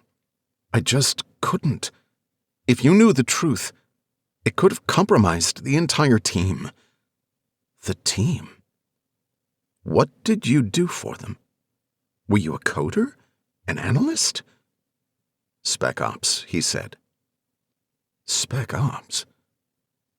This makes so much more sense now." "What does?" he asked. "Everything. I mean, the way you were. The things you seemed to know about, the secrecy. God, I would have sworn you were cheating," Anya said. "Joe, I never did. I never would. Look, it's all out there now, so I'll just tell you. I love you, Joe. I always have. It was the hardest thing I have ever done in my life. To watch you leave and not try to stop you. I left because it didn't seem like you wanted me anymore. Like you'd be better off without me. I know. The deeper I got, the more missions I completed, the more I realized I was putting you in danger. You were an obvious leverage point, a way to get at me. I couldn't keep you in that position, but I couldn't bring myself to break it off. It was tearing me up. I know I became distant. I know I was standoffish. But when you suggested leaving, I also knew the right thing to do was to let you go. Anya took Blake's hand, leaned close, and pressed her lips against his. Her kiss was soft and tentative, yet charged with underlying passion. Blake felt as if electricity had surged through his body, the feeling of having the power to right a profound wrong, to turn back time. She pressed her forehead against his. So, you're a certified badass then, she joked, placing her hand on his chest. Was a certified badass, he said. Now I'm just an average guy, trying as hard as I can to live an average, boring life. And how's that going for you? Well, I've got the boring part down pat, he said. Maybe we need to spice it up a bit. Okay. I like the sound of that. What did you have in mind? Let's get out of here, she whispered. Blake could feel the energy building around them. He knew she could, too. You sure? We haven't even ordered yet, he said.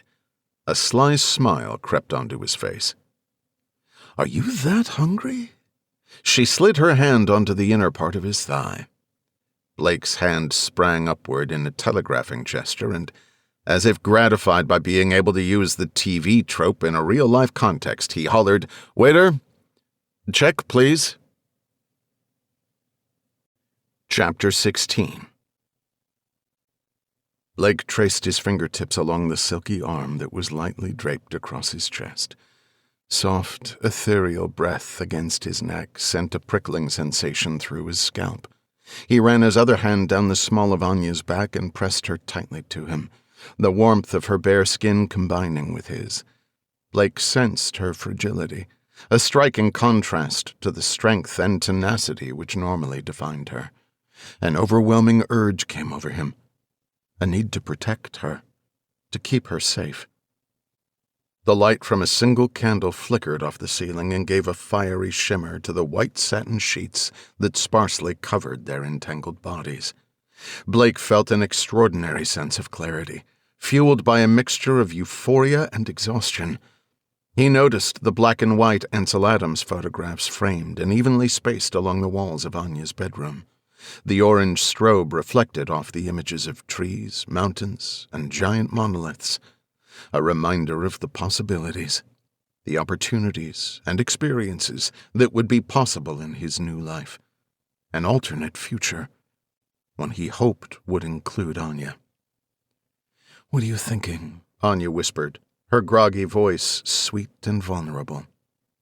"I thought you were sleeping," Blake said. "I was just thinking you're a damned good interior decorator. Maybe you can lend your skills to my place.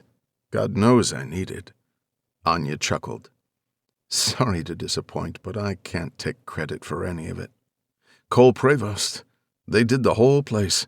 If I didn't hire someone, I'd probably still be living out of cardboard boxes." "Well, it suits you," he said.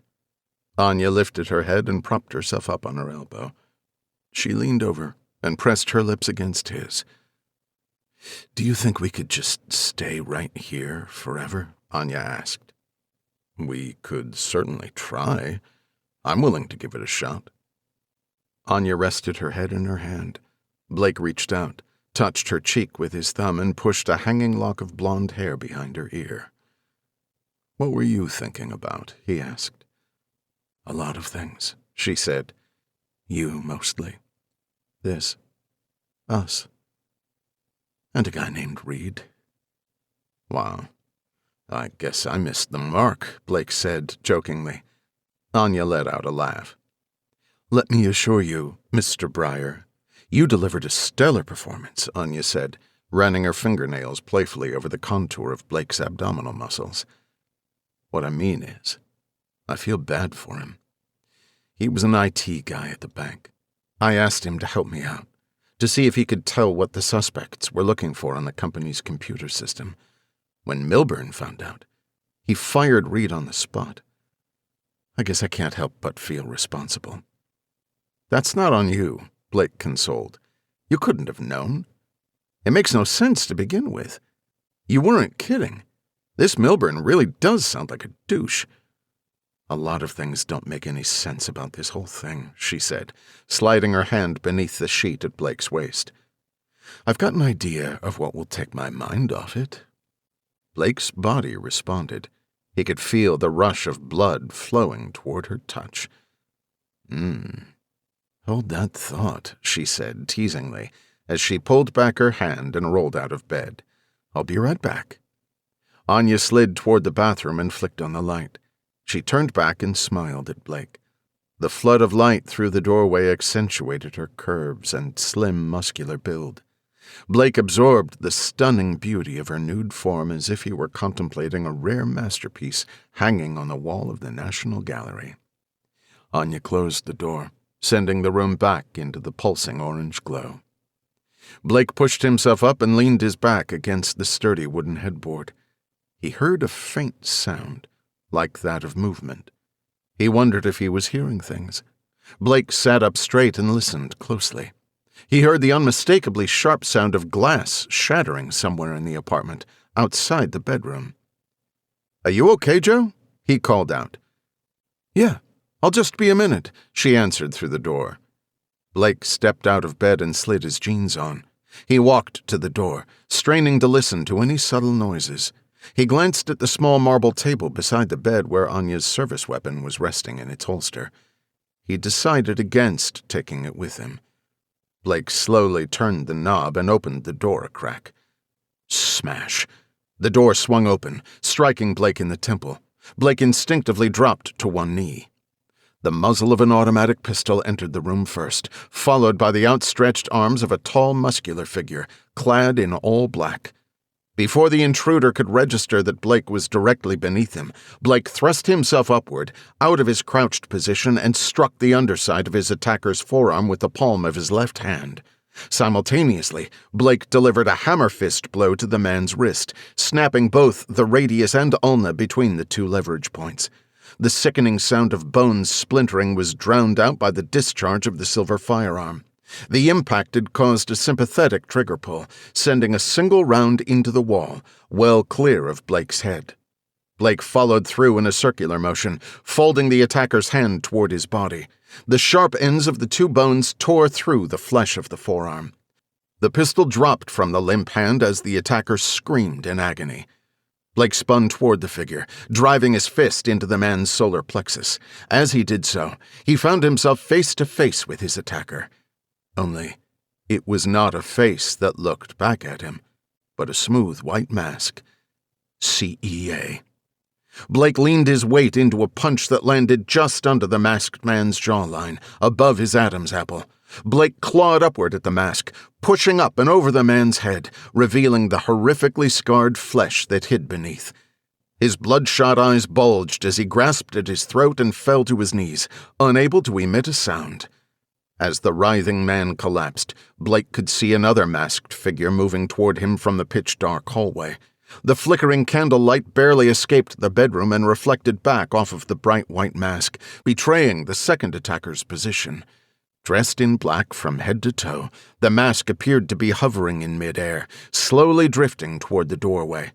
Blake balled his fists and bent his knees slightly, preparing for combat.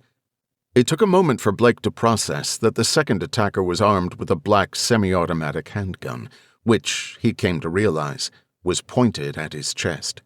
The matte black weapon blended in with the black clothing, but Blake could see by the contrast of the trigger guard that the man's pasty white index finger was pressed against the trigger. Blake instantaneously weighed all his options and came to the conclusion that it would not be possible to cover the distance between himself and the gunman before he was able to fire at least once. he decided to buy himself time.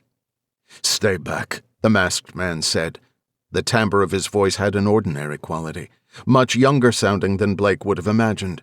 Blake raised his hands and slowly moved backward and to the right, attempting to block the man's view of Anya's pistol, laying out in the open a few feet behind him. "Blake Brier?" the man asked. "How does this crazy person know my name?" "Who's asking?" Blake replied. "Who else lives here?" the man asked. "Just me," Blake said. "Let's relax, okay? Just tell me what you want. I'm not going to give you any trouble. There's 2 of you and 1 of me, right? Wouldn't make sense for me to resist." The man turned his head toward his accomplice, still crumpled on the floor in pain, gasping for breath, his pale face now darkened to a purple hue. "Turn around and kneel down," the gunman said, releasing his left hand from the gun and pulling a roll of duct tape from the front pocket of his hooded sweatshirt. Blake slowly spun around, trying to further shorten the distance between him and the bedside table. He knelt facing the black handle protruding from the holster, 4 feet in front of him. Damn it. Still too far. Blake could not be sure the masked man hadn't already seen the weapon. He figured the only viable play would be to cooperate, to hunker down for the long haul. Blake was grateful Anya had remained quietly hidden in the bathroom. The last thing he wanted to do was startle the man with his finger precariously wrapped around the trigger of a gun that was relentlessly pointed at any number of his vital organs.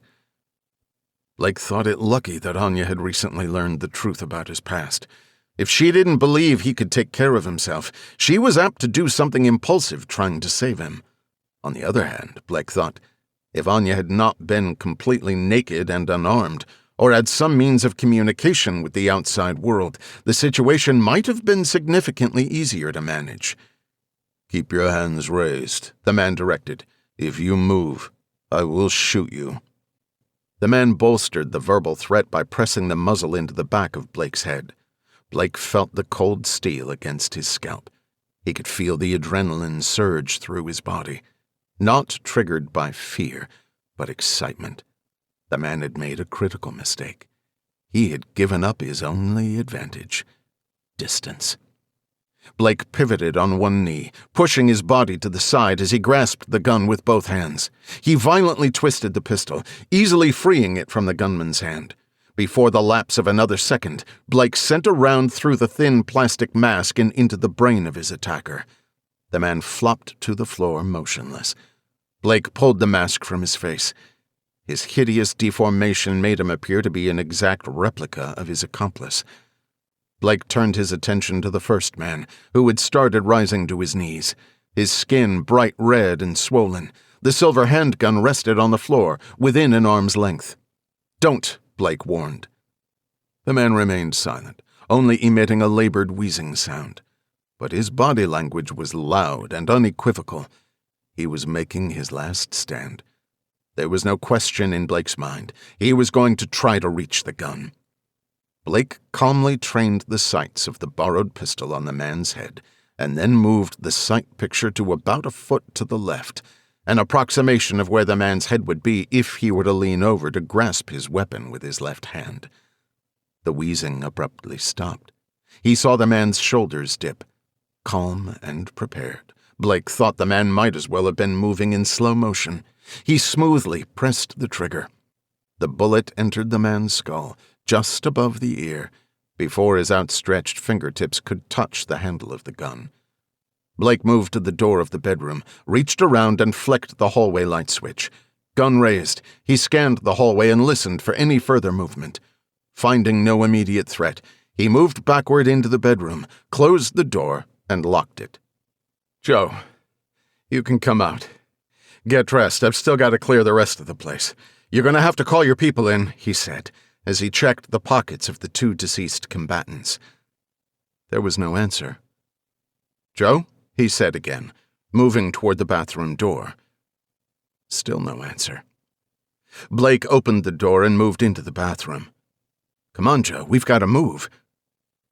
"Joe. No. No." Blake darted toward Anya, slipping through a pool of blood that had expanded from under her lifeless body. He dropped to his knees, wrapped his arms under her, and lifted her upper body toward him. Her head fell back, weighing heavily on her delicate neck. He could see a small bullet hole just below her right breast. He hoisted her toward him until her torso was fully upright. He checked her back and saw a large exit wound, a few inches wide. "Please, Joe. No. Stay with me," he cried. Blake had seen his share of trauma in the field and understood the injuries Anya had sustained were not survivable. But he could not believe it. He did not want to believe it. He frantically checked for a pulse but could not find the faintest sign of life. Blake gently touched her cheek with the back of his fingers.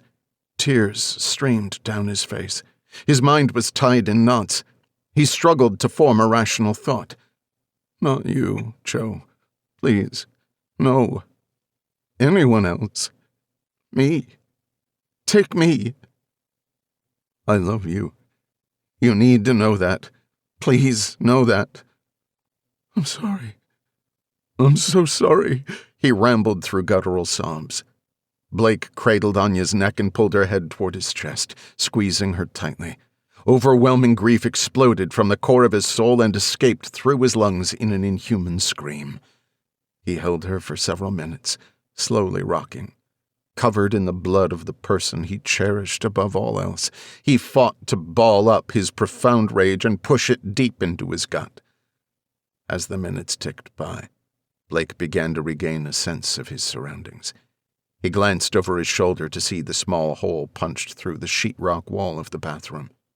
Fire burned in his eyes. He brought his cheek to hers and whispered in her ear, "I swear to you, I will hunt down every last one of them, and I will kill them all. They will pay in blood. I swear it." Blake tenderly laid Anya down and kissed her on her forehead. He looked at her face longingly. Even in death, her beauty was breathtaking. His body wanted to heave and vomit and sob some more, but his heart hardened, his eyes deadened, and he stood up from the floor with a numb resolve. The range of emotions coursing through him were debilitating, and his mind was clouded with guilt, regret, and utter sadness. But one thing was crystal clear to him at that moment. The idea that he could ever live a normal, quiet life revealed itself as an unattainable. A pure fantasy, a futile pursuit that died right there on the bathroom floor with Anya Kohler. Chapter 17. The water streamed down Blake's face, funneling off his beard and creating a white porcelain gap in the red puddle around his feet. Blake stood as still as a corpse, eyes closed, inches from the shower head. He could hardly remember how he got from Anya's bathroom to his own. He knew he drove his car, but his recollection of the trip was obscured by a fog. Like trying to remember a dream, the harder one tries to recount the events, the more the details slip back into the unreachable parts of the mind. Had he made the anonymous call to 911? Had he been able to erase all traces of himself from the scene while consumed by grief and rage? Rage did not manifest itself in Blake in the same way it would in most. He did not become frantic, disorganized, impulsive. Just the opposite. Blake became cold, calculating, determined. Rage replaced all other innate drives. It took residence in the parts of the brain that crave food and water and burrowed down into the pit of his stomach. He told himself he had no choice but to leave, to abandon her fragile, lifeless body. It seemed cold, irreverent, but he could not do what he needed to do under the scrutiny of an FBI investigation. Hours of questioning in FBI custody would waste precious time. That did not mean he didn't feel guilty. He tried to offset the guilt by promising himself that he would make it right once it was over. He meant it, but it did not help. Blake was never one to feel sorry for himself, but there, with the water washing away the last physical connection he would ever have to Anya, He allowed himself to feel the sadness. For 45 minutes he allowed it to grow, until it approached despair. And then he let it go. Temporarily. Time to go to work. Blake washed, dried, and moved to the bedroom to get dressed. He put on a pair of jeans and a black t-shirt. He laced up a pair of Danner boots and bounded down the stairs. Clunk! The actuators slid back into the thick metal door as Blake typed in the last digit of the code. He pushed the door, releasing the suction. Blake opened the small closet, several feet behind his desk chair. Several computer components and other miscellaneous items adorned 8 shallow shelves, each about 18 inches deep. He reached for the top shelf and pulled down one of several black bags. He grasped the nylon webbing handles and held out the bag to gauge its size. Satisfied with the random choice, he turned and slid his finger into the opening where the door latched. There was an audible clicking sound as Blake toggled a small metal tab at the back of the opening. Blake closed the closet door, turned the handle, and immediately opened it again. This time the entire frame and closet shelves swung open on a larger hidden frame. Blake pushed the door all the way against the wall and walked through the opening. The 30 by 30-foot room was noticeably cooler than the office. Metal shelves spanned one entire wall, stocked to capacity with canned goods, water, and other non-perishable items. A sink, toilet, and shower sat on the far wall, next to a large cot that was tucked into the corner. On the opposite wall from the food pantry were 2 identical standing safes, several racks of clothing, and a narrow mirror. A single horseshoe hung over the door, the only decorative item in the room. Blake spun the dial on the rightmost safe, fluently entering the combination. He yanked on the 5-foot-tall door. Dozens of firearms and hundreds of rounds of ammunition were neatly organized in customized compartments.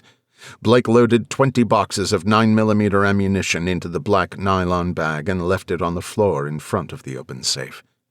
He moved to the clothing racks and lifted the wooden hanger which held a black leather jacket.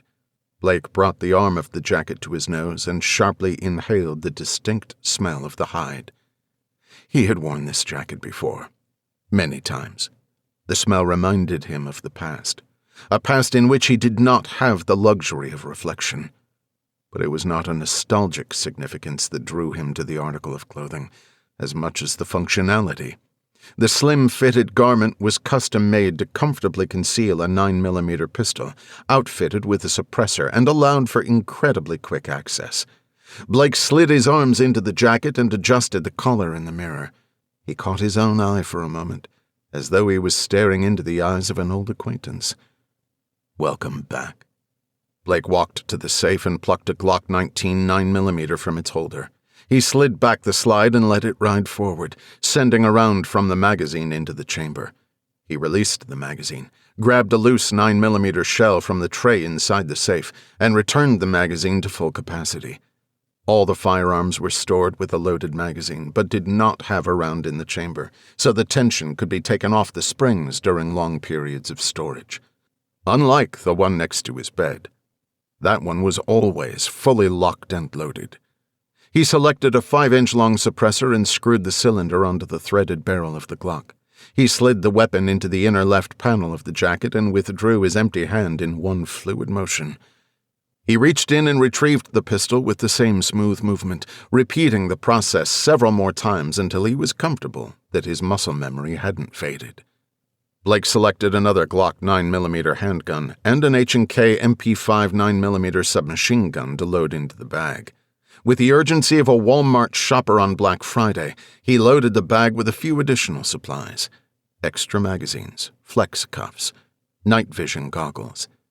He shut the safe, grabbed the bag, and moved back into the office, shutting off the light and shutting the false closet door behind him. Blake dropped the bag beside his chair and sat down. He took his cell phone from his pocket and dialed. A number he had committed to memory many years ago, but had not dialed in some time. "Fez," Blake said as the other end of the line came to life. "It's me. Are you in country?" "Sure am. How the hell are you?" "It's been a while, brother," Fez replied. "I need to see you. Both of you. "Can you be at Bravo in 30 minutes?" Blake questioned. Blake was confident Fez already understood the potential gravity of his call. When he left, he and his former team members chose 5 specific locations in the D.C. area that could be referred to by letter designation: Alpha, Bravo, Charlie, Delta, and Echo. In the event an issue arose, the men would be able to set a meet without disclosing the location to eavesdroppers. The mere fact that Blake had invoked this contingency was enough to convey the seriousness of his situation. It also meant his team would take precautions to avoid being followed and would come equipped to handle any threat that might arise. "Roger. 30 minutes, Fez said. The phone disconnected. Chapter 18. Blake sped north on George Washington Memorial Parkway. His left hand pinned a small scrap of paper to the steering wheel. He strained to read his own writing in the light of the passing street lamps. Bravo. 38.790632. Minus 77.039707. With his right hand, he thumbed the digits into his phone's mapping app. He knew where he was going, but planned to take the path less traveled. The tires squealed as he rounded the turn onto Green Street. He headed south and followed Jones Point Drive to the end. The dark lot showed no signs of activity. Blake wasted little time on parking and moved away from the car on foot. Moving quickly and deliberately, he took a position under the beltway where he could observe the length of Jones Point Drive. If he were followed, it wouldn't be long before he saw headlights. He checked his watch. 15 minutes until the rendezvous. Blake stood still. After 5 minutes, he began moving south into a wooded area. Avoiding a path that looped around toward the meeting point, he instead made a beeline through the trees. He pulled out his phone and headed in the direction of the red map marker, expertly traversing obstacles despite the darkness. An acute sound, like that of dried twigs snapping, stopped Blake in his tracks. He crouched down at the base of a hackberry tree and listened. Although he had not noticed before, he could hear a symphony of background noise. The rumble of jet engines disturbing the atmosphere, the whir of trucks and cars barreling down the beltway, the nondescript industrial sounds of the city. Then, much closer, another snap cut through the wet blanket of noise pollution. The sound of movement came closer, close enough for Blake to estimate the general direction of its source. He slid the Glock from his jacket and held it at the low ready. He waited, silent, still. The sound of careful, slow footsteps continued to approach, and then stopped. Blake lifted his pistol and held it high to the side of his face. He peeked around the trunk and caught a glint of light. 2 dots, separating themselves from the shadowy backdrop. He withdrew behind the cover and visualized the position of the enemy. Crouching, prone. The eyes could not have been more than a few feet off the ground. Blake sprung out and leveled his pistol toward the ground 10 feet in front of him. His finger slid into the trigger guard and he instinctively applied enough pressure to the trigger to take out the slack. His target instantly came into focus. The calm, inquisitive face of a mangy old dog stared back at him. Blake scanned the area and lowered his gun. The dog tilted his head as if to say, "What the hell was that about?" Blake stomped his foot and barked a muted, "Git!" The dog hopped back, startled, then stopped and resumed his defiant stare. After a moment, his head turned as if he had lost interest, and the pathetic animal sauntered off into the night. Blake tucked the gun into his jacket, shook his head, and set out to traverse the remaining distance. He emerged from the woodline and scanned the area. His eyes were adjusted to the dark under the canopy of trees. The city lights bouncing off the overcast sky and shimmering in the Potomac provided more than adequate visibility. He glanced at his phone. The blue dot was overlapping the red waypoint. Bravo. To the west, about 100 yards away, he saw 2 figures moving toward him on the path, bobbing up and down in a swift jog. At a distance, the pair were reminiscent of a ringmaster leading a circus bear. From his vantage point, the larger of the 2 men appeared as tall as the lighthouse another 100 yards behind them. Blake felt a sense of relief. Even their silhouettes were unmistakable. Blake stepped out into the center of the path. It took about a minute before the three men converged. They greeted each other with handshakes and hearty pats on the back. "I try to get a few miles in every morning, but this is a little early even for me," said Cott, a wide smile on his face. "We ran a Spartan last month and I beat the pants off him." Fez shoved Cott playfully. "Now he's on this running kick. I told him he's wasting his time. I'd never give him the satisfaction of beating me." "We'll see. You're going to feel like a jerk when I smoke you," Cott taunted. Normally, Blake would not miss an opportunity to throw in a jibe or two of his own. But he stayed quiet, distant. The smile left Fez's face. "What's up, Mick? Are you okay? What did you get yourself into now?" "Look, guys. Sorry to pull you out here at this hour, but I need your help. There's something I need to take care of, off-book." "Way off-book," Blake said. He anxiously stroked back his hair with both hands. "We're listening." Cott perked up. "Joe's dead," Blake said bluntly. He felt the lump in his throat swell. Saying it out loud made it seem more real, more final. "Oh, Mick. I'm so sorry, brother," Fez said, placing his giant hand on Blake's shoulder. The lively banter had instantly been replaced by an anxious silence. "I don't believe it," Cott said. "How?" "She was murdered. Murdered by sadistic maniacs." Blake's voice rose. He forced himself to drop back to a hushed tone. "Have you seen the coverage on that bank robbery? The whole thing with the hacktivist group, terrorist group, the CIA? She was investigating that case, and those sick bastards came for her. I was there, Fez, in her bedroom. I was right there. And I couldn't save her." Blake struggled not to break down. It was not that he was afraid to show his emotions. The three had suffered gut-wrenching losses together and were always a source of support for one another. But now was not the time to let his emotions run loose.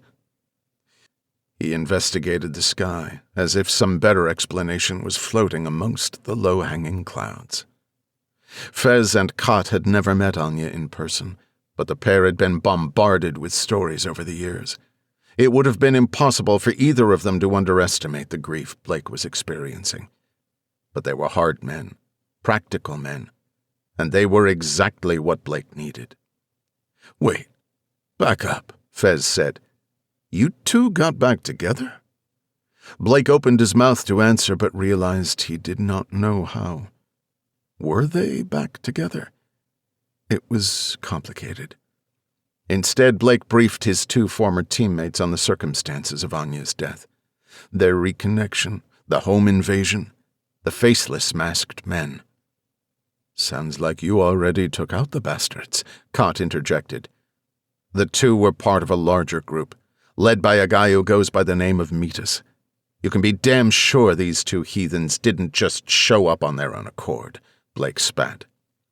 "Metis? Like the Roman god?" Cott said. "Shut up with your corny Greek mythology already," Fez said. "Roman mythology. Metis is the equivalent of the Greek god Deimos, the personification of terror. What kind of warrior doesn't know that?" Fez ignored the dig. "This dude Metis sounds like an arrogant prick if you ask me. God of terror my butt. All I know is he's supposedly holed up in some church. That's the main reason I called. I need your help finding him. Can you pull the satellites without setting off the whistles?" Blake asked. "Shouldn't be a problem," said Cott confidently. Blake was familiar with the capabilities of the agency's covert spy satellite network, its product having been the basis for several of his team's missions. Codenamed Logos, the trillion-dollar project had significantly increased the reach of the United States government over the past decade and had become an indispensable tool for the military, CIA, NSA, and other clandestine groups. Combined, The matrix of satellites carried hundreds of thousands of advanced digital imaging sensors and precision optics, digitally stitched together to provide almost complete visual coverage of the entire globe. Every second of the high-definition video was stored indefinitely. The system leveraged artificial intelligence and computer vision to analyze imagery on the fly. Specialized software, acquired from the Israeli government, allowed autonomous culling of relevant data by visual characteristics, measurements, and predictive patterns, and could reconstruct three-dimensional, 360-degree video when needed. With the help of a virtual reality headset, an analyst could put themselves anywhere on Earth at any moment. And most importantly, because there was no longer a need to redirect satellites, the information was available to anyone with access and clearance simultaneously. While there was a need-based access request process, it had become so commonplace that it devolved to no more than a formality. "When we find him, we're coming with you," Fez insisted. "I can't ask you to do that," Blake said. "You didn't ask," Fez replied. "Both of our asses would be feeding the jackals back in Afghanistan if it were not for you, Mick. Consider it a chance to return the favor," Kott said. "Here. Take this." Blake took a folded piece of paper from his jacket pocket and handed it to Kott. "This is all the info I've been able to gather. That we were able to gather." Kott unfolded the document, looked it over, and stowed it away. Blake took a hard look at the two men. "It's good to see you guys." "It's good to see you too, brother. Go home and get some sleep," Fez urged. "We'll let you know what we find." "Okay. Thank you," Blake said as he backed away and quietly slipped into the woods. The pre-dawn sky had just begun to brighten. Blake knew sleep would not come easy, but he was revitalized by the prospect of, if he was honest, exacting revenge, of seeing it through for Anya. He had a mission, as clear as any he had ever been given. But for the first time, the mission was personal. Chapter 19. Andrew Harrison rolled out of bed and stumbled to the window. He pushed up the heavy shade to allow the bright morning sun to signal his body that it was time to fully wake up. He gazed out the window at the rolling farmland, adjacent to his property, Yoder Farm. His own house had once been owned by the Yoder family, but 2 decades earlier they subdivided several parcels of land and sold the house to subsidize the business. The faded 1930s cape and the 3 acres on which it sat was bought by a family whose patriarch, about 5 years prior, moved the family to Switzerland for a business opportunity. Harrison became the beneficiary of a highly motivated seller. The house was old and a bit of a money pit, but it had character and a view, a true country setting. The setting was the primary reason Harrison stayed in Unionville after his divorce. He certainly could do without the 2-hour drive to work, especially on last-minute call-ins, but it was the drive home that made it worthwhile. As the city disappeared behind him, the multi-lane highways turned into 2-lane trails, and the sky darkened to reveal the stars hidden behind the smog and the veil of light emitted by the urban sprawl. The stress of the job drained away. Not completely, but enough. Enough that Harrison could still appreciate it. The only reason he bought the house was to give his kids a wholesome, small-town upbringing. It did not exactly go according to plan, but the idea was solid. Julie hated it from day one. She had finished her degree, obtained a teaching certificate, and completed her first interview with the Boston public school system when Harrison received the transfer order. At the time, it seemed like the perfect excuse to get away from city life. They had to buy a house somewhere near D.C. Why not Unionville? There were, of course, no teaching jobs open in the surrounding counties, and one was unlikely to open up.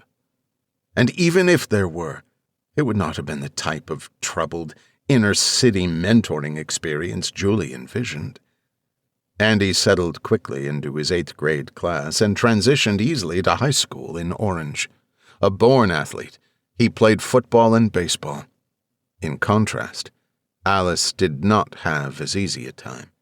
Just a year younger than Andy, Alice's interests were not well aligned with most of the student body.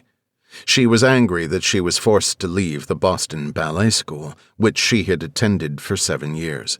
She did not make a single friend and slowly started to become withdrawn, even at home. She spent hours alone reading, writing, or drawing. None of these were the reason it fell apart. Harrison could not say the exact reason, only that one day he came home, and it was different. He could sense it, but all efforts to steer it back on course proved futile. It was not long before Julie announced she was taking the children back to Boston. There had been fighting, long arguments, but in the end, it was the right thing for their kids. He would have followed, returned to the Boston office to be closer to them, but that was not an option, not after everything that happened. It still weighed on him. But the mandatory transfer, even the 30-day suspension, were gifts. He had no illusions. If he had not grown up with the congressman, if there was no one to intervene, he'd probably be driving a truck or humping shingles up a ladder every day. On Saturday morning, usually around 10 o'clock, Harrison would set aside an hour or so to video chat with Andy and Alice. It had grown into a tradition that all 3 of them looked forward to. Harrison was grateful to be able to maintain a great relationship with his children in the few years that had passed. He was looking forward to taking a trip up to Boston for Andy's high school graduation next month. Harrison set the alarm on his phone for 10 o'clock. He planned to put a few hours in, tinkering in the detached garage, and did not want to lose track of time. Too small to fit his car, Harrison's dingy garage had become a makeshift workshop. 1 year prior, he bought a neglected 1950 Harley-Davidson as a side project. He would work on it during weekends, usually having to redo whatever he had already done at least 2 more times. Pieces of the old panhead motor were strewn over a sheet he laid out on the filthy concrete floor. Harrison was realistic in believing that it would be something of a small miracle if the thing ever ran again. He threw on a pair of jeans and boots. He brushed his teeth and wetted down the chunks of hair that were most egregiously sticking up. He looked at himself in the mirror, turning from side to side. Not his whole self, just the squishy middle part. The mid-30s belly that was slightly protruding over his large American flag belt buckle. His ego started to make a resolution that he would start working out again, shed the extra 30 pounds he had acquired. But he stopped it before it could lie to him. He threw on a long-sleeved shirt and his favorite worn-out Stetson, an iconic picture of a Midwestern rancher with a discernible New England accent. First things first, a visit to Edwards' General Store to grab a coffee and an egg sandwich, and to pick up a pack of rubber gloves. He would probably banter around with some of the early morning regulars for a few minutes, but he'd be back in time to get a few hours in on the bike before the call into work. He grabbed the keys to his pickup and pulled his phone off the charger next to his bed. It immediately started buzzing in his hand. "Harrison," he answered. "Yes, I'm at home." "No, I'm not sitting." "What is it?" Harrison listened. His knees buckled. He removed his hat and sat on the edge of the bed. Tears welled up in his eyes. When Wells finished speaking, Harrison said the only words he could muster. "I'm on my way." Chapter 20. Scanning the pages of local and national media outlets for any mention of Anya's murder, Blake shifted his eyes between the screen of his smartphone and the empty expanse of the lot behind the abandoned foundry. He was uneasy about the openness of the location.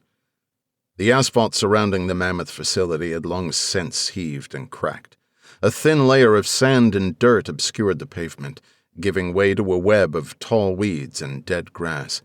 The frame of a truck and several pieces of rusted industrial equipment sat in shallow depressions of their own making. The gleaming clear coat of the Dodge did not exactly blend in with the environment. He focused his attention on the driveway at the other end of the 4-acre lot. He would see them coming.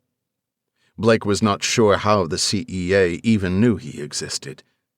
In fact, he had been certain they did not. After all, the only 2 members he encountered did not live long enough to talk about it. But there was always the possibility. A 3rd man waiting outside? Watching as Blake left, covered in blood. Or had they been watching him and Anya for several days before mounting the attack? He had to assume the threat existed and take the appropriate precautions. But if he weren't on their radar, he would have a tremendous tactical advantage.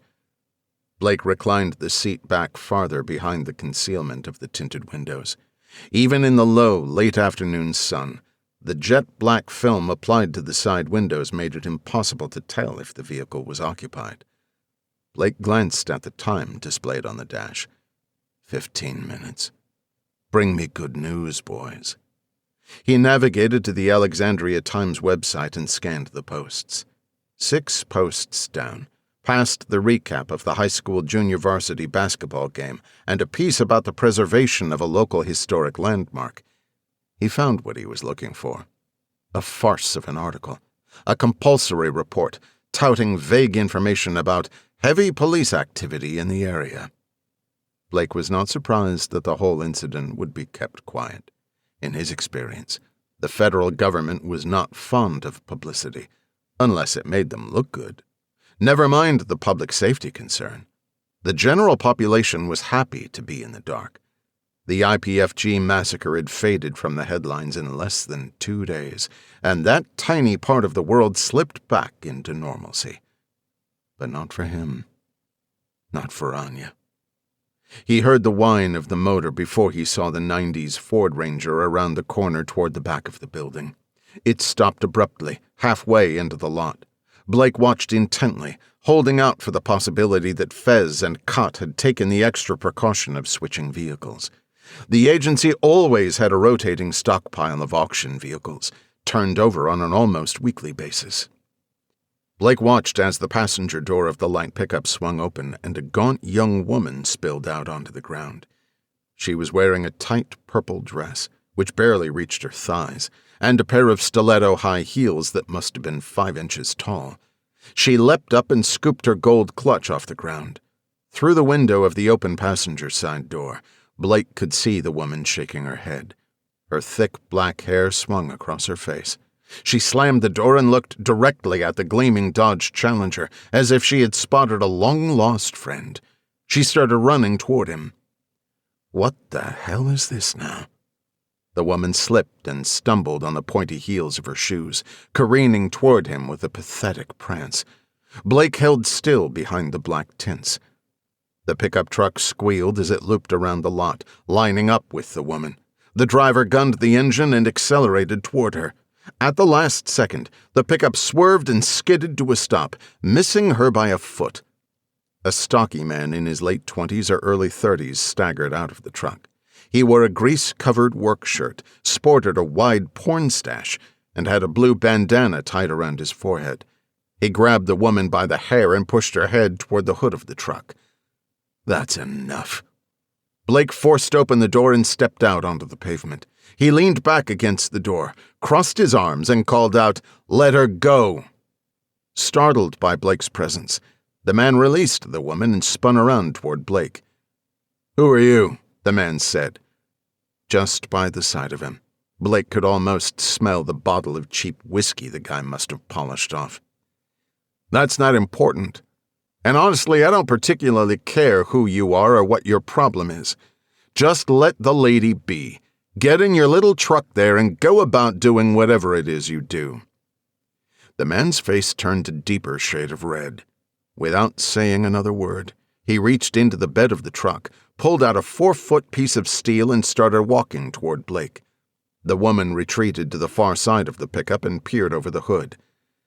"You want to say something smart-assy now, smart-ass?" the man slurred. Blake took a few steps toward the man. If the guy was going to start swinging that hunk of metal, Blake did not want it to be anywhere near his car. "I'll give you a little advice if you want," Blake said. The man veered to Blake's left side. Blake casually bladed his body toward him. "Lose the club. It's too heavy." An angry, perplexed scowl twisted the man's face. "I mean, it's unwieldy. Seems like you're a little off balance as it is. Trust me, it's the wrong tool for the job," Blake said with a smile and a patronizing shrug. "You're the one's gonna need." The man cocked back the metal club and lunged at Blake. With a smooth, snapping motion, Blake drove his palm up into the center of the man's face and adeptly stepped out of the way. The hunk of metal crashed down to the pavement, almost pulling the drunk man down with it. "See what I mean?" Blake said. The man bellowed, lifted the weapon, and lunged again. Blake again drove his palm up into the drunk's nose, crushing the remaining cartilage. Blood exploded out across his cheeks. The piece of metal swung out of his grip and landed a couple of feet away. Blake snapped a third palm strike, landing on the same target. The man's newly flattened face and the black circles under his eyes conspired with the mustache and bandana to make him look even more foolish than he did initially. He swayed but managed to ball his fists and raise them in a fighting stance. Blake was impressed at his tenacity. Blake rubbed his hands together and fixed his eyes on the man's chin, as if picking just the right spot. He moved in step with the man, getting a feel for the timing of his swaying and bobbing movements. Suddenly and decisively, Blake struck. He drove his fist up under the left side of the man's chin, driving the bottom jaw and teeth against the top. He crumpled to the ground, unconscious. Blake picked up the man's limp arms and dragged him across the pebbles and weeds. He propped him up against the back wheel of the pickup. He was snoring loudly, a rhythmic, flappy snore that Blake had become well accustomed to. Blake squatted down, pulled the man's arm over his shoulder, and hoisted him into the bed of the pickup. Blake walked over to pick up the piece of scrap metal.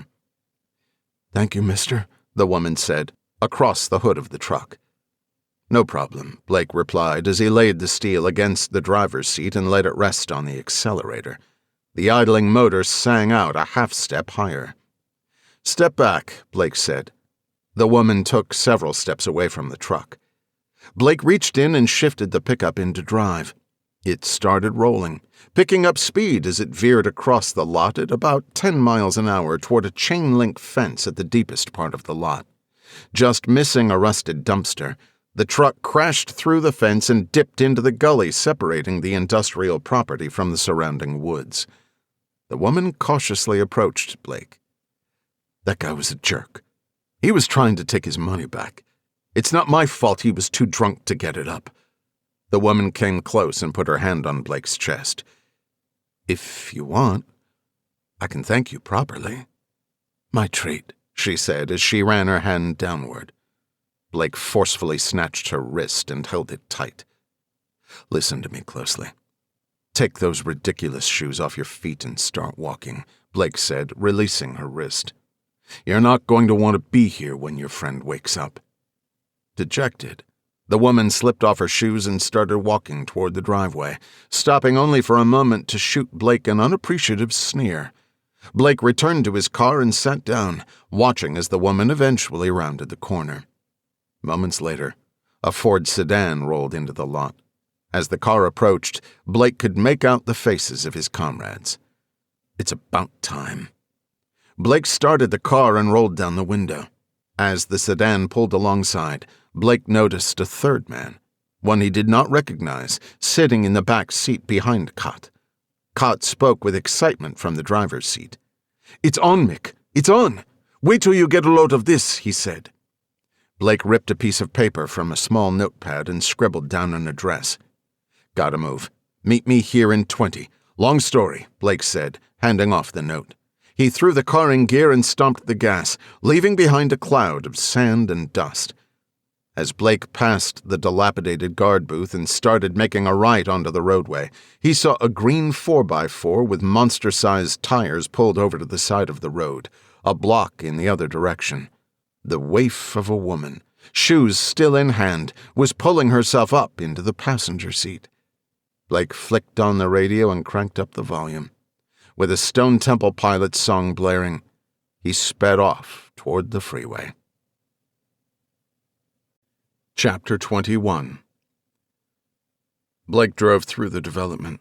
Houses in various stages of construction lined the streets. Some already sited, some merely framed. They tapered off to only foundations and empty lots. Blake turned down a dead-end street toward a freshly paved cul-de-sac.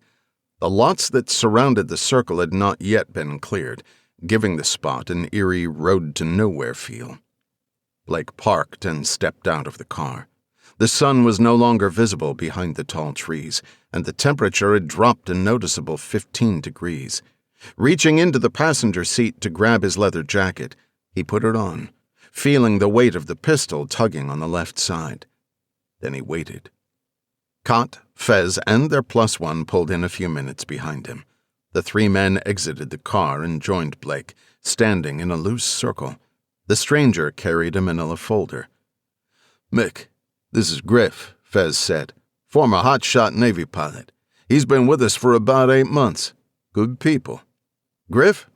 The legendary Mick." Blake extended his hand and Griff shook it with vigor.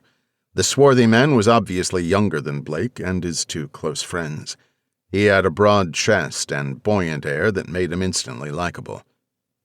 "Griff is sort of our new you," Cott said. "Hey now, let's not get carried away," Griff said. "I've heard the war stories." "Yep, I like this guy." "Griff does all the heavy lifting when it comes to the cyber stuff. We brought him in to help us help you to work logos. Damn good thing we did. Fez and I could never have gotten what Griff got in 10 hours, Cott said. "If you're wondering if you can trust him, believe me. After what went down in Lebanon, I can guarantee it," Fez added, wrapping his hand around the back of Griff's neck and shaking affectionately. "Did these jamokes give you the name Griff?" Blake pried. No. It's my name." "Griffin," he replied matter-of-factly. "Well, that's boring. Never met a fighter pilot without a call sign," Blake said. "Helicopters," Griff corrected, "and my call sign is Apollo." "Yeah, we're definitely not calling him that," Cott protested. "Not a chance," Fez added. "Why you gotta break his balls?" Blake asked. He knew why. It was a sign that they liked him, that they meant it when they said they trusted him. It was all the endorsement Blake needed.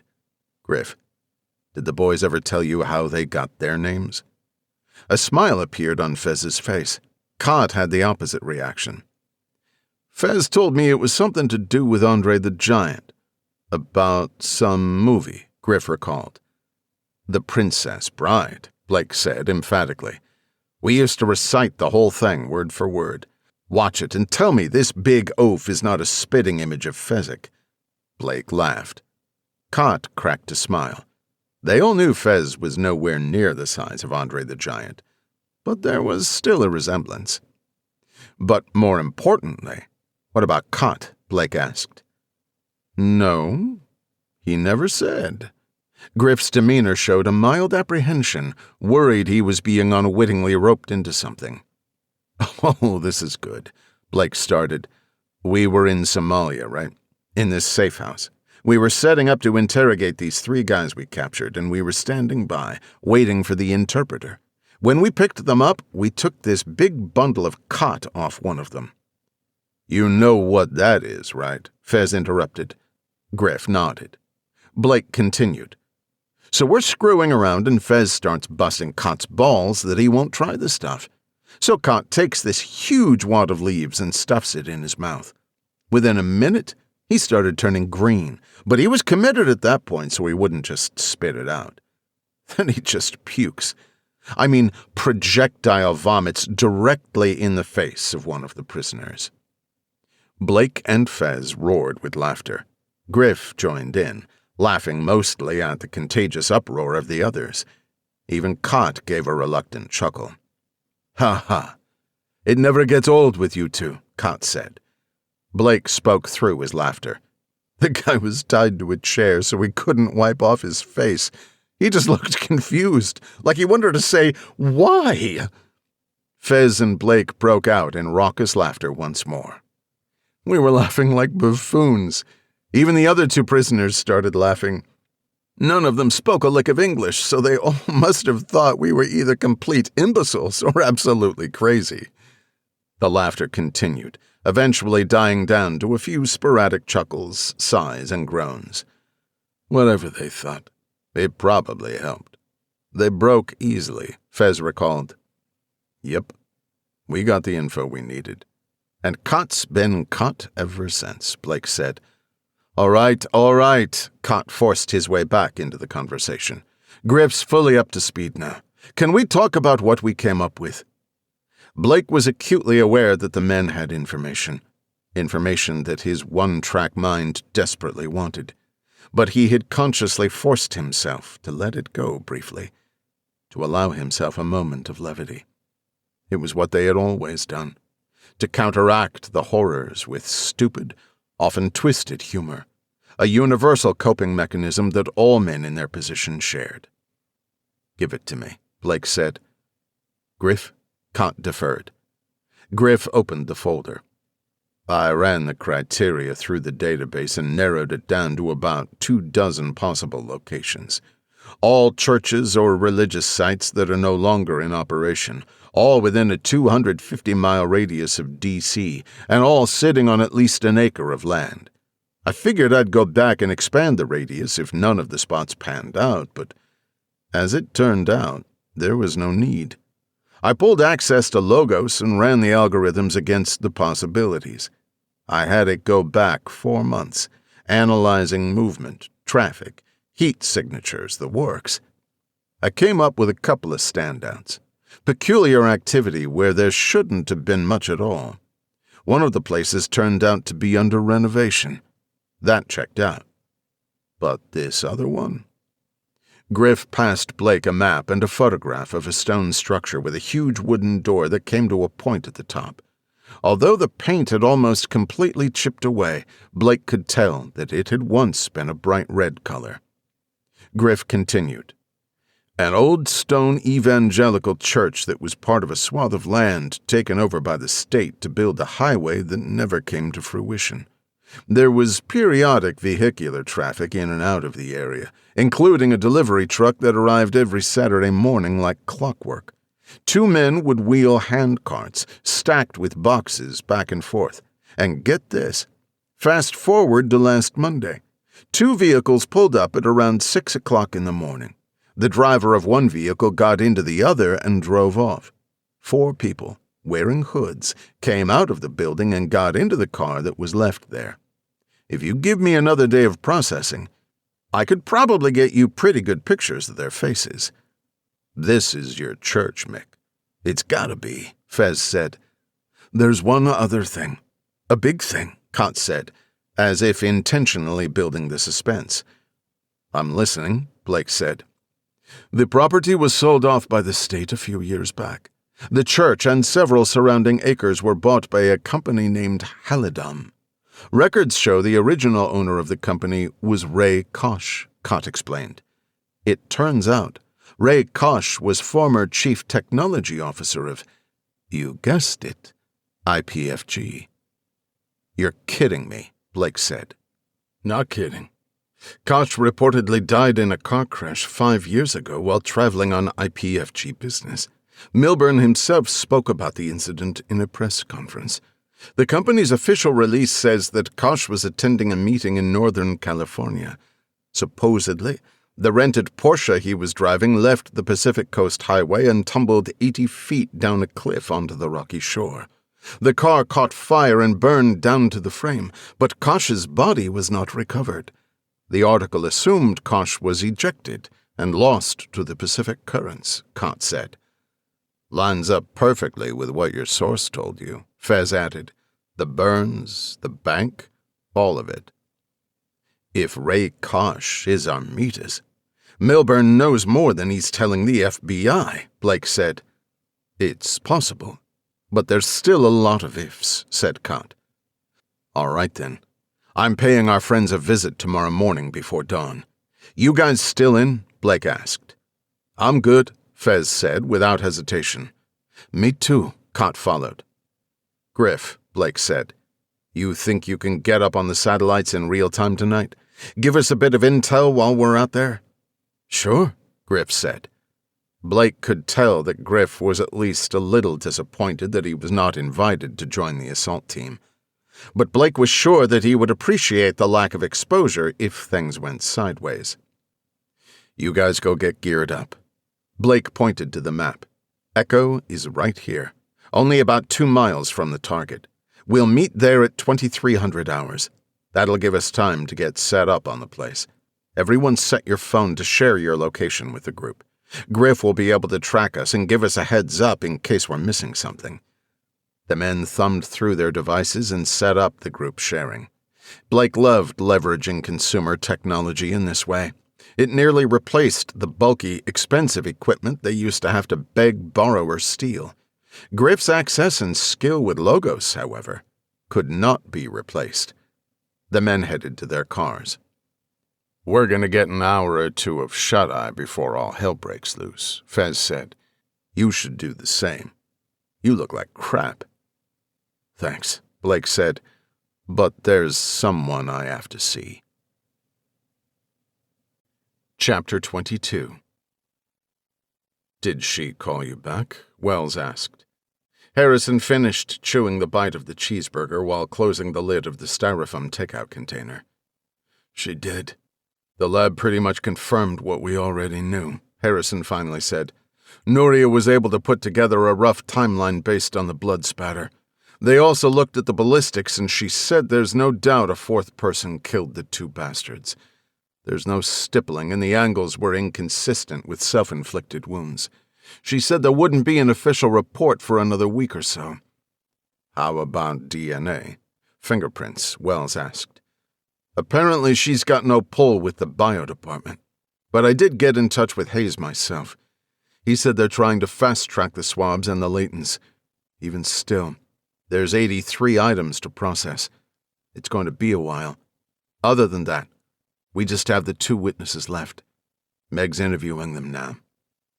What about the church thing? Have we gotten anywhere with that? Wells asked. Maybe. Yes. You remember the abandoned one I was showing you? Spence went out there and spoke to the neighbor just east. He's got about 30 acres out there. The guy said there's not supposed to be anyone on the property of the old church, but he's seen cars coming and going late at night. Spence and Taylor checked it out and said that there's a gate on the driveway and it was wide open. The latch was broken off, with the lock still attached. He took pictures. There were tons of no trespassing signs posted.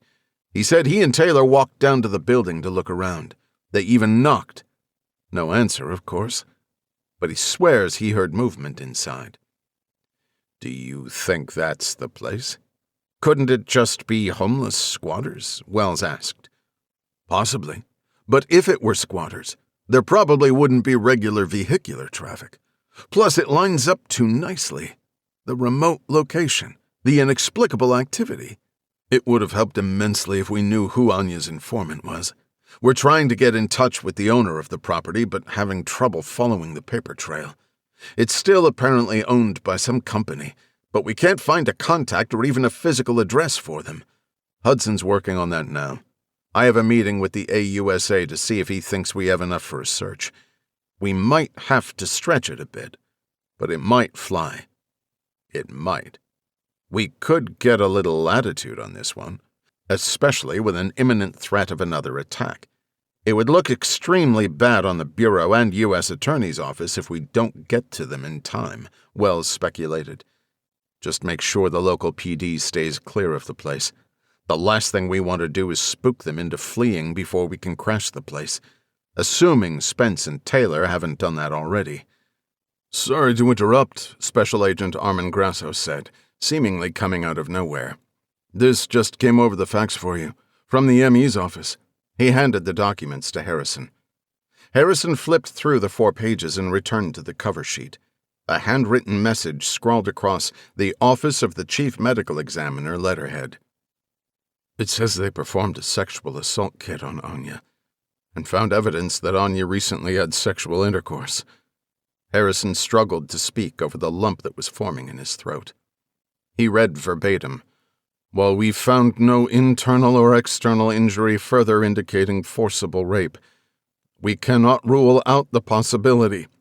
Viable male DNA samples have been recovered and are being forwarded to the Department of Forensic Science.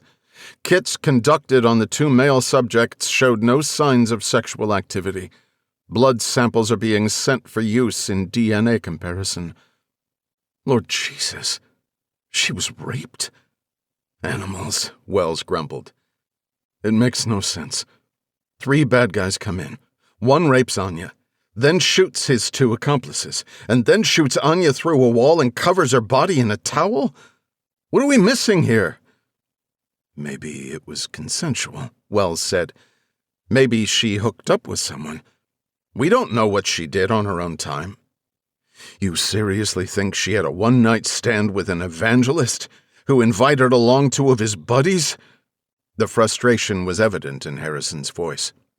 Come on, Harrison. Don't be an ass. I'm just saying maybe our third party was someone unrelated to this case, who happened to be in the wrong place at the wrong time. Someone with some training or military experience. I mean, that could describe half the men in this town. Maybe the guy had to fight his way out and took off because he was afraid he'd be in trouble. Wells stopped himself from spiraling off on a tangent. I'm just trying to keep an open mind. You should too. We both cared about her. I just want to get this right. Harrison furtively grappled with his emotions. They all cared about Anya, just as they cared about one another. But for him, it was different. Wells couldn't have known about the feelings he had developed for Anya. No one could have. Especially not Anya. He had put great effort into masking it, only admiring her from a distance. He always seized the time he was able to spend with her, even if it were only in a professional capacity. There were times when he considered ignoring his better judgment and telling her how he felt, but he lost the nerve before he could get the words out. He told himself that he did not want to ruin a good working relationship, but it was fear of rejection that paralyzed him. Anya was out of his league. He knew that. She would have laughed in his face. He was sure of it. But he wished, with the deep ache of regret, that she was there to shoot him down. Special Agent Meg Hovinen, a 5'2" powerhouse of a personality, emerged from one of 5 small interview rooms, situated directly behind Harrison's chair. Hovinen shook her head. Nothing good? Wells asked. Nothing great. This one says she looked out her window around the time the 911 came into the PD. She says she saw a guy with a beard walking away from Anya's. At first she said she thought he was a dark-skinned Hispanic male. Then she changed it to white guy with red hair who looked like a zombie. Then she said it was dark and she wasn't really sure. She couldn't remember anything else about him. The other witness. Did you see him? The elderly guy with the lazy eye? That guy said that he brought his dog out and saw the blonde woman fighting with one of them in the street. I thought maybe he was talking about the evangelists. Nope. Turns out he was referring to the visitors. From outer space. All right. Thanks, Meg. Harrison stood up and grabbed his blazer. I'm heading out to this meeting. I'll keep you updated. Bring me good news, Wells said, as Harrison disappeared into the hallway. Chapter 23. Mr. Milburn's office, Cheryl Panikin answered. Blake knew that Milburn's assistant was not in the office. On a Saturday night at 7:15, the last thing Panikin probably wanted to do was field work calls. But she dutifully answered her company cell phone anyway. Hi, Cheryl. I'm sorry. I'm just calling to clarify Mr. Milburn's reservation for this evening, Blake said. He spoke in a high rhythmic tone. Mr. Milburn will be there at 8 o'clock. "Is there a problem?" she asked. "Oh, no. No problem at all. It's just that I'm looking at the reservation and, well, this is embarrassing. We seem to have neglected to note which location." "What do you mean?" Cheryl said. Blake could hear the distraction in her voice and the murmur of voices in the background. "Since we opened the new place last weekend, it's been an absolute frenzy. I just want to make sure we're prepared for Mr. Milburn's party, you know. I didn't want to assume." "Honestly, I didn't even know there was a new one," Cheryl said. "Oh, it's fabulous, darling. It's called Petit. Chef Laurent is an artiste. Believe me, the oeuf cocotte d'escargot is to die for." "Sounds great, I'm sure. But Mr. Milburn specifically said La Tavola," she interrupted. "Party of 3. Please tell me we're all set with this. I booked it over a week ago." "It's all set, darling. La Tavola it is. Ciao." Blake hung up the phone, opened his mapping app, and tapped in La Tavola. He snaked his way through city traffic, circled the block, and after 3 passes, found parking on G Street. A quick Google image search returned several recent pictures of Milburn. He selected one and studied it, making sure he could easily identify him in a crowd. Blake got out of the car, walked back toward 15th and paced around, keeping an eye out for Milburn to arrive. At 10 minutes before 8, a taxi pulled up and stopped in front of La Tavola. A man stepped out. Blake immediately recognized him from the images. Milburn buttoned his jacket and headed toward the restaurant. The doorman greeted him and swung open the gilded entryway. Milburn disappeared inside. By the way Milburn carried himself, the way he walked, the way he ignored the doorman, Blake could sense his arrogance. The driver pulled away, but Blake hung back for a minute to allow time for Milburn to be seated. Blake could only hope that Milburn arrived before his guests and not the other way around. He only needed a few minutes. Blake moved to the entrance. The doorman swung open the heavy door.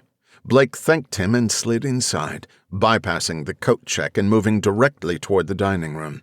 The maitre d' called after him. "Sir, can I help you?" he said. Blake stopped in the entrance to the dining room, scanning the dimly lit tables for his target. Without looking back, he replied, "I'm supposed to be meeting someone." "Oh, I see them. Thanks." He walked into the room with purpose. Blake was halfway across the restaurant when he spotted Milburn sitting at a table with 4 chairs and 2 empty place settings, situated in the far corner of the room.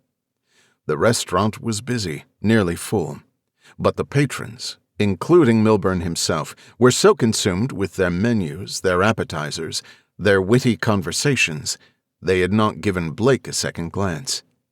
He moved through the crowd, squeezing between the small spaces separating the backs of unrelated diners. As soon as he reached Milburn's table, he sat, directly across from him. "Mr. Milburn, what a surprise," Blake said. "Ah, yes, indeed." Milburn's face was tattooed with surprise, but deeper than that, it projected a precarious confusion.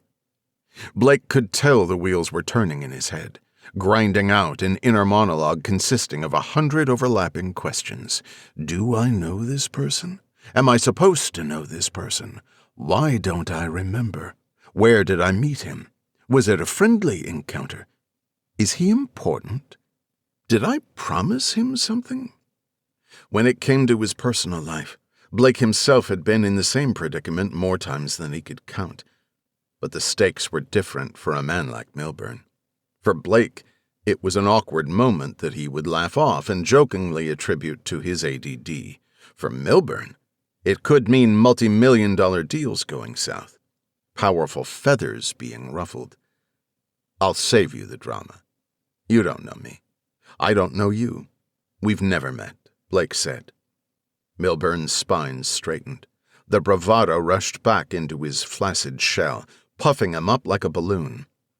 "In that case, please remove yourself from my table, immediately, before I have you removed." "Sorry, but that's not going to happen," Blake said. Not until we have a little chat about the robbery on L Street." "Enough of this," Milburn spat. "Waiter!" Milburn caught the attention of a waiter who was taking the order of an older couple 3 tables away. The waiter motioned to Milburn, indicating that he would tend to him in a moment. "Ray Kosh," Blake said. He delivered the words deliberately, and then carefully studied Milburn's face for micro-expressions. Blake often used his training in reading the small, involuntary flashes of facial movement to detect deception or suppressed emotional response. Milburn's outward appearance remained stoic, completely unfazed. But Blake could see the underlying nervous energy churning inside of him. The waiter hurried over. "Yes, sir. Your martini will be right out. I apologize for the wait. Is there anything else I can get for you, sir?" Blake gambled that he had hit a nerve by mentioning the name of Milburn's old colleague. People always wonder why criminal suspects will sit and answer questions for hours, instead of simply walking away. It is because they want to know what the interrogator knows. Their chaotic mind needs to know. Milburn was no different. Blake pointed to the waiter with only a flick of his head and looked Milburn in the eye. "Go on, then," he goaded. "Bring my friend one as well, would you?" Milburn said. He picked up his phone, held it in front of his face, and swiped at the screen. "It looks like my other associates are running a bit behind. I'll wait to order until they arrive," Milburn said, without taking his eyes off the screen. He continued manipulating the device, rudely signaling the waiter that he was done with him. "Right away, sir," he said, scurrying off toward the bar area. Milburn took a long, expansive breath and exhaled loudly. He put his phone on the table and leaned in.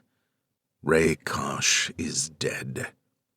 "I think you know that's not true. I think you know Kosh was responsible for the attack on your bank," Blake said. "What is it that you're not telling the FBI? What does he have against you? Innocent people are dead. Someone extremely close to me is dead. For what? For what?" Blake slammed his fist down on the table. He caught himself and looked around, hoping he had not been as disruptive as he felt. "Look, I don't know who you are or what you have to do with any of this, but Ray Kosh died in a traffic accident. I don't know what else to tell you. Now I'm going to have to insist that you take your conspiracy theories and leave. Do not bother me again with this garbage." Blake leaned in. He spoke faintly, the low register lending a gravelly quality to his voice. "Listen to me closely. If I find out that there is something you're not telling me, believe me, you will wish you had. I'll be sure to keep that in mind. Now, if you don't mind—" Milburn paused. "Or I can simply call the police and have you removed." Blake stood up and placed his hands on the table. "Thank you. You've been most helpful," he said facetiously. "You enjoy the rest of your evening. Prick." Blake left quickly, passing the waiter balancing 2 martini glasses on a silver tray. Milburn picked up his phone and scrolled through the contacts. He pressed the screen to dial and raised the phone to his ear. The waiter arrived to deliver the cocktails. Milburn motioned for him to leave the drinks as the call connected. "Robert, it's me," Milburn said. "We've got a whole new issue. I'm sending you a picture of a man. Find out who he is. I'm not sure how much he knows, but he most definitely knows about Kosh." He listened to the response. "Okay, sending it now." Milburn texted the image he had managed to take of Blake and put the phone back on the table. He picked up a martini in each hand, one after the other. He sucked them down in 2 desperate gulps. Chapter 24. Blake checked his watch. 2200 hours. He removed it from his wrist and placed it on the dresser next to Anya's business card. He picked up the card, turned it over. and gazed at the handwritten number on the back. He realized that the number, written in her own hand, was the only thing in his possession that had any connection to her. After all, he abandoned any shared belongings that remained when he moved out of their townhouse 9 years prior. At the time, Blake wanted a fresh start with nothing to remind him of her. Now, he would give anything to be reminded. He held the card up to his nose and inhaled, hoping to smell her, to sense her. But he found nothing except the uninspiring smell of ink. He put the card in the pocket of his jeans. "You're coming along for this one, Joe." Blake rifled through the black duffel bag, double-checking that all his desired equipment was there. Satisfied with the items he originally included in the go bag, he zipped it up and slung it over his shoulder. He grabbed his jacket and shut off the bedroom light. Before opening the front door, he set the alarm system to armed away. A rhythmic beeping signaled that the 30-second arming countdown had begun. He stepped out onto the stoop, locked the door, and headed to the car parked on the street 2 car lengths from the front stairs. Blake moved to the car, running through his mental checklist, replaying the plan over and over, trying to consider every possible scenario. The truth was that there was no solid plan. He had rushed to action. He had thrown away all the experience he gained in his career, all the hard-earned lessons of defeat later attributed to an unseen flaw that was missed in the planning stages. Blake knew that what he was about to attempt was stupid at best, more likely suicidal. And he was tired. So freaking tired. He opened the trunk and tossed in the nylon bag. If war was coming, at least he'd be prepared for it. Although it was after 10 o'clock at night, his block was still active. Several people strolled by on the sidewalk, a couple arm in arm, a group of 2 men and a woman dressed for a night on the town, if not underdressed for the weather. They smiled and gave Blake a friendly nod. He wondered what they would think if they knew what was in the bag. Worse, what was in his heart. More dangerous than any stockpile of munitions. He walked around to the passenger side, opened the door, and placed his jacket on the seat. Despite the chill, he preferred more freedom of movement while he was driving. One of his idiosyncrasies, perhaps, but he had long since stopped cataloging them. He touched his pockets, front and back, and gave his mind one last attempt to recall what he could be forgetting. His phone and some cash were in his pants pockets. His pistol was in his jacket. Night vision, ammunition in the bag. Flashbangs! Damn it! In one of Blake's imaginary run-throughs, he considered making a loud entry. If that scenario became necessary, he would need the concussion grenades. He decided it would be worth the delay, as he would have to run back inside. He swung the car door closed with a familiar thud. His subconscious registered another sound, layered over the metallic creak and dampened suction sound of the weather stripping. But his conscious mind did not have time to catch up. The sound of boots shuffling across concrete. The world turned black in an instant.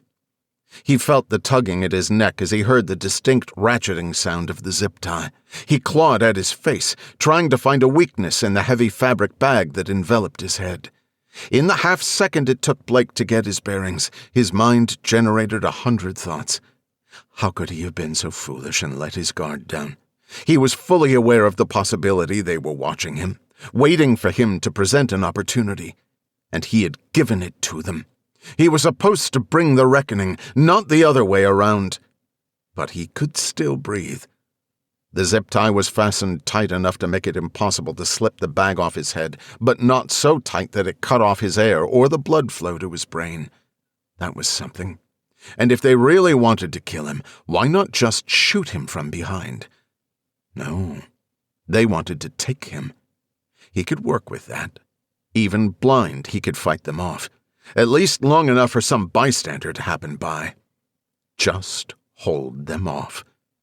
Blake swung his elbow, connecting with soft, meaty tissue. He felt a jerk, and, disoriented by the inability to see his surroundings, lost his balance and tumbled toward the ground. He felt the sudden shift in momentum in his inner ear before the pain, a burning ache that radiated out from the back of his head. He had no idea what he had hit, but it was decidedly hard. Sprawled out on the ground, he successfully fought to remain alert. "Grab his arms," one of the men said. "I'm trying," said another. "You get his legs." As soon as he felt the hands wrap around his ankles, Blake snapped back his feet and kicked upwards. "Oof!" The groan let Blake know he had caused at least some damage. Probably not enough. Blake listened hard, trying to translate the noises into a mental picture of his attackers' positions.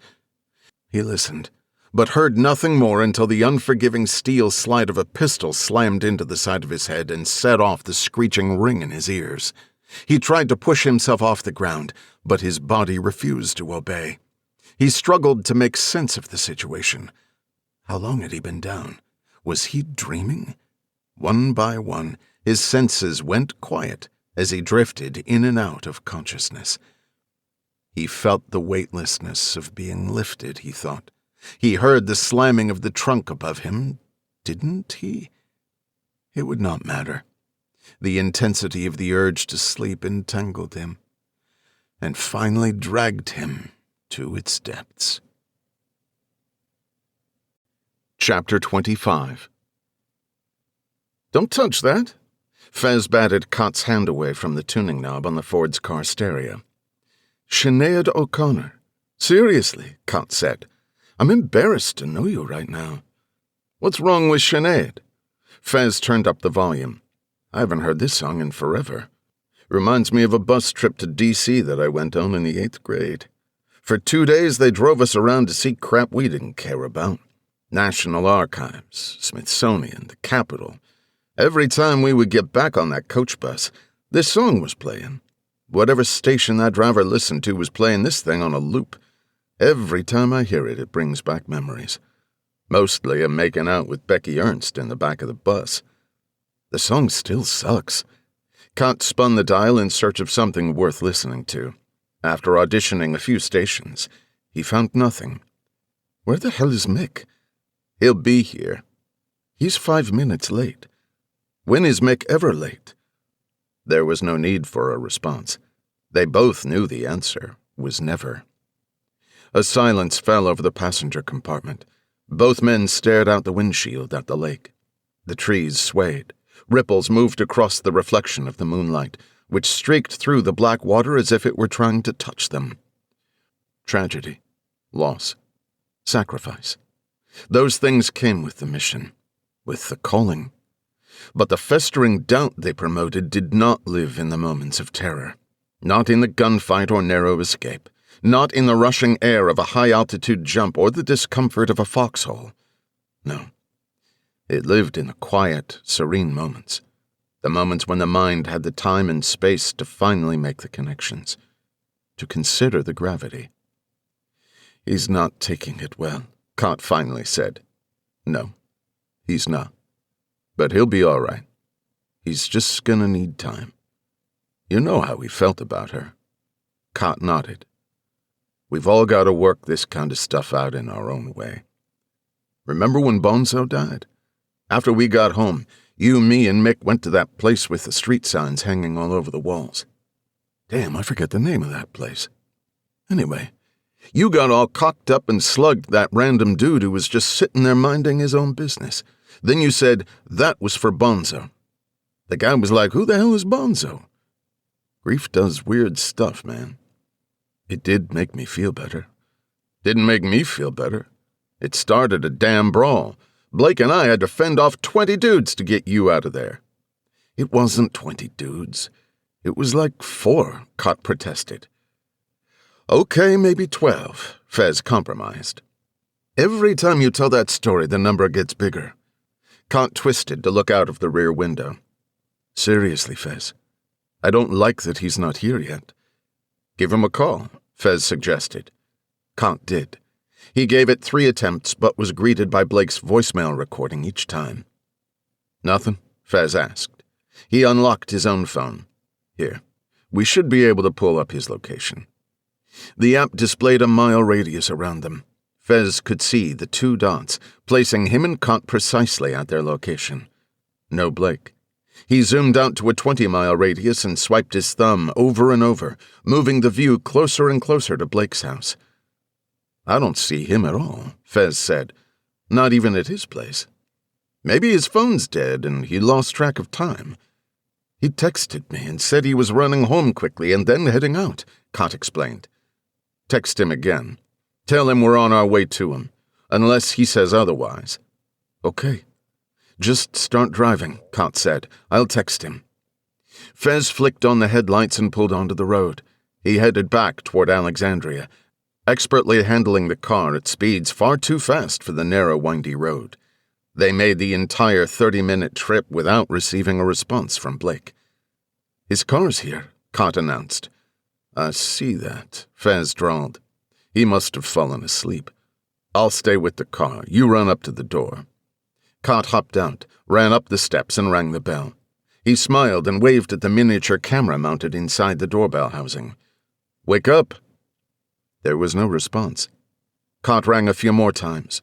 He turned back to Fez and shrugged. Fez shut off the car and stepped out. He walked to Blake's car and looked through the driver's side window. Cot came down off the steps and did the same on the passenger side.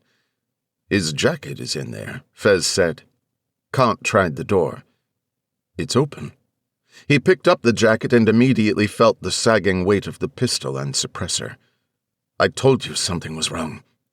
Check the pockets for his phone, Fez instructed. He did. No, nothing, Cot said. Look him up on the app again. Fez walked around to the sidewalk. He and Cot stood side by side, hovering over the screen of Fez's phone. Look, Fez said, as if trying to solicit a second opinion. No signal in this area. He dragged the screen a few times until the map covered the meeting spot. Or in this area. Zoom out more, Cot said. Fez did, but only their own 2 dots were visible. More. Zoom out more, Cot urged. Fez zoomed out until the map covered a 100-mile radius. There, 40 miles in the opposite direction from the meeting spot, was Blake's dot. Fez looked at Cot in a way that made Cot want to check that his nose hadn't fallen off. Fez? Fez ground his teeth. Get in the car. Chapter 26. Blake was floating, bobbing gently with each passing wave. He could feel the light of the sun warming his face, his cheek pulsing. It was making a soft, rhythmic sound. He tried to ignore the sensation, to consider it a slight inconvenience as his body pulled at him to return to deep slumber. 5 more minutes. Just 5 more.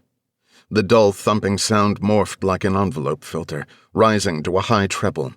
Whap, whap, whap. The pulsing grew to a jarring pain. The rhythm seemed to double. His eyes abruptly shot open but reflexively squinted again at the brain's searing light. The world came flooding back to him as he rolled his head away from the incessant slapping. There you are, a man's voice said. Blake forced his eyes open and quickly adjusted to the light. His eyes connected and locked, almost magnetically, with those that hovered over him, peering out through 2 holes cut into a grotesque mask. A few days ago, he wouldn't have been disgusted by the plastic prop. But that was then. Now he felt the debilitating hatred climb up from his core. Don't feel. Think. Blake felt the cold metal of the table on the bare skin of his back. He had been stripped of his clothing and was lying on an incline with his head toward the floor. The blood, flowing with gravity toward his aching skull, wasn't helping the splitting headache that he had finally become acutely aware of. He tried to stretch his arms. Although he could lift them up, they were bound together at the wrists. More problematic, he considered, was that his ankles were each bound to the top of the stainless steel slab by a thick leather strap, the kind Blake imagined would be used by demented orderlies in some old-timey insane asylum. He didn't particularly like the feeling of the sterile metal beneath him either. It's like the goddamn morgue. We're going to have a little discussion, Hopefully, a very brief discussion. For your sake, the man said. Focus. Blake took a deep breath and blinked slowly, deliberately. He opened his eyes and allowed himself to see. All of it. There were 3 men in the room. 2 masked men stood silently on either side of a metal door. There were no windows, but the door didn't look to have deadbolts or other reinforcements. One way out. The 2 men by the door were not particularly large, but they were clearly fit. Like their more talkative counterpart, they were dressed in blue jeans and black hooded sweatshirts. The hoods were pulled up, sealing off any view of their faces from the side. Blake noticed that both stood in almost the same posture, hands behind their backs, legs slightly spread apart. Parade rest. These guys had some military experience. Guys get so used to relaxing into this posture that it becomes second nature. The man hovering over him was heavier but noticeably softer. The shape of the black hoodie bulged out in nearly the opposite configuration as the more muscular sentries posted by the door. This was no tweaker off the street. He was well-spoken in the little he said, and he gave the impression that he was older, probably a little older than Blake. His voice, muffled through the narrow slit in the painted mouth of the mask, was not high-pitched, but it did lack a booming authoritative quality. Tubbs and his 2 sidekicks. At his angle, Blake could see clearly behind him, but was blind to anything past his feet. As far as he could tell, the room was empty with the rather notable exception of the 5 watering cans lined up on the floor, a few feet from his head. The green plastic cans had long spouts and could probably hold 2 or 3 gallons of liquid, the kind of thing you take out to your patio to water the flowers. These guys aren't gardeners. Blake knew all too well what the sum of the scene meant to him. He had been waterboarded on more than one occasion, first in SEER training and again when he joined the agency. The classified program he endured the second time around made SEER training get refiled in his brain from the trauma bin to the part where you store the more pleasant stuff. Blake sighed audibly at the prospect of having to endure round 3. All right, Tubbs, let's do this. What do you want? Blake asked pointedly. It's simple. I want to know what you know, the fat man replied. I know that 2/3 of the world's eggplant is grown in New Jersey. How about that, huh? Did you know that? Blake barely saw the fat man's fist raise up before it was crashing into his jaw. The pain peaked and quickly subsided to a throbbing ache. His assailant motioned to the other 2, who rushed toward the table. Blake saw the one on the left stretch a dark-colored cloth between his hands before bringing the cloth down forcefully over the entirety of his face, forcing him back into the surreal darkness. But this time, Blake was not bobbing around in a dream. He was in full control. Blake writhed and squirmed as the sentry tried to hold the cloth tight to his face. He made unintelligible noises that he knew would be muffled by the wet cloth sealing off his mouth. It would be what they expected. And then it came. The cold water rushing into his nostrils. Blake fought the urge to gasp for breath as the water filled his sinuses and pooled at the back of his throat. You know you're not drowning. You know how this works. Blake focused on the words and tried to fight off the panic. He was always amazed that no matter how many times he had been through this, no matter how many rounds of desensitization training he had endured, he was always millimeters away from succumbing to the panic, succumbing to the churning, raging fear. Blake held his breath. He knew it had only been a half a minute or so, even though it felt like more. He let his body tense and spasm. His captors would believe the technique was effective if they sensed his body naturally railing against its own death. Then it stopped. How about now? The fat man said with a newfound air of confidence. Anything smart to say? Okay, Blake stammered deliberately. Just don't do it again. Blake and his team had used this same technique to varying effect on several occasions. There was a rhythm to it, a cadence. These guys are doing it wrong. Relief washed over him. Tubbs is an amateur. Blake could almost feel his core, his soul hardening to a dense steel. He no longer had a doubt that he could outlast his abuser, but he knew they would eventually grow tired.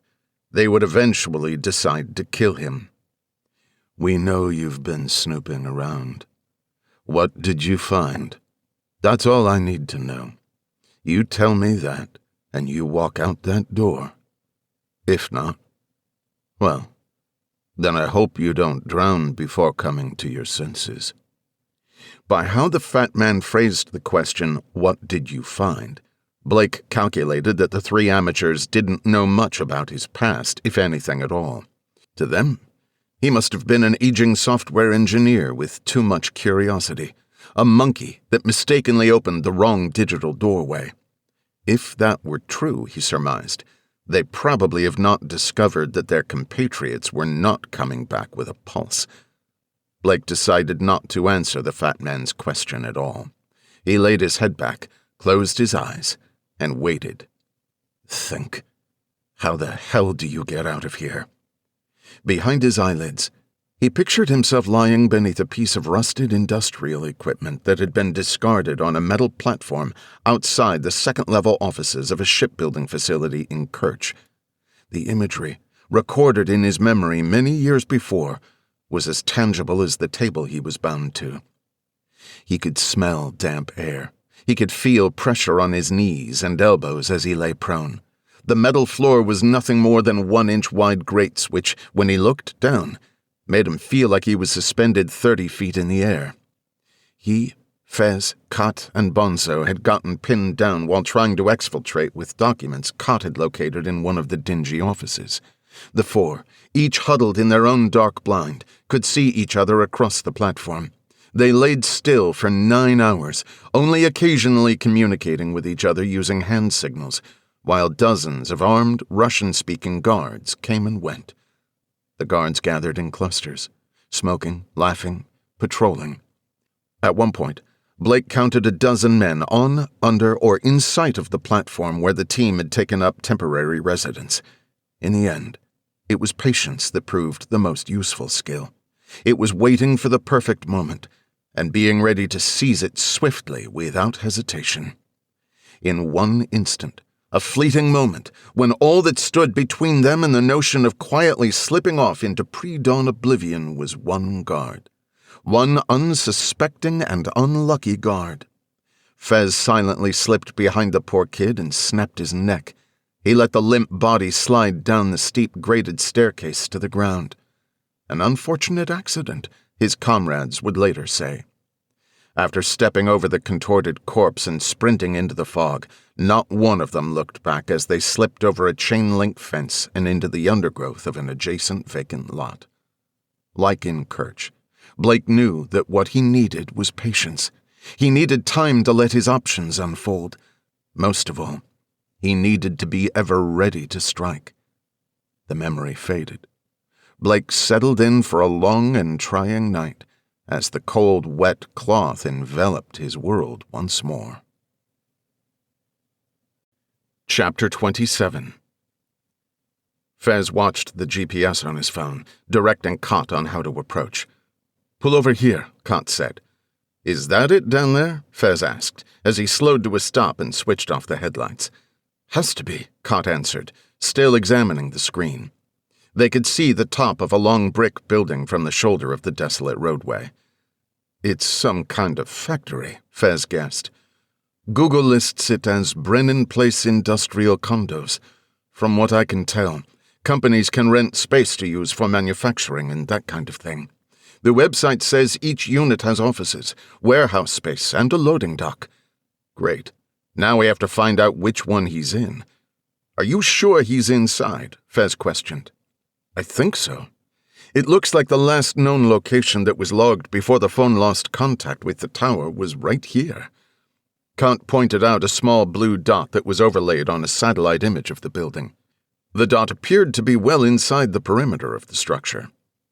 "Even if this thing is a little off, he's got to be in either this unit or that one," Kant pointed out. Kant noticed, from the overhead view, what looked like 2 or 3 steps jutting out from the building at regular intervals along one side. He assumed that the steps represented the main entrance to each individual unit. "Let's go take a look," Fez suggested.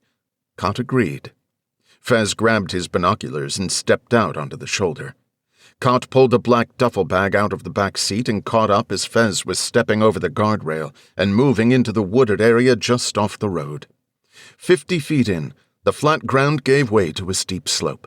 The tree line ended where the embankment started. Fez and Cott stayed back a few feet to take advantage of the cover the trees and brush provided. "Damn, it's pretty open," Fez said. Cott did not respond. He was busy comparing the physical building to the digital image he held in his hand. The ground flattened out at the body of the embankment. There was a narrow grass strip and then a wide driveway, with diagonal parking spaces painted along its length. Beyond that was the long commercial building.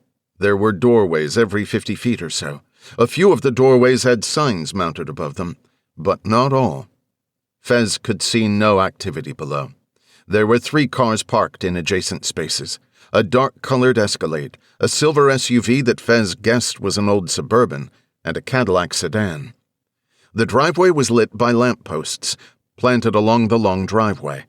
Fez knew they would have no choice but to move through the lit area if they were going to get anywhere near the building.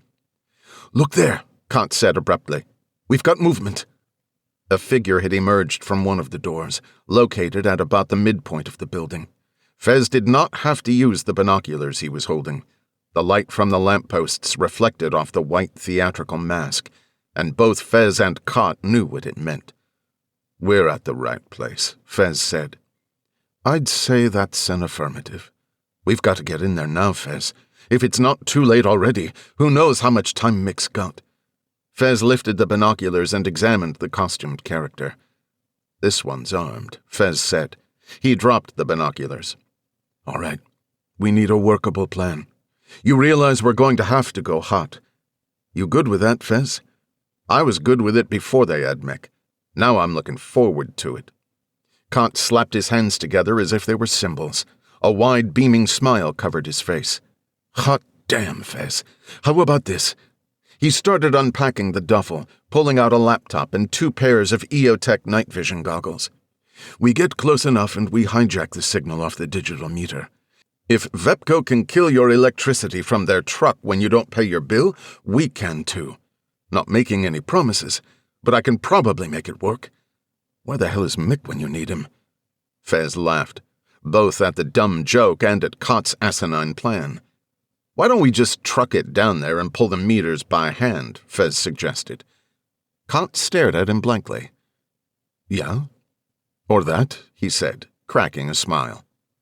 "The lines come off the pole over there," Fez said, pointing at the far left side of the building.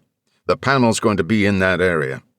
Fez lifted his binoculars and scanned the building again. "There are cameras on 4 of the units, at least that I can see. There's no way we're getting in there without getting picked up by at least one of them." They were going to be exposing themselves, no matter what they did. They already had been planning to take precautions, which would come in just as useful on the new impromptu mission. Along with thin body armor, Cott had packed balaclavas and tactical gloves. They were both wearing identical long-sleeve Under Armour shirts, 5.11 cargo pants, and boots. Cott was confident that it would be impossible to visually identify them on the surveillance footage, but was also aware that the exposure went beyond what the human eye could discern. Skilled investigators, with the right access and equipment, could run algorithms comparing body dimensions, gait characteristics, and movement patterns against huge databases of archived video. They would have to do their best to alter their natural movements while moving through the camera's field of view. Cott reached into the bag to retrieve his weapon. He decided to leave his usual modified M4 rifle in the trunk, opting for a more inconspicuous Glock G17 9mm pistol. Fez and Blake also frequently chose the Glock because of its proven reliability in the field. Like the others, Cott outfitted his G17 with an extended threaded barrel that allowed him to attach a suppressor. With the help of the subsonic ammunition, the Omega suppressor affixed to his 9mm pistol would dramatically reduce the chance of causing a scene. There was also ballistics analysis to consider. Casings and projectiles would have telltale marks and striations that could later be matched with their firearms. Of course, They would not be holding on to the 2 pistols long enough for that to be a possibility. It would not be the first time that, following a mission, their team would have to disassemble their firearms and have the pieces melted down. Normally, the agency would take care of the sanitation, as they typically called it. This time, they would need to figure something else out. "All right, let's get this show on the road," Fez said. Ritualistically, the 2 silently strapped on their body armor, checked their weapons and magazines, and slipped on the thick polyester balaclavas. They perched the night vision goggles on their foreheads, allowing easy access for when the time came. They left the bag in the brush and began to move along the tree line. Fez led and Cott followed, both with their eyes trained on the distant man in the mask. Fez stopped at a point where he felt they would have the straightest, smoothest shot at traversing the lit driveway toward the shadowy side of the building. Fez bent his knees and bounced lightly. He took a deep breath and watched intently. After several minutes, they could see the sole lookout start to move toward the steps. Fez raised his hand, showing Cott the back of it. Cott began to bounce in rhythm. The man walked up the 2 stairs, opened the door, and walked inside. Fez kept his flattened hand raised up by his head. The man turned, looked back and forth down the length of the quiet driveway, and closed the door. "Now," Fez said as he began sprinting. Cott followed, almost passing him before the 2 reached the left corner of the building. They pressed their backs to the brick exterior and caught their breath. "I'll keep an eye out," Cott said as he skulked to the corner and peered around toward the door of the unit they planned to assault. Fez looked at the row of electrical panels mounted to the building. There were 6 meters spinning, each making a faint buzzing noise. Each one was locked with a thin metal wire padlock installed, not so much to prevent access, but to detect tampering. Fez moved down the row of boxes, twisting the flimsy wire locks until they broke free, and opening the door of each panel. "We're both going to have to pull 3 as fast as we can, then make a break for the door," Fez said. "Hold that thought. I've got movement," Cott interrupted. "Roger," Fez acknowledged. Fez and Cott held their positions. They each absorbed the mild exhilaration that comes in the quiet moments before the madness. For Fez, Cott, and all the men who were built to exist in chaos, the air became fresher, time moved slower, and the quiet, still corner of the world became home. "As soon as he steps foot back inside, we go," Fez said. The whirring sound of the traffic flowing along the nearby highway faded into the background. The 2 partners, bound by a promise to never leave a brother behind, stood cocked like the spring of the weapons they grasped. Chapter 28. Blake gasped as the cloth pulled away from his face. Like clockwork, the fat man immediately tried to engage him. "Are you ready? Or shall we try again?" The real answer should have been no. No, I would not like to try again. But Blake could not help himself. Irritating the fat man gave him his only solace. "Try again," Blake said dryly. For several moments, the fat man hovered motionless over him. Blake swore he could see a sour expression come over the stamped smile of the plastic mask, as if the fat man's frustration had begun melting it into a frown. He slowly walked toward the door and leaned in close to the ear of his goon posted on the right. Blake realized he had made a mistake as soon as the snide comment flew out of his mouth. The 3 had filled his head with water 6 times since he had woken up in the dank room. No normal person would be so cavalier.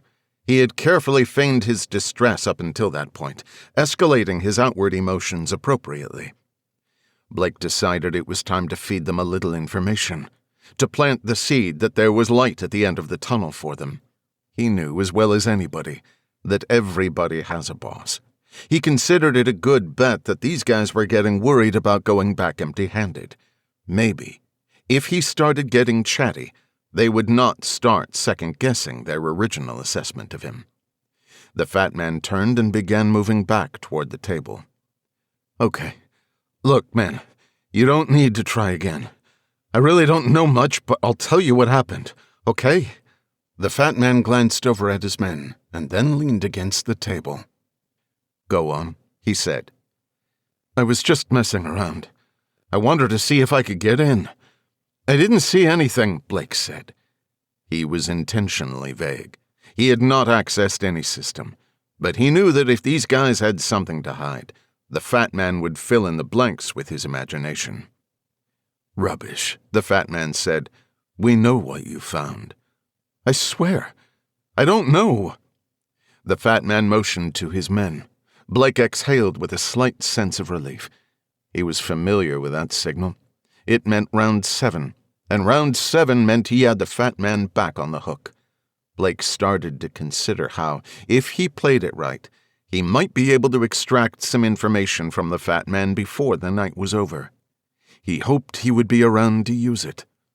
He saw the men begin to move. The one on the left stalked toward him with stretched-out cloth in hand. But the darkness came before the cold, heavy cloth, and its handler approached even halfway to him. The blackness was complete, a total absence of light in the windowless room. Seize the moment.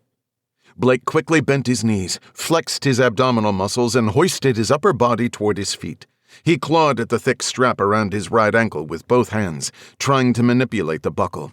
He felt the metal table reverberate. A tinny twang rang out. Blake figured the Fat Man had stomped the bottom of the table, expecting Blake's head to still be positioned there. Blake freed the right strap and hooked the back of his knee over the back of the table to take the pressure off his burning abdomen. He went to work on the second buckle. The voices of the silent men had filled the room. They called to each other in panic after the loud metal bang had echoed off the bare brick walls. The Fat Man grunted, "Son of a bitch." Blake had pulled the slack through the loop on the left strap when he felt something brush against his right foot. Without hesitation, he cocked back his right leg and thrust it outward, letting the left strap support his weight. His foot connected hard with a solid, fleshy mass. The target let out a groan. Blake could not see a thing, but figured by the sound of it that he had knocked the wind out of whoever he hit. Blake released the strap around his left ankle and slid off the side of the table, opposite of the Fat Man. As he cleared the table, another loud crash echoed from the stainless steel. Blake slid underneath the table and swung his bound hands in an arc until he felt the legs of the Fat Man. Before the interrogator could register Blake's current position, Blake had already balled up the bottom of one of the man's pant legs in his fists. He pulled swiftly and violently, leveraging the Fat Man's knee against the side of the sloping table. Tubbs hit the ground hard. Blake slid his hand up the man's body, searching for his head. He pulled him closer to the underside of the table with every few inches he traversed.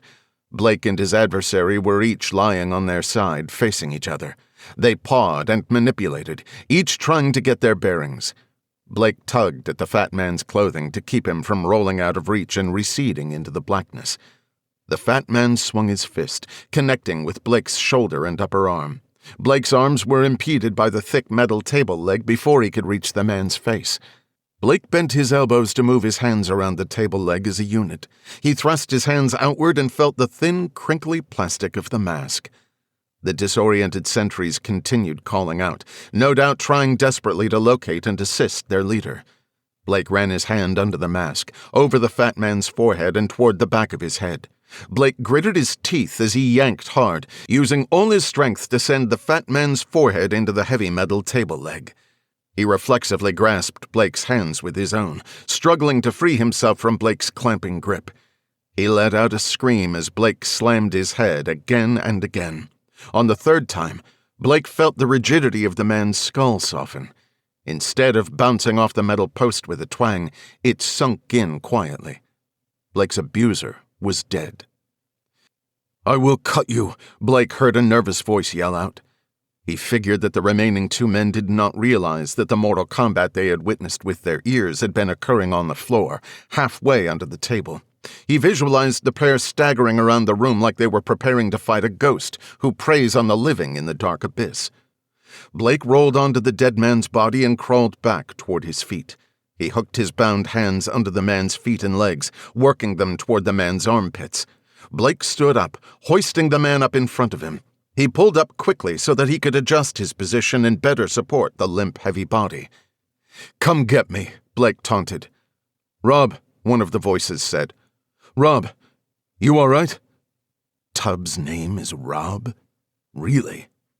Blake labored as he dragged the dead man toward the sound of the voice. He called out to draw his enemy in. "Bad news, boys. Rob's dead. Worse than that. You're next." Blake felt a slight pressure as his cargo bumped into something directly in front of him. Blake felt the limp body pushing forcefully against him in a violent rhythm. The man behind the voice let out a guttural cry as he mustered the anger to repeatedly stab who he thought was the red-headed hacker who had been taunting him in the dark. Blake made his move with perfect timing. He abruptly fell to his knees, letting the considerable weight of the corpse pull the handle of the knife from the assailant's hand. Blake slid his hands down the front of the lifeless, crumpled human shield.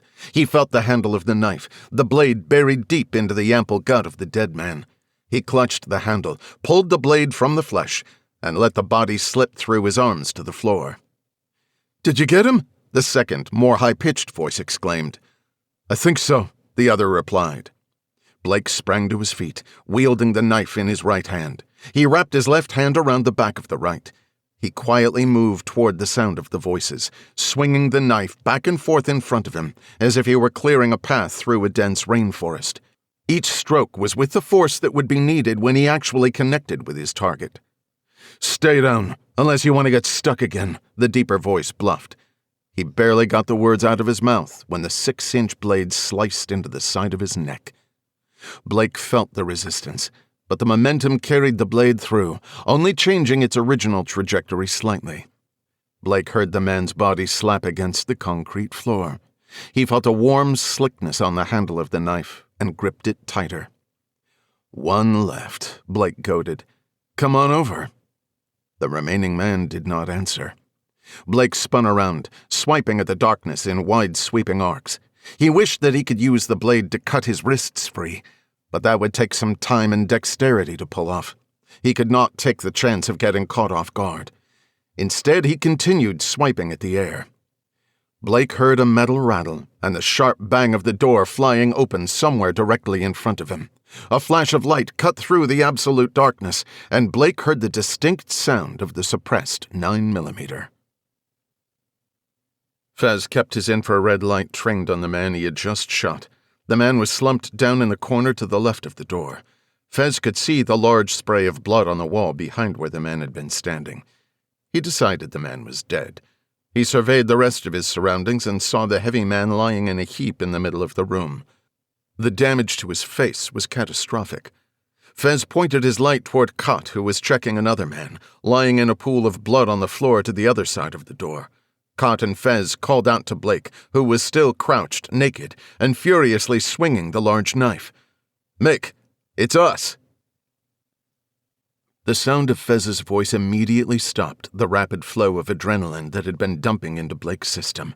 He stood up straight and let the knife slip out of his hand to the floor. The blade played a metallic melody as it bounced and settled onto the concrete. Blake let out a burst of laughter as he tried to calm his buzzing, overdriven nervous system. "It's about time," Blake said. Cott picked up the pair of jeans he found crumpled in the corner. He threw them at Blake, hitting him in the face. "Put those on." "For Christ's sake," Cott said. Cott and Fez scanned the hallway outside of the concrete room while Blake climbed into his pants. They moved to Blake and stacked up, Fez in front, Cott behind. Blake put his hands on Cott's shoulder. Cott pushed on Blake's back, and in turn, Blake pushed on Fez. The three began to move toward the hallway with a choreographed gracefulness that had been ingrained over many years. Blake relied on his sense of touch to follow. He moved his feet gingerly as the team picked up speed through the small facility. Cott turned backward, keeping his back against Blake so that he could keep in physical contact while he covered the rear. He and Fez had their weapons shouldered, scanning as they moved toward the exit. "How many?" Blake asked. 6 EKIA, Fez responded. While they all commonly used the acronym for Enemy Killed in Action, Blake sensed that Fez's response was more of a device that allowed him to avoid saying, "We shot 6 people to death." As they reached the exterior door, the weak light emitting from the street lamps poured through the windows. Blake's eyes, adjusting to the darkness, began to resolve his surroundings. The three stepped over a body lying in a doorway. Blake noticed that the man was wearing a black hooded sweatshirt. A mask lay a foot from his body, next to the Uzi submachine gun he probably never had time to fire. He looked at the man's face and noticed something peculiar. Something that struck him as significant. This man's face was pristine. Nothing like the burned, featureless soldiers that had invaded Anya's home and staged the dramatic assault on IPFG. Kant pulled a balaclava over Blake's head before the three of them emerged into the brisk early morning air. Fez and Kant pulled Blake across the driveway and up the embankment, toward the dark blue sedan. Kant scooped up the duffel bag he had stashed as he passed. Fez jumped into the passenger seat while Kant moved around to the driver's side. He climbed in while tossing his night vision goggles onto the floor by Fez's feet. Blake hopped into the back seat and slumped back, out of view, as Kant began to drive. Fez twisted around and tossed a pocket knife onto Blake's lap. Blake went to work, cutting his wrists free. "Let's get you home, brother," Kant said. "No, I have to finish this. There's still time." Fez tapped Kant on the leg. Kant glanced at him, then at the road, and then back at him. Fez waited for a response to the unspoken question. The answer came with a simple nod. They were going. "Text Griff," Kant suggested. "Tell him we're back on." "On it," Fez said, only taking a few seconds to fire off the message. He tossed Blake's jacket to the back seat. "Here, you're going to need this. We don't want them mistaking us for a Chippendales telegram." The three men shared a tense laugh as they drove headfirst into battle. Chapter 29. Harrison pushed the earpiece into his ear. He twisted the knob, selecting Channel 8. The front of his handheld radio read SWAT. He pressed the button to transmit. "Give us a heads up the minute it's clear. We'll be right behind you. If our guy is in there, no one talks to him until I get there," Harrison said. Wells turned to Harrison. "So you're giving the orders around here now?" A rare smile accompanied the reprimand. "Sorry," Harrison said. He was aware that he became too excitable. He needed to maintain a level head, but he could barely contain himself, as he so badly wanted to get the man responsible for his partner's murder. "Did you bring the copy of the search warrant?" Wells asked. Harrison produced it from above the driver's side sun visor. The two men waited. Harrison's leg bounced frenetically. Wells sat morbidly still. "They're off," Wells said, directing Harrison's attention to the line of vehicles in front of them. The lead truck pulled out, an armored MRAP vehicle that was acquired from surplus Army inventory. The truck would provide cover for the deployment of the SWAT team, primarily riding in the second vehicle. The black SWAT personnel carrier, a glorified box truck, fell in behind the MRAP. An entire convoy of 8 vehicles followed suit, with Harrison and Wells bringing up the rear. 4 minutes later, the convoy turned onto the dirt driveway toward the secluded old church. Hours of meetings and briefings all about this plan were about to be put into action. Harrison was giddy with anticipation. He stopped the car at the entrance to the driveway. Harrison made sure he had a visual of the front of the building in the distance. He watched it intently as the team filed out of the truck and made their approach. The crack of the flashbang reverberated through the air, possibly through the entire valley. Even though Harrison knew it was coming, he still jumped.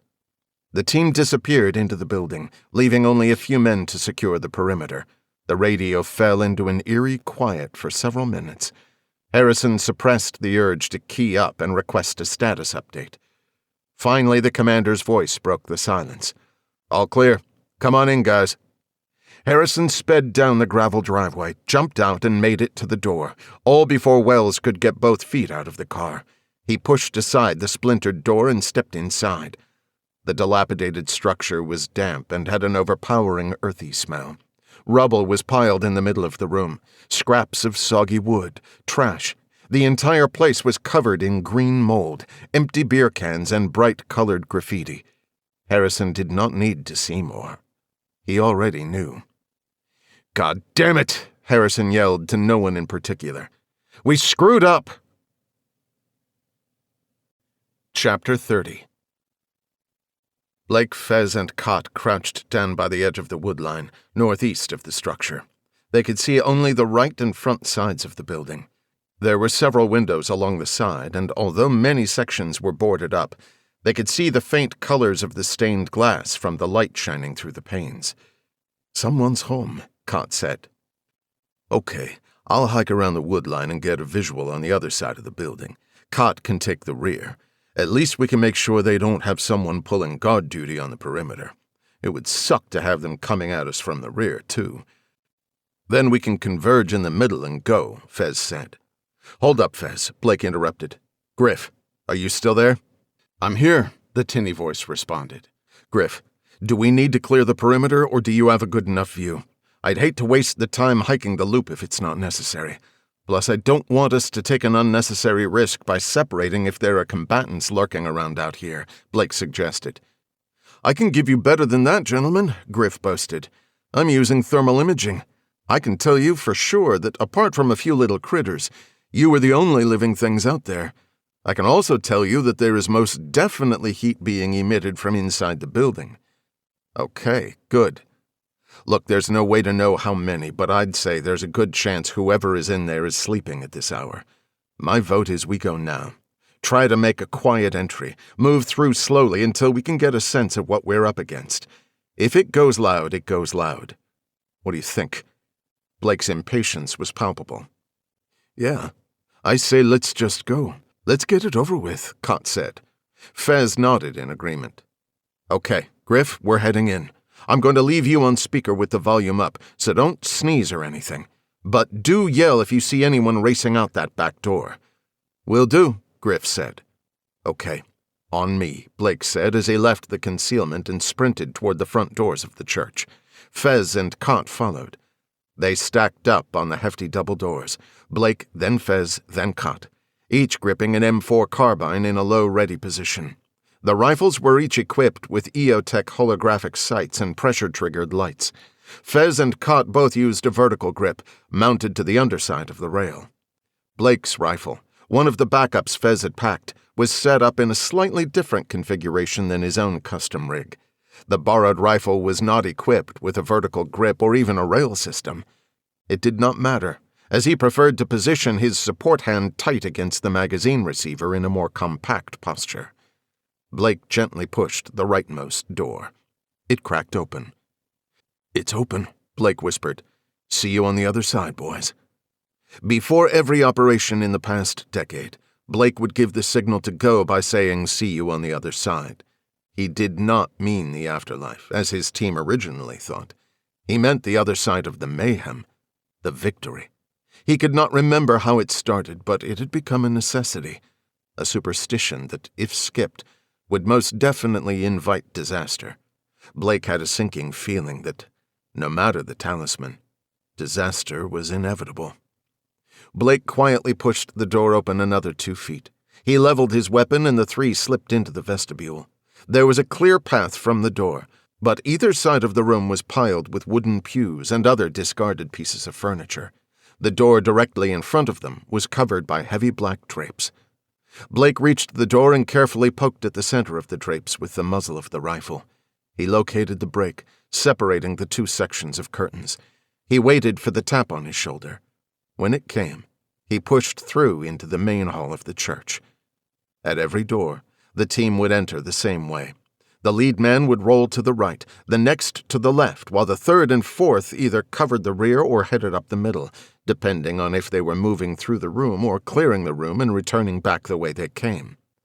But this is not what happened. Blake hardly made it 2 feet into the room before stopping cold. Fez and Cott peeled off to either side of him and froze alongside Blake. 6 men in white plastic masks stood at attention in 2 lines of 3, creating a path through the center of the nave. At the end of the path stood a single man, his face twisted with scars. "Gosh," Blake said with certainty, still peering down the sights of his rifle, which were steadily trained between the man's eyes. Fez's rifle pointed toward the 3 men to the right. Cott covered the left. No one in the room moved an inch. "I prefer Mises, if you don't mind, Mr. Brier," he responded. His hands were folded in front of him. He wore no shirt or shoes, only a pair of loose linen pants. "I'm sure my men are happy to see you. They have been patiently waiting all night to welcome you." Blake did not doubt that the soldiers had been standing at attention for hours. In fact, there was no amount of crazy that would surprise him when it came to Metis. "I am unarmed. See?" Metis slowly spun around in a complete circle. "Come, Mr. Brier. Let us sit down and talk.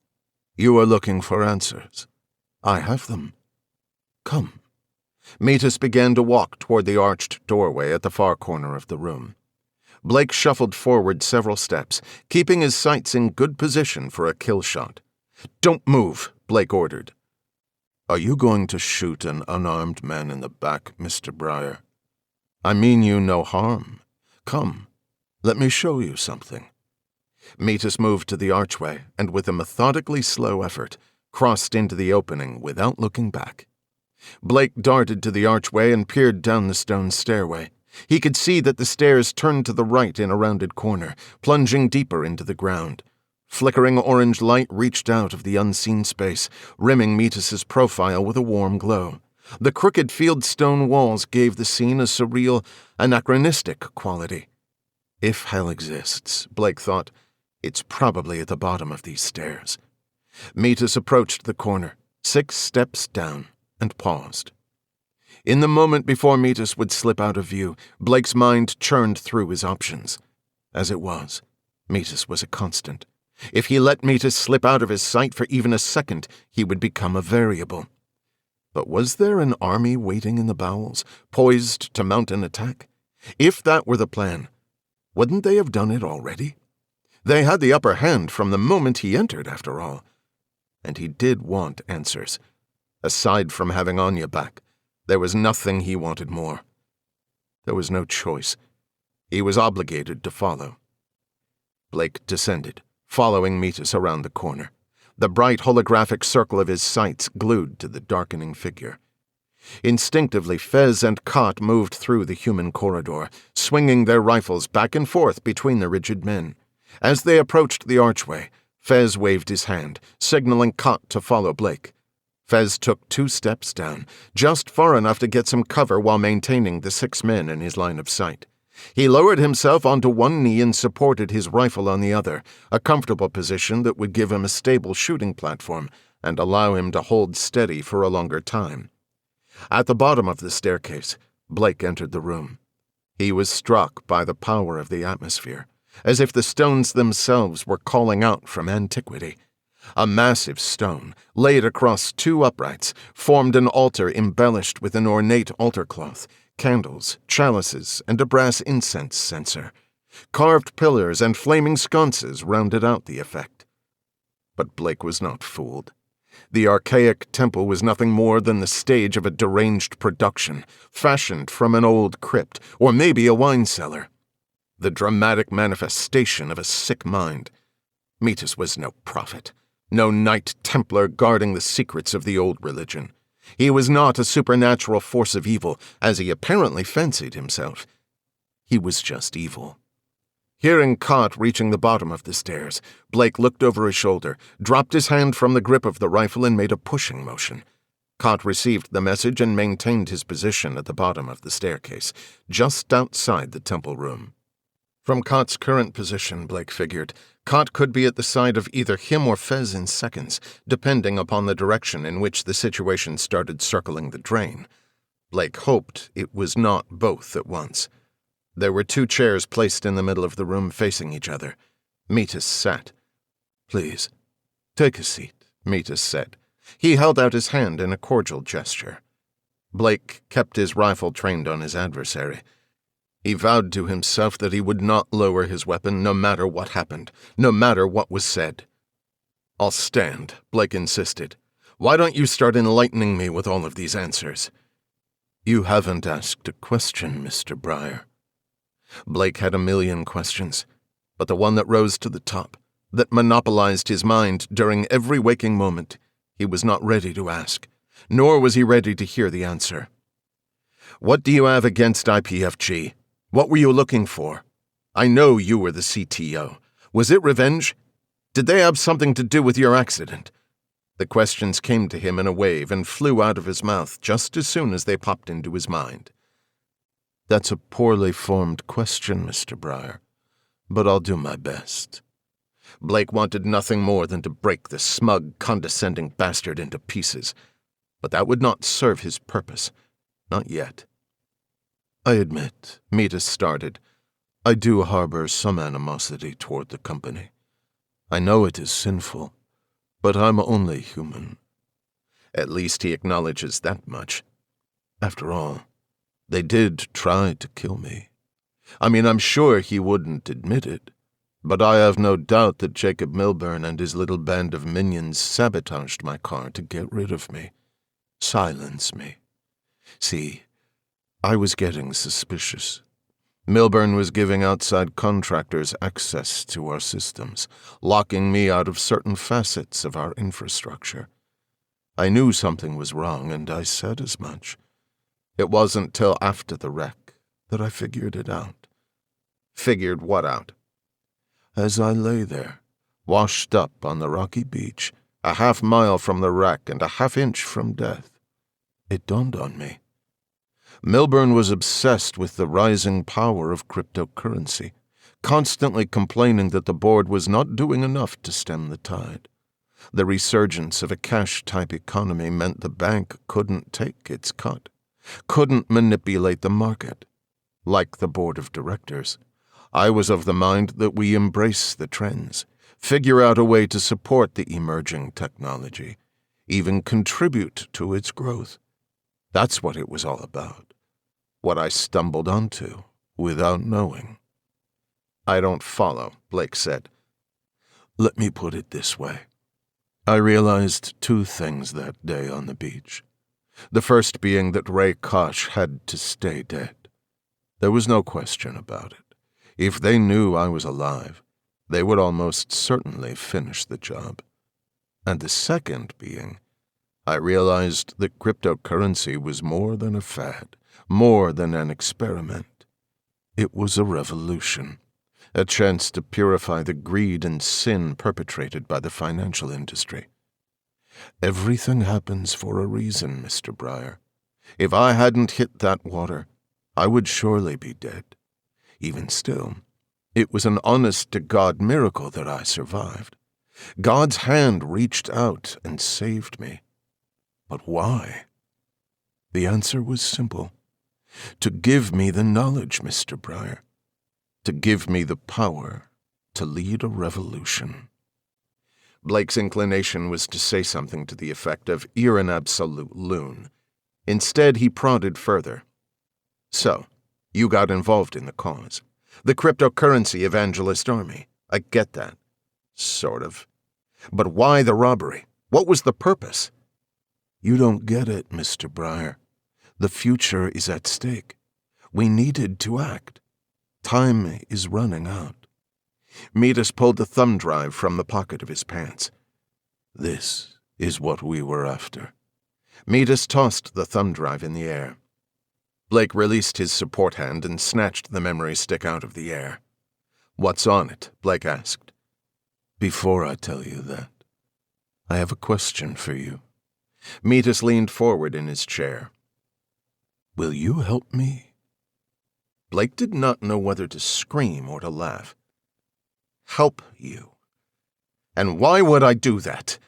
He tried to keep his composure, to put the death of the woman he loved out of his mind, at least until he could get the answers he was looking for. But it was too much. He was no longer willing to play Metis's game. You sick man. You send your pathetic followers to kill an FBI agent, a woman I cared about deeply, and you ask me to help you? I'll kill you, you bastard. Blake slid his finger onto the trigger. His entire body trembled. I did nothing of the sort, Mr. Brier. I sent those men to retrieve you, to recruit you to our cause. I wouldn't have harmed the woman.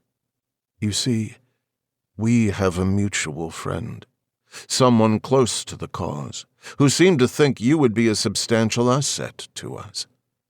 Let me ask you, have you received a sum of Bitcoin recently? Blake's mind reeled. He eased off the trigger and tried to process what he was hearing.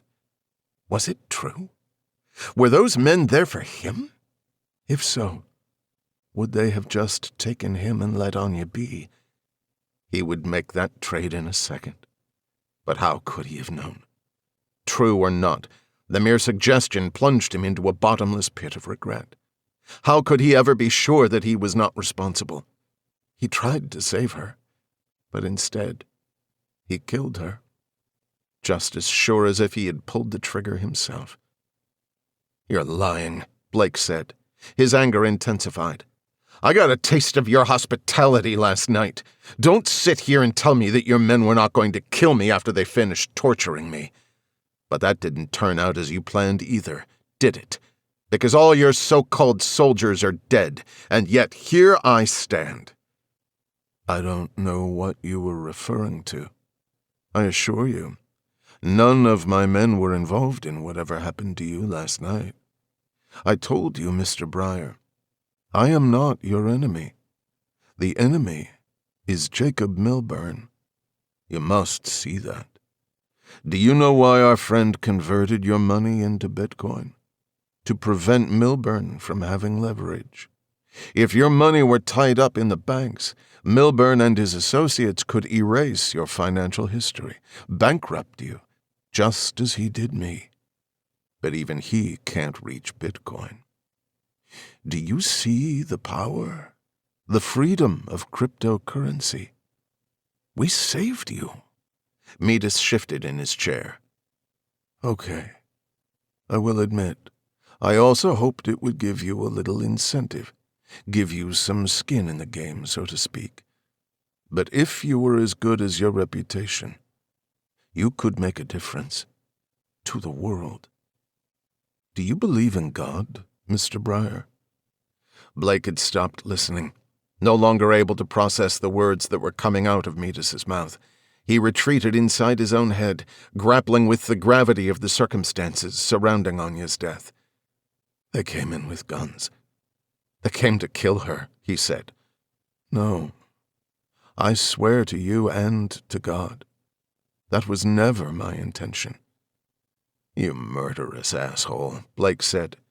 "God didn't save you. He deformed you so you would look as hideous on the outside as you are on the inside. You talk about saving people, about making things right. What about those people murdered in cold blood during the robbery? What was their crime? Anya was an innocent soul. Did she deserve to die for your cause?" "We are at war, Mr. Brier. The dead are merely casualties. They are of no consequence in the grand scheme of things." The words echoed in Blake's head. No consequence. No consequence. Blake darted forward and pressed the muzzle of his rifle against Metis's mangled forehead. Tears filled his eyes as his index finger pulsed on the trigger. He let out a pained, unintelligible yell. "Don't do it," Cott shouted as he moved into the room. "It's not you. It's not what you're about. Mick, listen to me. Let's just walk out of here. We got what we came for." "No. Cott."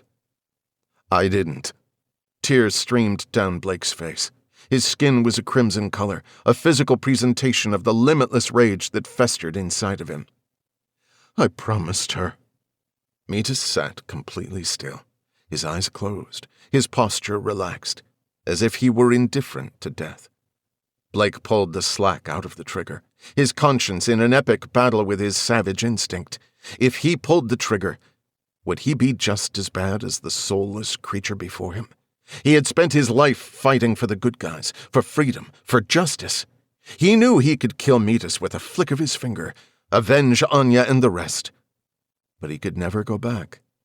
Everything he was, everything he believed in, would be wiped away in an instant. "Blake," Cott said. Blake registered Cott's voice, but it sounded muffled, as if they were underwater, drifting apart in the inky blackness of the deep sea. He looked at Metis's face. Through the slack expression he saw the torment, absorbed the betrayal. And then, without another word, he mashed the trigger hard, sending a single 5.56 millimeter round through Metis's skull. As if in slow motion, He saw the spark as the projectile ricocheted off the stone at the far side of the room. He saw the brain matter fan out and speckle the floor. Ray Kosh may have died on that beach years before, but it was Metis that would have to face his maker. Blake breathed deeply, his chest expanding to its absolute capacity. He released the breath, and with it a piece of the burden he had been carrying. His next breath felt lighter, clearer. He did feel different, yes, but not in the way he had feared. He was about justice, and justice had been served. Chapter 31. The deafening report reverberated off every stone, rushed through the archway, and broadcast its meaning through the small church. Instantly, the dormant soldiers broke free of their wooden postures and sprang for the edges of the space. Fez scanned the room for the most immediate threat.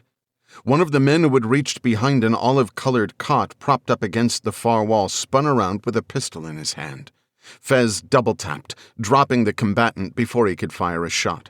He shifted his gaze to the other side of the room, just in time to see another soldier lifting a compact submachine gun. Fez did not have time to address the new target. Instead, he threw himself into a prone position, pressing himself against the stone stairs. Bullets whizzed by, landing high on the wall of the stairwell. Cot dove around the corner and crawled up the steps toward Fez. "I got one. 5 more," Fez said. Blake rounded the corner and dropped to the ground. He worked his way upward and took a position behind Fez and Cot. "I guess that didn't go well," Fez said, turning to Blake. "As well as expected," Blake offered. Cot brought his feet under him, leaning on the balls of his feet. "We need to spread out. Cover me." Fez switched the M4 to full auto and waited for a break in the barrage of bullets. "Go!" As Fez emptied the 28 remaining rounds of the 30-round magazine, Cot darted left out of the archway, rolled onto the riser, and dove behind the altar in the sanctuary. Fez reloaded as Blake moved up to backfill Cot's position at the top of the stairs. Blake peeked over the top step. One of the soldiers was moving toward the stairwell, pointing an AK-47. Blake ducked down, just before several more shots rang out. He did not hear the crack of the supersonic bullets passing overhead, or their impact with the stone behind him. He peeked over the edge to see the soldiers splayed out on the floor. "4!" Cot shouted. Another man, apparently following the last, retreated toward the vestibule. Blake lifted his rifle and fired. The soldier fell into the heavy black curtains, tearing down the entire rod on which they were fastened. As the curtains landed in a heap on the dying man, 2 more soldiers were exposed, standing in the pathway that cut through the vestibule. They attempted to dive into the piles of junk on either side. Blake and Fez fired, killing both before they could reach the cover. Fez called out to Cot, "1 more!" "Roger," he acknowledged. Cot sprinted the 15-foot distance between the altar and the lectern, which was perched on the edge of the riser to his left. No bullets chased him. He sat with his back to the wooden podium and pulled his legs in tight. He peeked around the edge of the lectern and scanned the side of the room closest to the stairwell. There, behind 3 hefty trunks, stacked one on top of the other, the shining toe of a boot protruded. The height of the 3 trunks together could not have been more than 5 feet tall, guaranteeing that the man hiding behind them was in a crouched position. Cot lined up his sights in the center of the middle trunk and squeezed off a round. Blake saw the mask emerge from behind the stack of trunks in an arc toward the floor. The soldier hit the ground, rolled to his side, and began to push himself up with his right hand as he labored to lift the heavy AK-47 with his left. Blake, Fez, and Cot fired simultaneously. "That's all of them," Fez announced. Fez, Blake, and Cot cautiously emerged and began clearing every crevice, checking that each of the combatants was truly deceased. The 3 converged and moved through a rear door, situated on the opposite side of the church from the stairwell to hell. Beyond the door was a small sitting room, and 3 more closed doors. They grouped up to clear the room behind the furthest door. Fez and Blake flooded the room, while Cot covered the other 2 doors. They cleared the bedroom, including the small closet and the space under the bed. They interpreted the setting, noting the religious artifacts and modern decor, and both agreed that the room must have belonged to Metis. Working their way back toward the sanctuary, they hit the second door, which led outside. They moved to the third door. Blake and Fez burst in, each covering one side of the room. Even though the purpose of the procedure was to clear the building, Blake didn't expect to actually find someone. But find someone they had. A seriously injured man, sitting on a bed with his arms raised to his sides and his eyes closed. "Don't move," Blake commanded. Aaron Hosier opened his eyes. He stared into the barrel of Blake's rifle, then at him. "Is he dead?" Blake nodded. "Thank you," said Aaron, dropping his hands to the bed. "Are you the police?" "No, we're not the police," Cott answered. Aaron's eyes welled up. He spoke only to Blake. "I think I'm dying, sir. Can you help me? I don't belong here." A surge of pity washed over Blake. He could not imagine the pain the man must have endured. Open wounds oozed pus, and his face was swollen in an absurd proportion to the rest of his body. His words were slurred and labored. Blake could tell the man's mental capacity was profoundly diminished. He assumed it was a result of sepsis or shock, and not a pre-existing condition. Otherwise he would not have been recruited. "What's your name?" Blake enunciated. Aaron Hosier." "Aaron," Fez said, "listen to me. Your wounds are severely infected. You need a doctor immediately." "Will you take me?" Aaron pleaded. "I'm sorry. We can't," Blake said. "But hold on. I'll be right back." Blake left the room and returned moments later holding a cellular phone. "I saw it in the bedroom. Full battery," Blake said. "Aaron, I'm going to leave the phone on this table. As soon as we leave, you call 911. You understand?" "Yes." "And we would appreciate it if you never saw us, yeah? You heard the gunfire but hid in this room and never saw what happened. Can you do that for me, Aaron?" Blake said. "Yes." Aaron paused. "If I don't make it, will you tell my mother I'm sorry?" "You're going to make it," Blake said. "Just call 911, okay?" With just his head, Blake made a motion toward the door. Fez and Cott acknowledged with a nod, and the three headed out. They used the rear door, then cut into the woods and blazed a 2-mile-long path back to where their vehicle was stashed, never slowing below a fast jog. "Do you think he'll keep his mouth shut?" Cott asked, between quickened breaths. "Not if he can remember talking to us," Blake said. But it was worth a shot. All three kept their slung rifles pressed against their bodies to prevent the weapons from bouncing while they weaved and hopped over roots and rocks and fallen trees. Cott let out a whoop. "Man, that was freaking insane!" "Hell yeah, it was," Fez said. "How you feeling, Mick? Now that it's over?" "I'm good. But this isn't over just yet." Blake put his hand over the outside of his pants pocket and felt the contour of the thumb drive through the fabric. "Now I finish what Joe started." Chapter 32. Jacob Milburn turned the Toyota Camry through the stone pillars framing the entrance to the long cobblestone driveway. The 4-cylinder motor screamed as he accelerated up the hill toward the house. It had been so long since he drove a car. He forgot how exhilarating it could be. Although he owned several expensive sports cars, he rarely had time or occasion to drive any of them. His secretary's Toyota was far from a Ferrari, but that was exactly the point. He needed something average, something that would not stand out. Cheryl was elated when he told her he wanted to reward her hard work by not only giving her the rest of the day off, but by booking her a weekend stay at a spa resort. The gift came with a full spa package and the use of his personal driver. She wanted to kiss him when he told her he called ahead to Chanel for a stop at the boutique on her way to the spa. "Imagine the looks on the other women's faces," he had said to her, "when you step out of the Bentley on Monday morning, all done up, wearing a $2,000 outfit." To top it off, he told her to leave her keys so that her car could be detailed while she was gone. The full executive experience, he called it.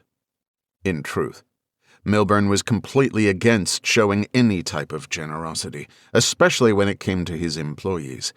In his experience, It did nothing but embolden them, make them feel entitled, less manageable.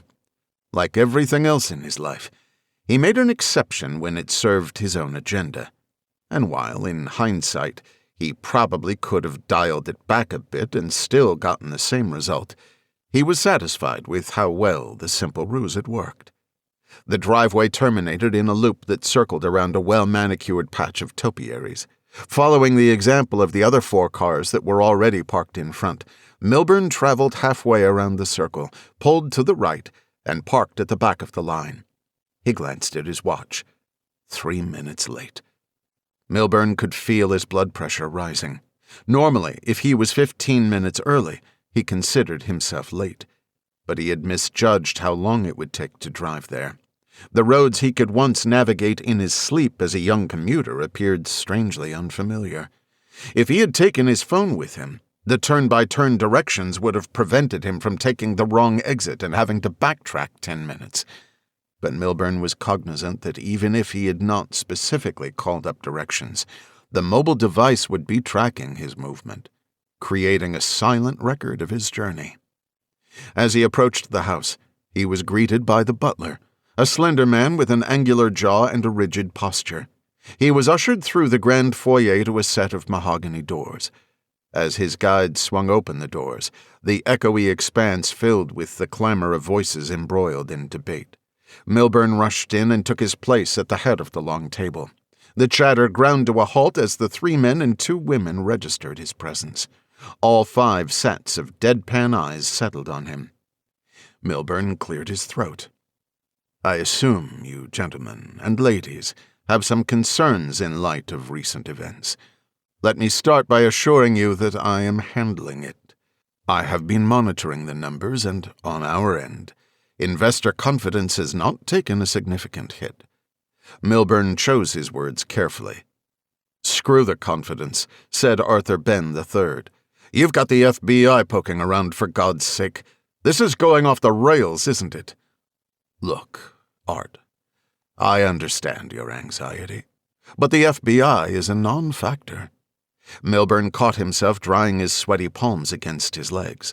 He hoped the others had not noticed and seen the cracks in his confident exterior. They were wolves in expensive clothing. If they sensed weakness, they would surely turn on him, and that was the last thing he needed. The FBI is investigating a terrorist attack, not conducting an audit. We've given them no access to anything of substance. "We've all got a lot on the line, Jacob," Gert said. A formidable presence and shrewd businesswoman, Gertrude Clark Anderson was perfectly suited to be the CEO of the second-largest bank in the United States. "We have 1 day to go. And now you want a meeting? I shouldn't even have agreed to host. You've probably brought the damned FBI to my doorstep." "I promise. No one knows I'm here," Milburn said. "Why are we here?" Gertrude fired back. "We need to talk about a contingency plan." Milburn tried to explain, but his words were stepped on by the increasingly agitated Gertrude Clark Anderson. "Contingency? There is no contingency." With every word she spoke, Gertrude increased her volume in a linear crescendo. "Let me spell it out again.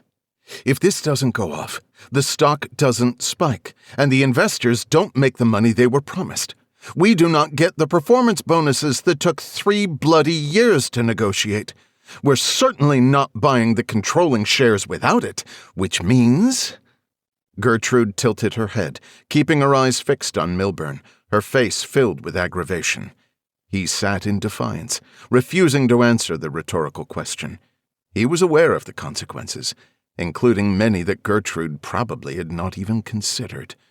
She continued. "Which means everyone in this room will be out of a job by Monday afternoon. So tell me, Jacob, tell me why you called this contingency meeting, and better yet, tell us all why you look like you've been on a 3-day coke binge." Milburn considered telling her, all of them, the truth, that Kosh's plan had worked, that he was in possession of enough information to burn it all down, to bury IPFG, to bury him. Or should he tell them that Despite years of planning, some red-headed gutter snipe showed up out of the blue, threatening everything they had worked towards. He wondered what they would say if he told them why he looked like warm garbage. That it was not the FBI that kept him from getting an ounce of sleep. It was Blake Brier. The people who were supposed to neutralize Brier had military experience, training. What chance did he have when Brier came for him? He had made a mistake, something he rarely admitted. He underestimated the man and feared that his error had put his life in jeopardy. "That's why I love you, Gert. You tell it like it is," Milburn said, forcing a positive tone along with a smile. "All I am saying is that we need to be on the same page if something goes wrong. If, after the fact, the software does not successfully wipe all traces of itself, for example. If there was evidence still out there." "Let's say that happened," Edward Brandt chimed in. "Couldn't it be blamed on this CEA group? The whole country has seen the coverage at this point. It wouldn't take much to spin a narrative that they were behind it. We got lucky with them pulling that stunt. Isn't that the smartest play?" "Yes, I agree. But I mean, what if we have to flee or go into hiding?" Jacob asked. "Hiding? I'm not going into hiding. You said this couldn't come back on us." Aaron Stadelnick's voice was sweet. Milburn could never understand how she could command a company of any substantial size. But she had done so. Paul Lockland, who headed the smallest of the institutions represented at the table, spoke up. "When you hired these people, you swore up and down they were the best, that after it was done there would be no trace. So why isn't Robert here? The whole purpose of spending that much money was so he and his people would take care of the dirty work, like they did with Ray Kosh. You tell Robert, any issues that arise are his problem and we expect him to handle it. Or put me in touch with him. I'll tell him myself." Like they did with Ray Kosh. Exactly. In the beginning, Milburn was skeptical that the plan could even work, but Robert had made a strong case. It seemed sound, foolproof even, and when Kosh began to catch on, it was taken care of swiftly. Milburn remembered thinking to himself that the exorbitant fee was money well spent. In retrospect, what did Robert and his men truly accomplish? They failed to take Ray Kosh out of the equation. In fact, the problem was made exponentially worse. And what about Blake Brier? He failed there, too. All he did was get himself killed. Robert made 1,000,000 promises, but in the end, was not able to keep any of them. Milburn could not bring himself to tell the people in the room that they had all been ripped off. He had made promises, too. It was a reflection on him. "Robert no longer works for me," Milburn said. "You fired him? This late in the game? Why would you do that?" Brandt's hot-headed nature began to show. "He became inefficient," Milburn said. "You know what? Why don't you do your job, Jacob?" Gertrude said. "We have all done our part. We brought in the money. We structured the mergers. We went to bat with our respective boards of directors to set up the necessary deals with IPFG. Your only job was to make sure the technical side was taken care of. I swear to God, Jacob, if you screw this up, you're not taking me down with you. You've wasted everyone's time here. Good night. Oscar will see you all out." Gertrude stormed out of the room. The rest of the attendees got up and trickled toward the door. Milburn stayed seated. Arthur Ben stopped and placed his hand on Milburn's shoulder. "You've got to pull yourself together, Jacob. You really do look a mess. Just one more day. Hang in there." Then he left. Milburn sat at the head of the table, head in hands, alone. Chapter 33. Blake fired up a virtual machine, inserted the thumb drive, and copied its contents onto the machine. "Whatever this is, there's a ton of data," Blake said. waiting for the copying process to finish. When it finally completed, he passed the thumb drive to Griff, who had set his laptop at the end of Blake's desk. "Throw me that stick when you're done," Cott said, pulling a chair to the other end of the desk. Mick, do you have another laptop I can use?" "In the cabinet," Blake said. Cott plucked one of several thin laptops from the metal cabinet and rejoined the others. He went to work setting up the machine. "Oh, yeah. The case is as good as solved now that Cott's on it," Fez jabbed. "Hey, I may not be as good as these two geniuses, but I can hold my own." "I'll have to give you that, Cott," Blake said, "only because I taught you everything you know." "Just give me the stick." Cott yanked it from Griff's hand. "Seriously, Cott, the more eyes the better. Let's see what we've got here." Blake opened the copied folder in a code editor.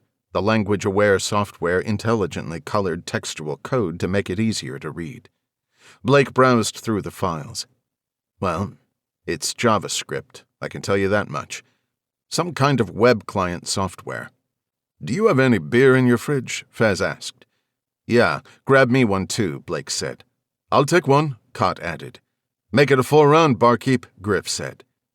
"I see you're fitting right in, Griff," Fez said as he left the room and bounded up the stairs. "Looks like this is the production code. It's been minified and uglified. We're going to have to reformat this first to make heads or tails," Cott said. "We're a step ahead of you, bud," Blake said. "I'm looking at basic authentication handling here, some HTTP communication services. I think this is their standard online banking client, which does not make sense. The size of the sum of these files is way too big to deploy over the web.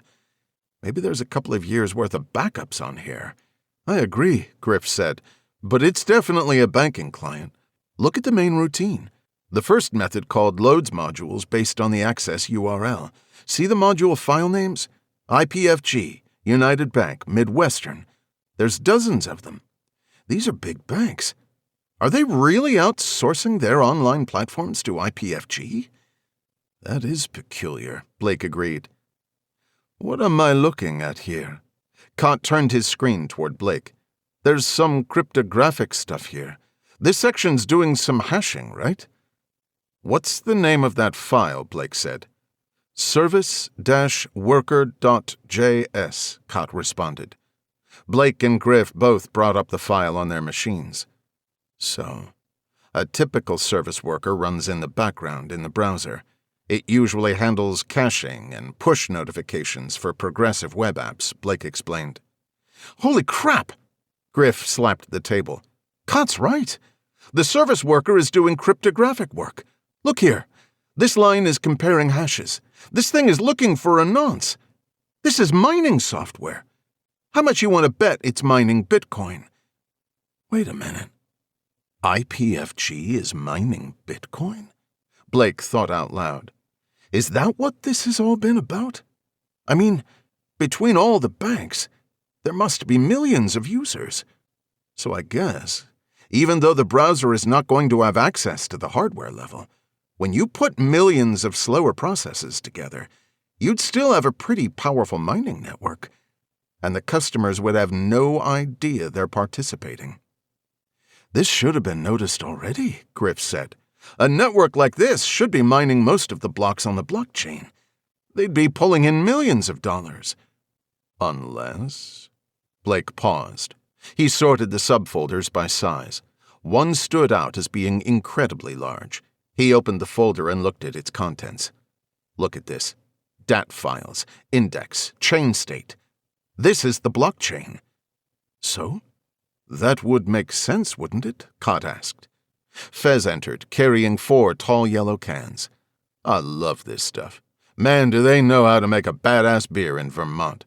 He traveled around the desk, passing out the cans.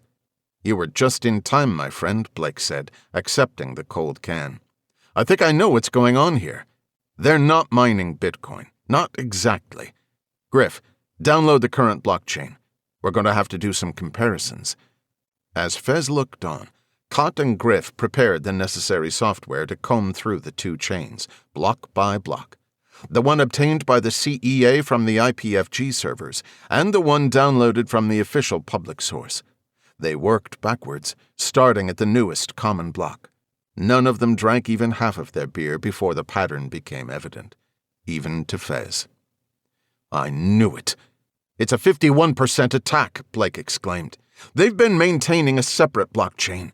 It makes perfect sense now. The robbery, Milburn's evasiveness, all of it." You saw that in the IPFG version of the blockchain, all the transaction amounts are changed to 1/1,000,000th of a Bitcoin, the smallest possible transaction, at least as far back as you looked, which means that each altered block had to be mined. That's where the banking client comes in. "But what good does it do to maintain a separate blockchain?" Cott asked. Griff jumped in. His excitement was infused into every word. "Because if you can keep the fake chain as long or longer than the legitimate one, at some point you can swap them out." "If," Blake interjected, "you control at least 51% of the network." Blake pushed his screen toward Fez and Cott. "While you guys were comparing, I went through the rest of the code. It's beautifully simple. The client receives a block and a range of nonces to try. It reports back if it successfully mines the block. The code itself is just doing simple calculations. It wouldn't be noticed unless you were looking for it." "Okay. So millions of computers are working on the same block at the same time, using a different set of random numbers so they don't duplicate work, right?" Fez said. "Exactly. And I'd bet IPFG has a massive amount of computing power devoted to it as well. The concept is used all the time by mining pools. Participants sign up to contribute processing power and get some fraction of the block reward when the pool is successful. In this case, the participants don't get a dime. They don't even know they're part of a pool. IPFG retains all the mined coin, which will be legitimate once the chains are swapped. All the Bitcoin earned by actual mining firms would be wiped out." "It's ingenious. All you need is enough people to visit your website on a regular basis. That's why IPFG is hosting the online banking software for all those other banks," Griff said. Fez blurted his own epiphany. "Those other banks must be in on it too." Griff nodded. "Without a doubt. With all of this in place, why hasn't the real blockchain already been affected?" Cott looked to Griff and then to Blake for an answer. "The blockchain grows every 10 minutes. It could take years to catch up, even if you have more processing power than most of the network.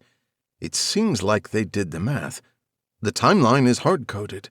See this section here?" Blake pointed out the relevant block of JavaScript code. "Milburn's cluster joins the real network tomorrow morning. We have until then before it's pushed out. The IPFG version of the chain was copied almost a week ago. It was probably just about the same length as the legitimate one at that time. By now, I'd bet it's ahead," Cott said. "Are we losing you, Fez?" Griff asked, evidently noticing Fez's blank expression. "Is it clear why that matters? Since the false chain will be the longest chain, and because most of the network, controlled by Milburn, will verify the new chain as the legitimate one, the doctored blockchain will replace the legitimate one. Forever. You guys understand what that means, right?" "It means Milburn will be richer than he already is," Fez said. "No.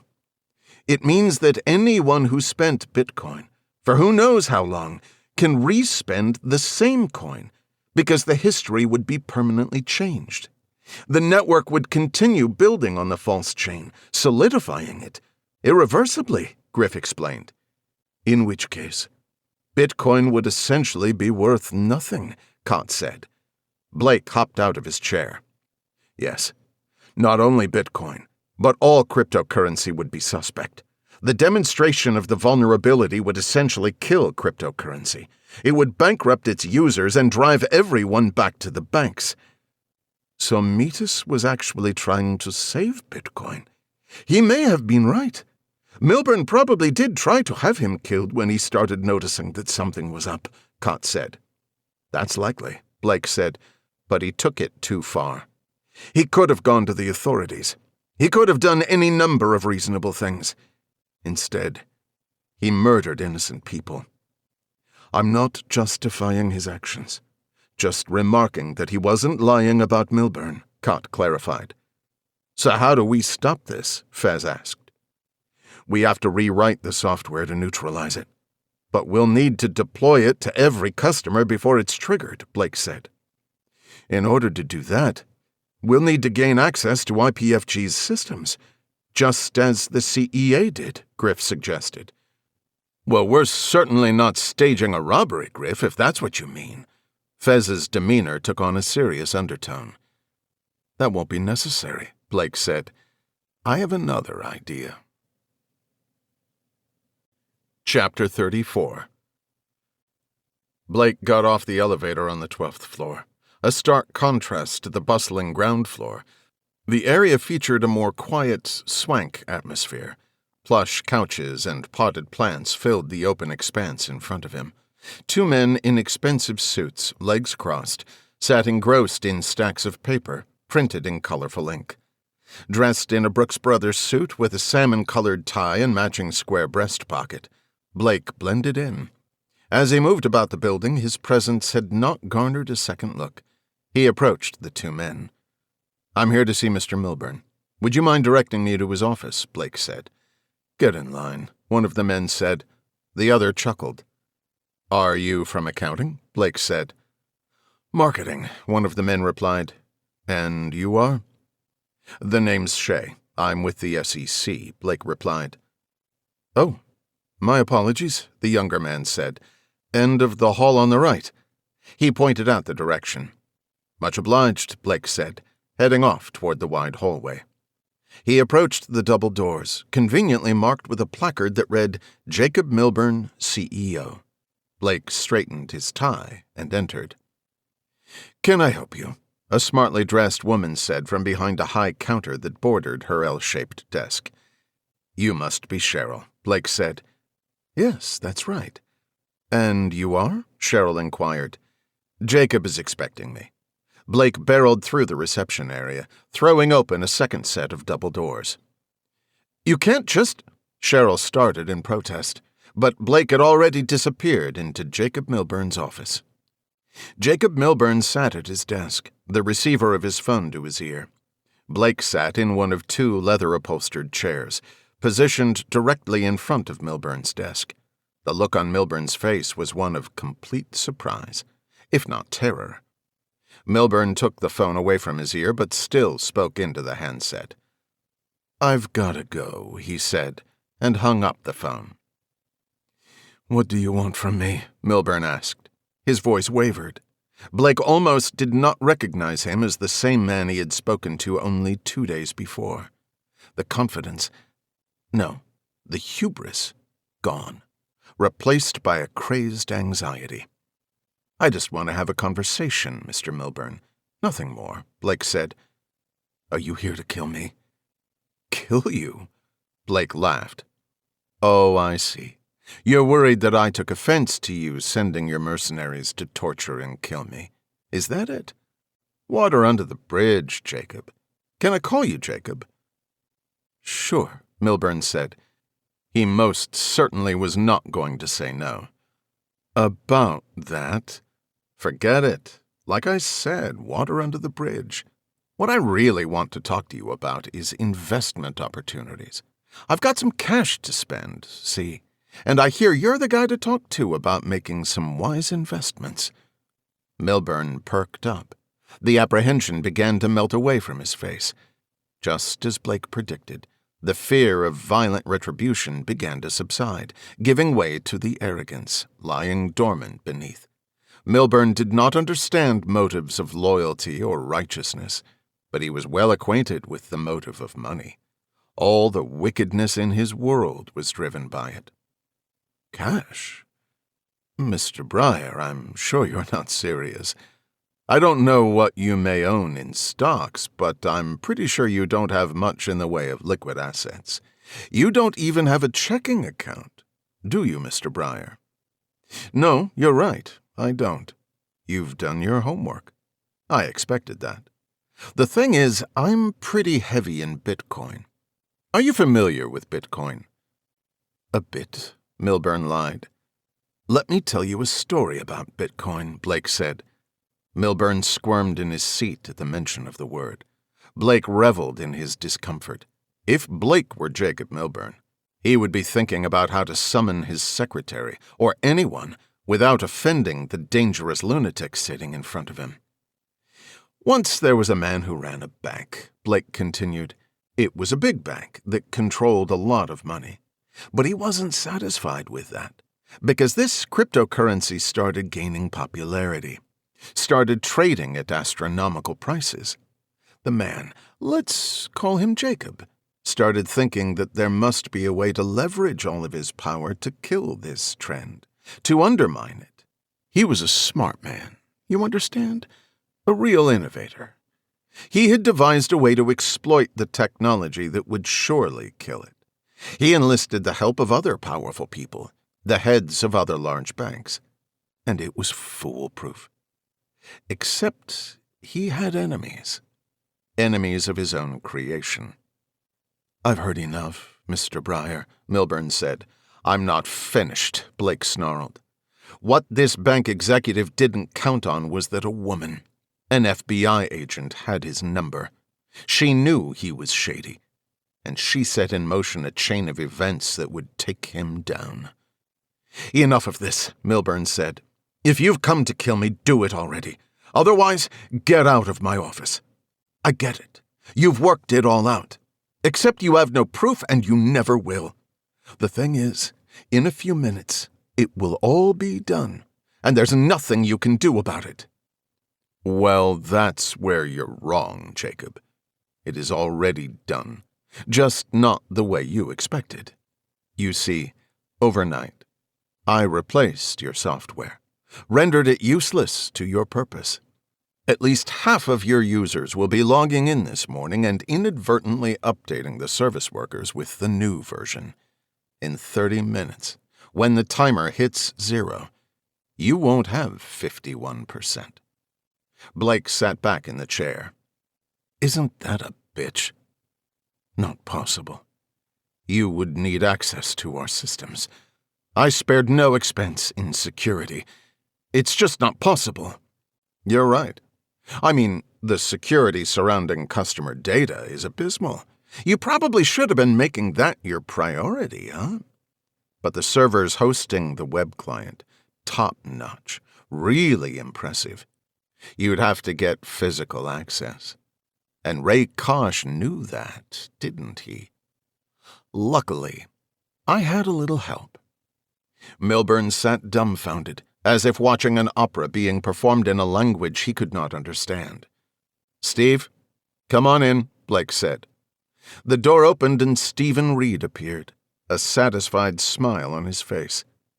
"Jacob, this is Stephen Reed. Do you remember him?" Blake asked. "No. Who is this?" "This is the man you fired to protect your little secret.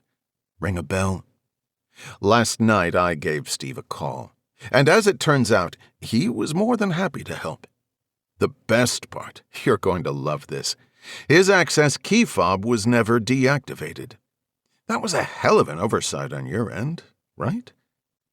Anywho, once we had physical access, it was trivial to upload the modified version of the client software to the servers." "You imbecile," Milburn cried. "Do you know what you've done?" "Oh, we're pretty sure, yeah.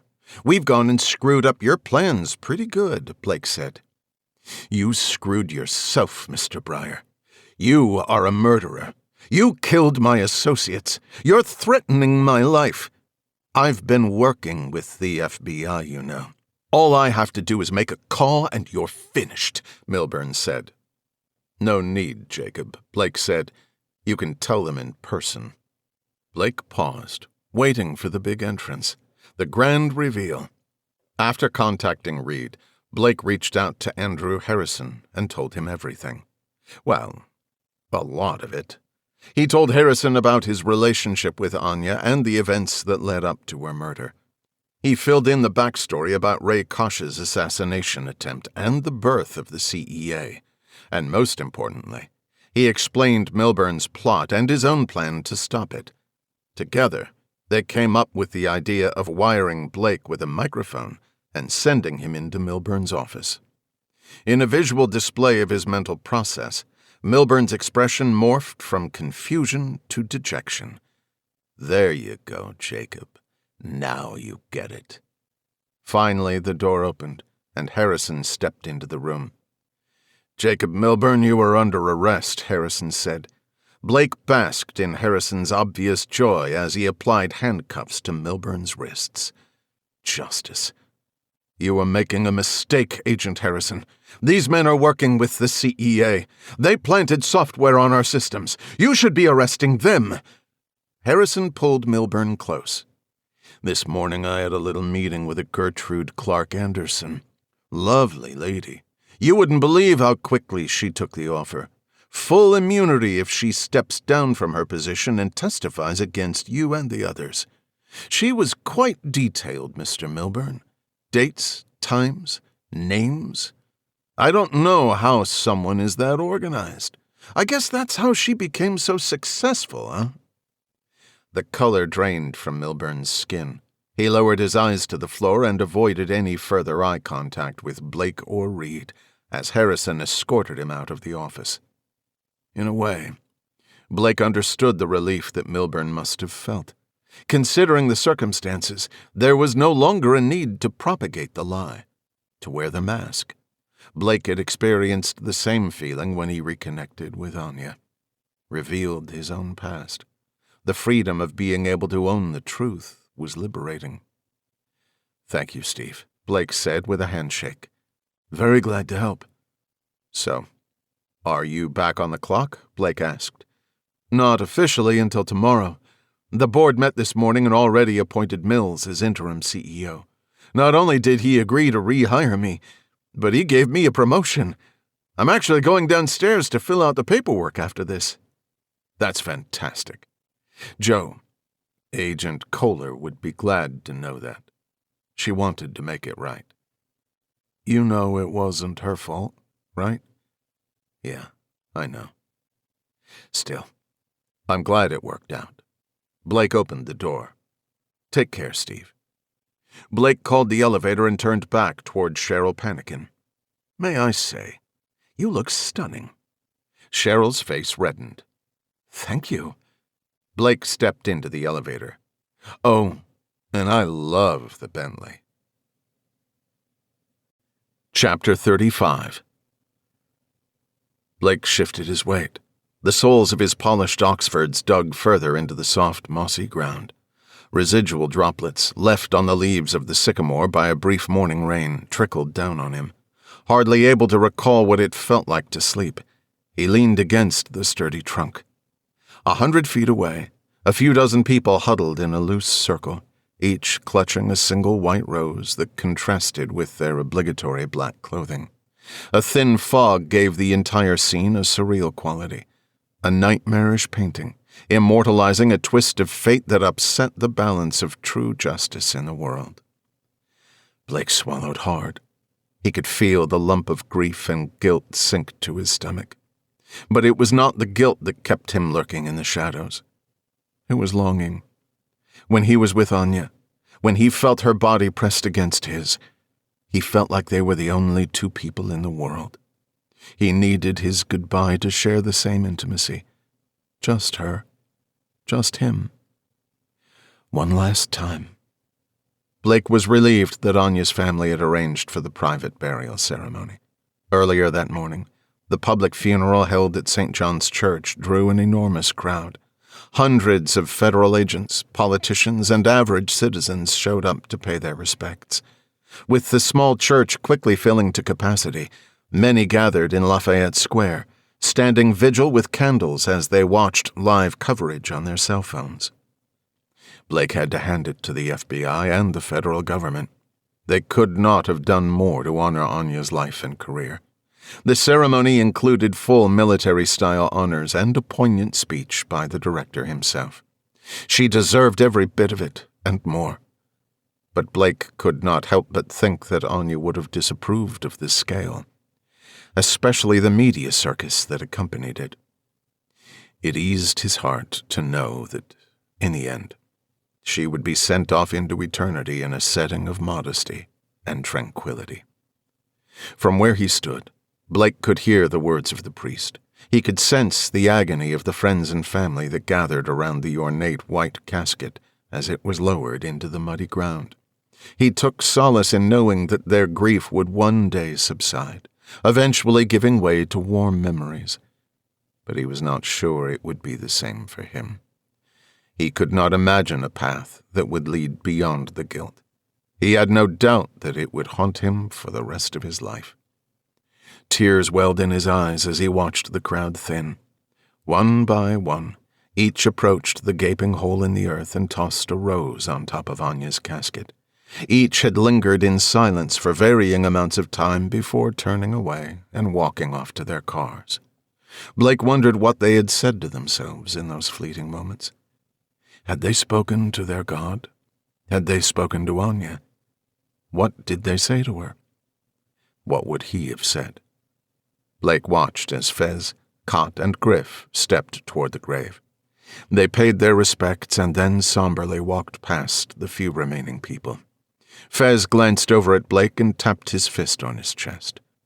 Blake nodded. The simple gesture spoke volumes. Fez understood. All three of them did. And they would be there when he needed them. In the end, only one person remained. Kneeling at the edge of the grave, Harrison clutched his rose. Blake could feel his hesitation, his fear that saying goodbye would somehow make it more real. People often say they wish there was something they could do. Seeing Harrison's grief, he realized there was something he could do.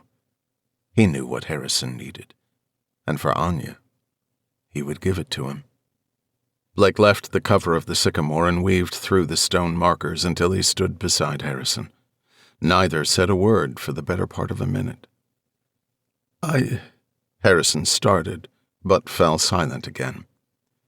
I know, Blake said, placing his hand on Harrison's shoulder.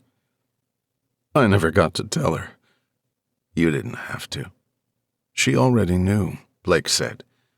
You didn't miss your opportunity to tell her how you felt about her. You showed her every day.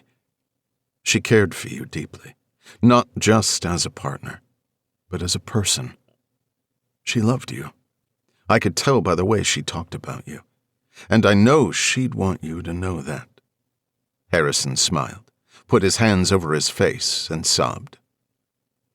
Thank you, Harrison said, pulling himself together. Thank you. Harrison opened his hand and let the flower fall onto the pile that had accumulated on top of the casket. He stood up, brushed off his knees, and extended his hand. Blake did the same. Day after tomorrow, Harrison said. I'll be there, Blake replied. Harrison smiled and walked off. Blake exhaled loudly. Anya Joanna Kohler.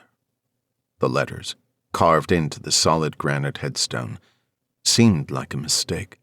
Letters that should not have been arranged in that particular order, in this particular place. Not yet. But there they were, etched forever in history. I was thinking about what I would say to you if you could hear me. I wanted to say I love you, but you already know that I miss you, that I regret the time we lost, the time we could have been together if I hadn't pushed you away. But you know all of that, too. What you don't know, what you'll never know, is how sorry I am that this happened to you, that I caused it to happen to you. Tears streamed down Blake's cheeks and dripped from his beard. So that's it. That's what I'm going to say.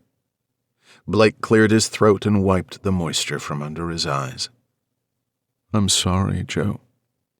I'm sorry. Chapter 36. How long did you sleep? Fez asked.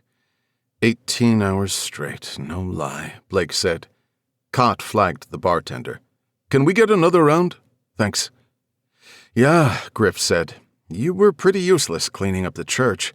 I think you fell asleep standing up at one point. Blake shrugged. What can I say, boys? I had a rough week. What are you complaining about? I did all the heavy lifting. "How many holes did you dig, Griff?" Fez said. "I still can't believe that kid didn't call 911, Cot said. "I mean, even though it did kind of work out better for us. There would have been a hell of a lot of hoopla when the ambulance showed up and found 7 faceless corpses. Still, he probably would have lived if he had just called." Aaron Hosier. "That's what he said his name was," Blake said. "I plan to find his mother. He asked me to tell her he was sorry. So, I'm going to." "You're a stand-up guy, Mick," Fez said, "no matter what Cot says about you." Fez mushed his meaty palm into Cot's face. Cot swatted it away. "The only crap I talk is about you, you big ogre," Cot said. "I really appreciate you guys having my back. I owe you big, all of you," Blake said. "Especially Fez." Cot smiled at his own joke before he even started it. "Didn't you know he single-handedly fought off 38 of those evangelist guys, armed only with a spoon?" Fez played along. "Come on. It was only like 30 at the most." "All I know is, next time, I'm coming along," Griff insisted. "Let's hope there isn't a next time," Blake said. "What? Now that you're back in the swing of things? Aren't you coming back to the team?" Fez asked, only half-jokingly. "We could use you. The more geniuses, the better, right?" "I'm not sure what I'm going to do now that I'm between jobs again. I think I'm going to travel a bit, get my head straight. We'll see. The first thing I've got to do is open a bank account and start moving some cash into it," Blake said. The bartender, a cute blonde wearing a midriff shirt that showed off her belly ring, set the 4 bottles on the bar in front of the group. She peeled the cocktail napkin off the stack and jotted a phone number. She placed one of the beers on the napkin and slid it to Blake. "On the house," she said. "How? Seriously, how?" Cot howled. "Every time." 2 words. Animal magnetism. Blake grinned. They each scooped up a bottle. Fez raised his in the air. The rest followed. "To Anya," Fez said. "To Anya," the group repeated. "So, Harrison turned out to be a pretty cool guy. How'd you leave it with him?" Cot asked. "I have to meet with him tomorrow to give my formal written statement about that night at Anya's. He didn't push too hard about the rest of it. He's never heard your names, if that's what you mean," Blake said. "No, just wondering. Lately we've had a couple of issues where we had to work in conjunction with the FBI. Wasn't a great experience. It'd be nice to have a contact who's trustworthy. Someone who's decent, that we don't mind working with," Cot said. "I'd say he'd be a good candidate," Blake said. Joe trusted him. "Hey," Griff interrupted. He pointed at a TV screen mounted high behind the bar. "Look at that. Is that about Milburn?" The subtitle of the Fox News commentary read, "Bitcoin Bombshell." "Excuse me," Fez asked the bartender. "Would you turn the sound up for a second?" She grabbed the remote. "Received a shock.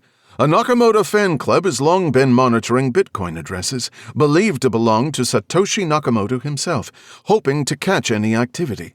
Last week, they say, they found just that. Around $200,000 worth of Bitcoin was spent from several addresses that contained Bitcoin mined in the first few blocks of the blockchain. Absolute proof, experts say, that Satoshi Nakamoto is alive. Here to explain is technical correspondent Murray Inusan." "Okay, you can turn it down. Thank you," Fez said. "Nope, not about Milburn." "Too weird to be a coincidence, though, right?" Cot said. "Nakamoto resurfaces just as all of this is going down?" "Coincidence or not, he definitely wanted it to be noticed," Griff said. "Of all the possible addresses that are believed to be associated with Nakamoto, using coins mined in the first few blocks ensures that it would be linked to him. It couldn't be anyone else. He had just invented it at that point." "I wonder what he bought," said Fez. "Wait a minute," Griff said, lifting his palm as if trying to stop traffic. "It's not a coincidence. Not at all. Blake, Do you have the original addresses from when you were sent the Bitcoin? It's in my transaction history on my wallet app. But there's no way. Just look it up and read one off to me. Griff took out his phone and navigated to an online blockchain explorer. Blake humored him. He called up the info and started reading off the chain of letters and numbers. 1 HLO, D9E4, SDFF, PDIY, FNYN, KBLQ, 85Y5, 1J3Z, Okay, let's see, Griff said. The first transaction for this address was on January 9th, 2009. 50 Bitcoin mined at block number 2. That's essentially the first Bitcoin ever. The first block isn't spendable. Holy crap, Blake. This is incredible. And you communicated with him. No way, Blake said, snatching the phone from Griff's hands. He studied the information, clicking from block to transaction to address and back again. Well, I definitely didn't see that coming, Fez said. He called out to the bartender. One more round? Blake could not dispute the evidence. Block number 2. He did not know what to make of it. Did it matter now that all was said and done? Was there some greater significance? He had a feeling this was not his last time in contact with Satoshi Nakamoto. But for the moment, he enjoyed the cold beer and the barrage of warmly delivered insults from the 3 wild beasts he called his closest friends. Blake reached over and rapped his knuckles on the bar. For luck. Because, well, it couldn't hurt.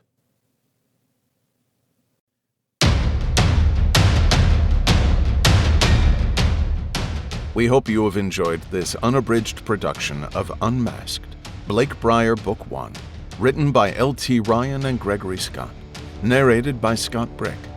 This program was produced by Audio Sorceress. Text copyright 2020 by L.T. Ryan and Gregory Scott. Performance and production copyright 2021 by L.T. Ryan and Gregory Scott. No part of this recording may be played for an audience or reproduced in any form. It may not be streamed, downloaded, broadcast, or copied without written permission from the copyright holder.